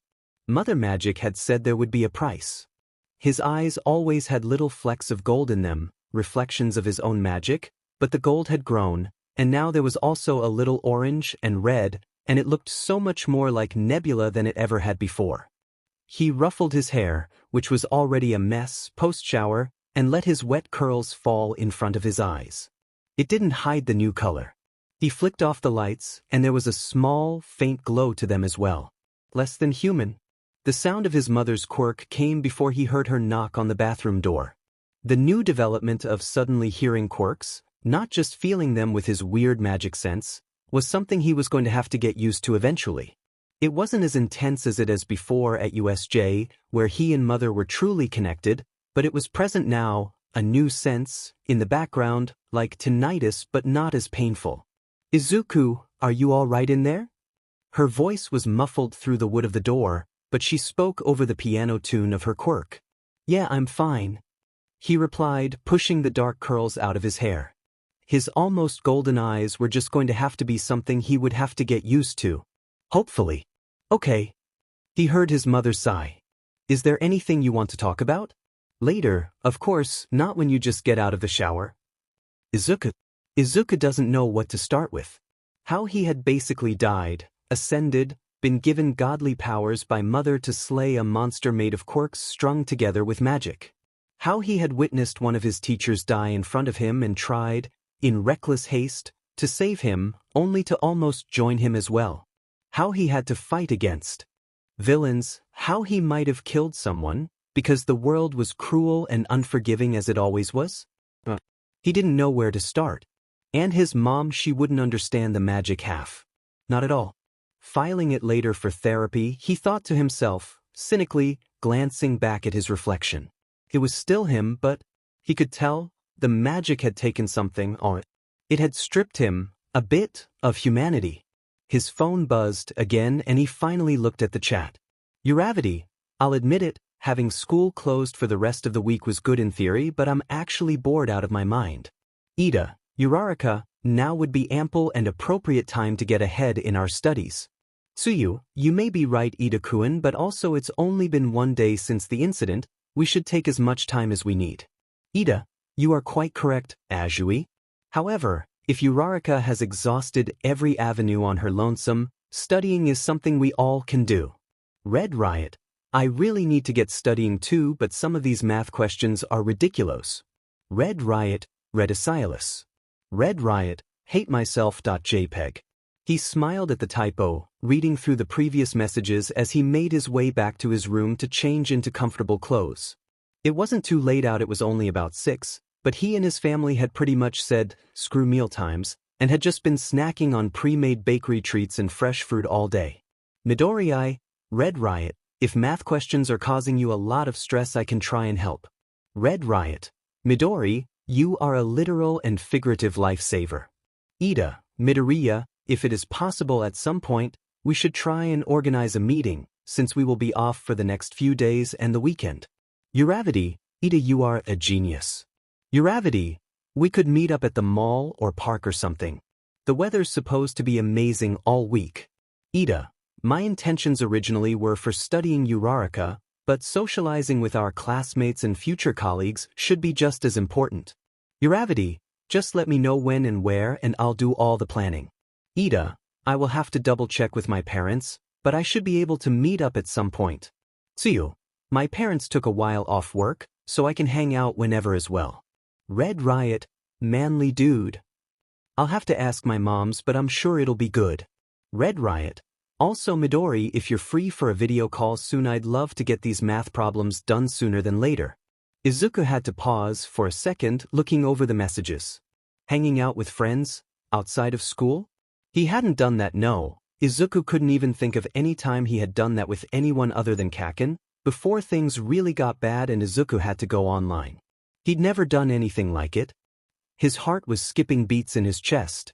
He could feel his magic humming loudly, and he pulled it back in, trying to avoid breaking something else on accident. That was a thing now. Izuku had to keep his magic under more control now. It wasn't a magic fever like it had been after the entrance exam, but it seemed to slip out from under his fingers a bit easier now. Butterfingers. Midori, that sounds great, Uraraka.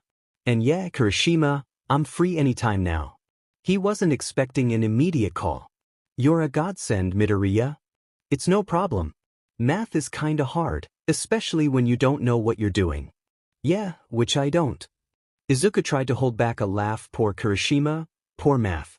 The boy had been hunched down over his desk for the latter half of the day, wanting to get some homework done before they went back next week, and neither of his moms had been able to help. Neither moms were in any STEM-related field, and didn't remember anything about calculus. Also, hey, when did your eyes change color? Didn't they used to be green? Alright. Izuku felt his cheeks flush immediately at the question, and he looked away from his phone. Even though he didn't have to keep eye contact with Kirishima over video, he still felt awkward about, well, everything. Which wasn't new for Izuku, but it felt worse. After the USJ incident. Right, I heard about that. Did you really go all Super Saiyan on those villains? Super Saiyan? Old anime reference, sorry. Kirishima laughed.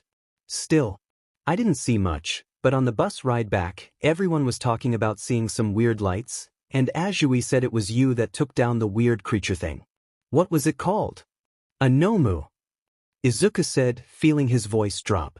His magic crackled under his fingertips, and he shook them out, dispelling the extra energy. Wait, did you actually take it all down on your own? Izuku nodded, then paused. He looked at Kirishima, who was hunched over his desk, hair pulled out of his face with a headband that he probably stole from his mother, miles away. He thought about Uraraka and Ida, and Azuitsu and Kaken Bakugo and everyone else in his class, and Aizawa, and he sighed. Magic wasn't going to be kept a secret anymore, he realized. Magic was a secret, long ago he'd heard enough about that in Ayu-san's lectures. But it was his decision to let people know about magic, in the end. There weren't many mages left to form a secret society, and maybe the government would be super concerned if they didn't know already, but it was Izuku's power. He could tell who he wanted. It's actually a long story. Izuku said, I need a little bit of time to think about it. But I'll explain it to you guys when we hang out, okay? Sure, dude. You don't need to talk about anything you don't feel comfortable with, though. I know. I'll have to tell people eventually. What was that? Nothing. Izuku glanced at the new notification on his phone, another message in the group chat. They were deciding on a date. It was strange to think that Izuku was going to go meet up with friends, but his mom and Ayu-san approved of everyone he had talked about already. They hadn't really met anyone yet, but his mom and his uncle exchanged a glance Izuku could only read as, finally he has some friends, I'm so happy for him, and he knew that they would like everyone. Thank you for meeting with me, even though it's in the middle of quite the predicament. Nizu said, looking down at the mismatched group that filled his small office at UA. On one side was the Midoriya family. Midoriya Inko, the mother, Midoriya Ayumu, the uncle, and Midoriya Izuku, the student. The youngest seemed to be the most nervous, even though all of the family was presumably briefed beforehand. On the other side were Aizawa Shota and Yamada Hisashi. Aizawa still had one arm in a sling, but other than that, Aizawa and Yamada just wore simple civilian clothes. It is important we're having this meeting, for young Midoriya's success here as a student relies on what we talk about in this meeting. Nizu explained, even though both parties knew why they were there. Or at the very least, Ayumu and Aizawa did, partially. Aizawa quirked an eyebrow. It's important for all students to succeed at UA, but is there any particular reason Midoriya is singled out? It came off a little ruder than the teacher/pro hero probably intended, but that was just how Aizawa existed. Yamada still elbowed him on his good side, but the hero did not budge. The youngest Midoriya glanced down at his hands, becoming suddenly interested in his thumbs. You see, Midoriya is a special case when it comes to his quirk. Nizu turned to the Midoriya family. Would any of you feel comfortable with explaining what is said? Here will not leave the room. Ayumu nodded, clearing his throat. I'll explain. He looked at the two teachers. You see, there's something different about Izuku and his, quirk. I don't know if either of you two have noticed, but it doesn't fall under the normal definition of what a quirk is. Because he doesn't have a quirk. What do you mean? Aizawa asked. Yuma quirked a smirk, and Nizu knew the right person had stepped up to explain the whole situation. It'd be pretty entertaining to watch as well, but he kept his paws together and just watched the exchange with a smile on his face. I'm surprised you haven't recognized some of our spells, Eraserhead. Ayuma said with the same smile. But it is pretty simple. Izuku doesn't have a quirk, Izuku has magic. A beat of silence. Excuse me? The world is much bigger than what quirks are. Nizu interrupted. He knew his employees well, and the smirk Ayumu held even after Midoriya Inko elbowed him and hissed at him under her breath to behave. Ayumu could accidentally antagonize him more than anticipated.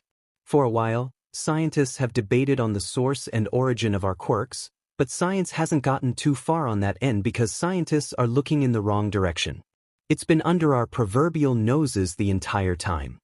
So, you're telling us that quirks come from magic? Yamada asked, twirling a lock of his blonde hair around his finger, deep in thought. Precisely. Nizu nodded. Mages like the Midoriyas here have existed for longer than history can account for, but they've always been a secretive sort, but as quirks began to take over, mages began to disappear. There are very few left of them today, and the Midoriyas may be the only ones in Japan to exist at the moment.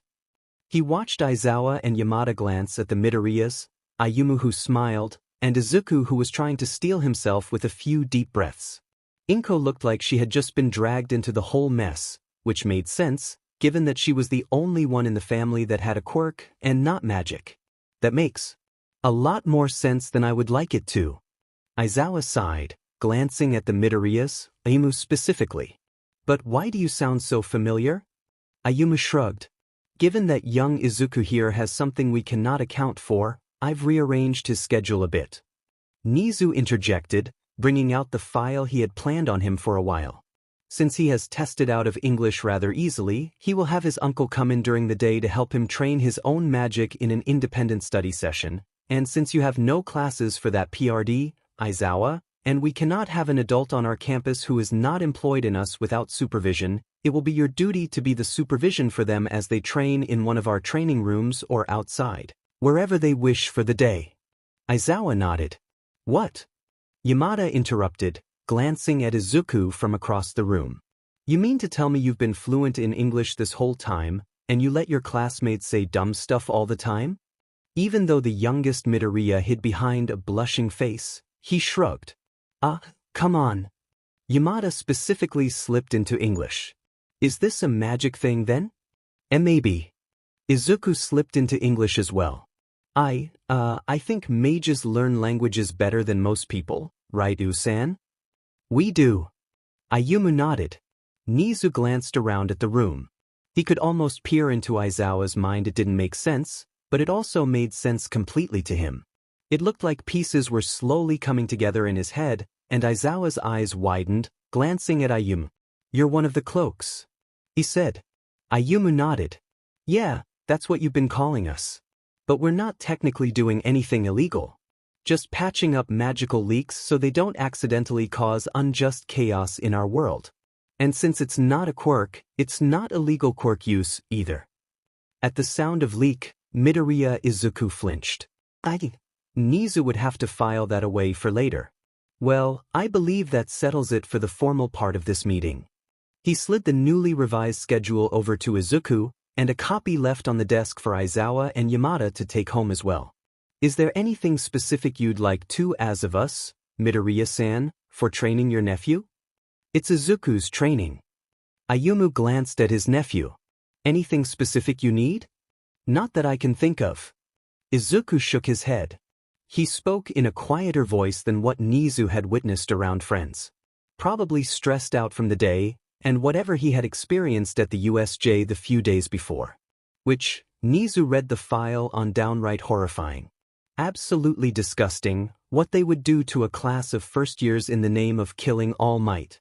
Class 1A got away with no fatalities, but they were just incredibly lucky. Izuku glanced to his mother, who remained pretty quiet through the whole ordeal as well. She was not gifted with magic and didn't understand it like Ayumu and Izuku did. Nizu assumed, but she nodded and pulled something out of her purse to hand to Izuku, who stood up and passed it to Aizawa. I didn't know how much this could help, but I wrote down as much about magic as I could get in this notebook. It's kinda a crash course, I guess. Aizawa nodded, taking the notebook, flipping through the pages. By the low whistle Yamada gave, Nizu could only imagine it looked like Izuku's own entrance exam, which was analytical and verbose for someone his age. Thanks. If we have nothing else to discuss, I don't want to keep either of your families for much longer. Nizu stated, which the teachers knew was keywords for get out of my office. He turned to the Midoriya family first, looking at the students' guardians. If either of you have any questions about Izuku's training and as a student, please feel free to reach out to me. Ayumu, you have my number. But other than that, I hope the rest of your day sees you well. Ayumu nodded. Thank you so much for having us, sir. Inko said, dipping into a bit of a bow. It was no issue. It is my job to make sure all my students succeed, after all. Anyone who has loved has been touched by magic. It is such a simple and such an extraordinary part of the lives we live. Denora Roberts. The small break the school had given all the students after the USJ incident had ended, and it was time to start getting back to life as usual, life as normal. Not that they could ever go back to that normal beforehand. Before 19 students were forced to face down villains before they could barely walk in their hero costumes, facing death head-on way too early. But they could pretend. They could pretend everything was okay. Izuku was very good at pretending. So many things had happened in so very little time, too, that it felt like he could barely keep up, with Aizawa and present Mike and some other teachers now knowing magic exists and Izuku is a mage like his uncle. So many things had happened. Usan and his mom had been the support he needed during the meeting, but some sort of strange guilt was deciding to eat him up and stun him into silence. Maybe it wouldn't be that noticeable, Izuku thought. He was wrong. The moment that Aizawa walked into the classroom the first day they were back for classes, there was a beat of silence before someone Kaminari, Izuku is getting better at names, asks aloud, "Whoa, sensei, what did you do to your hair?" It had been noticeable in the meeting but no one pointed it out. It was a small streak of Aizawa's black hair that had turned gold, the color of Izuku's magic. Nothing. Aizawa deadpanned. But there's, like, a blonde streak in it. Mina spoke out as well. Don't be shy, you look really cool with it. Aizawa glared at the two students who spoke up, and they both sank into their seats. Izuku could feel his ears burning a bit out of some sort of mixture of embarrassment and fear, because it was a gold streak that started to turn the moment Izuku hit his teacher with an onslaught of healing magic from Mother so that he wouldn't die. There could be worse effects. A golden streak in hair is not the worst thing that could happen, but some of his classmates had seen him take down the Nomu that day. Some of them were probably already having questions. What was he going to do? I have some announcements to make this morning. Aizawa's voice interrupted Izuku's internal panic that he was trying to focus and keep internal. As you all know, the annual sports festival was scheduled to be this week. However, given certain circumstances, the school has decided to push the date of it back to 2 weeks from now. There was an eruption in the class. The school was going to still have the sports festival, the biggest tournament of the school year, after a villain attack nearly killed one teacher and hurt students, both physically and mentally. Quiet down and let me explain. Izuku's classmates glanced at each other before sinking back into their seats. It will be heavily different from festivals in the past. It is not going to be a public event, but a private one, where only professional heroes and members of agencies will be attending, along with the families of students. You all will only be getting a certain amount of tickets, and those invited will need to complete a large background test in order to protect the campus. It all made sense. Heightened security measures to protect the students and staff and pro-heroes and families coming to the event. That being said, the event will still be televised like every year. Aizawa added, with a hint of exhaustion in his voice. Not the sort of exhaustion from being tired, although he very well should be after being nearly killed and revived by a sudden flood of magic that healed almost every wound, but still left one of his arms in a sling and a small scar under one of his eyes.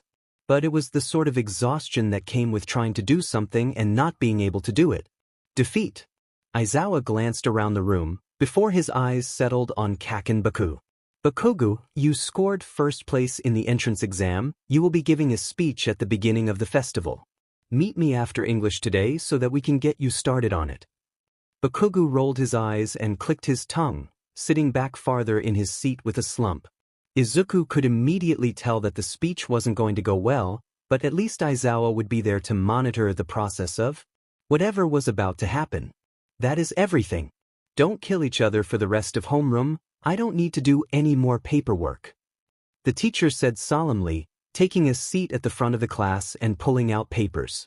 Some sort of writing, perhaps homework from the other day that he needed to grade. Izuku glanced around nervously at his classmates. A little bit of discussion had picked up about the sports festival, What family everyone would be bringing after-school study sessions and training together so they could do their very best at the festival, casual classroom chatter. His eyes landed on Uraraka and Tsuyu, who were sitting near each other, and Ida. Kirishima sat a little further away, and Izuku sighed, his eyes falling back into his lap. The lack of a proper conduit, he had found his oldest wand from when he was younger, which was a poorly wrapped stick with iron, that would hold him off while he worked on his new one, was rather draining emotionally and physically for him. He broke it because Mother told him to, so that he could save everyone and create a leak of magical energy to save everyone. One Eusan had to go fix that night when Izuku was asleep, and that sort of power couldn't be explained very well, could it? He glanced back over at his friends. He didn't know how to talk about it. Usan spoke so casually, and everyone believed them and understood easily. But Izuku wasn't good with words. He SEKD at words. It's a miracle he's made it this far socially. He will just have to deal with accidentally burning down bridges whenever he gets to them. Midoriya, can I talk to you for a second? Izuku glanced up from digging out the bento box from his bag. Tsuyu has her own bento box. It's lunchtime, and of course Izuku wants to go eat the delicious food his uncle has packed immediately. But Tsuyu's words make Izuku's blood feel cold. Sure. Everyone else was leaving or gone. Uraraka glanced back into the classroom, and Tsuyu waved her hand. We'll catch up, unsent words. She nodded and followed Ida and Kirishima to the cafeteria with a cheery bounce in her step. Izuku watched and then turned back to Tsuyu. What's up? What happened at the UJ? With your quirk? Tsuyu was the closest of everyone at the time, notwithstanding Aizawa-sensei, who now knows the truth, of course. All Might doesn't, but they'll probably explain it to him at some point. But of all his classmates, Tsuyu saw the most. And she's smart, she'd put it together. Yeah. Izuku nervously picked at the plastic bento box in his hands. It's a long story. We've got almost 40 minutes for lunch, Karo. I'll tell you. Izuku took a breath. Don't think I'm crazy, all right? Tsuyu nodded. I technically don't have a quirk. Izuku can't help but nervously laugh. It had been a long time since magic first came into his world, but everyone who knew about magic had known about it before him. It's magic. I'm a mage. Magic. Tsuyu echoed. Magic. Mage. Mage. Izuku nodded. Oh. Tsuyu replied. A beat of silence. They could hear laughter in the halls. Somewhere, Izuku could also hear the melody of their quirks, too. Something he was trying to get used to. Tsuyu's was louder. Now that he was closer, he could hear hers louder. It was a strangely unique sound he would later learn to be an accordion, a lilted song that breathed within her. It was nice and calming. Tsuyu rested her finger on her lip, a little quirk of hers. That makes sense, Karo. Another beat of silence. Izuku. He didn't know how to feel, other than what? Telling her had been that easy. To be fair, she was the one who asked. He didn't know how he could ever approach the topic on his own. He hadn't ever. So to have such a simple reaction to what felt like taking the weight of a whale off his chest. Izuku stood silent and dumbfounded for a moment. He heard laughter from the universe. Not now, Mother. Is it like the movies I mentioned the other day? They both started making their way to the cafeteria. Izuku was starving and he was sure Tsuyu was looking forward to her lunch as well. Not quite. But close. Izuku replied. Different but, yeah, kinda like that. Karo. So all that light, and you healing Aizawa-sensei, and taking down that monster thing, was magic. Tsuyu ped her head to the side. Yep. He wasn't keen on explaining how it worked. If anyone other than Eusan was aware of his self-sacrifice to try and stop the Nomu, well, they'd have a lot of constructive criticism that Izuku wasn't ready to deal with. Eusan already gave him an earful, and they definitely tried to give Mother an earful as well to less success. Can you not tell anyone about that, though? Sure. Tsuyu nodded, as they both entered the cafeteria. Uraraka noticed them and started waving them down to the table, where Ida and Kirishima Saturday, It's your secret to share, not mine.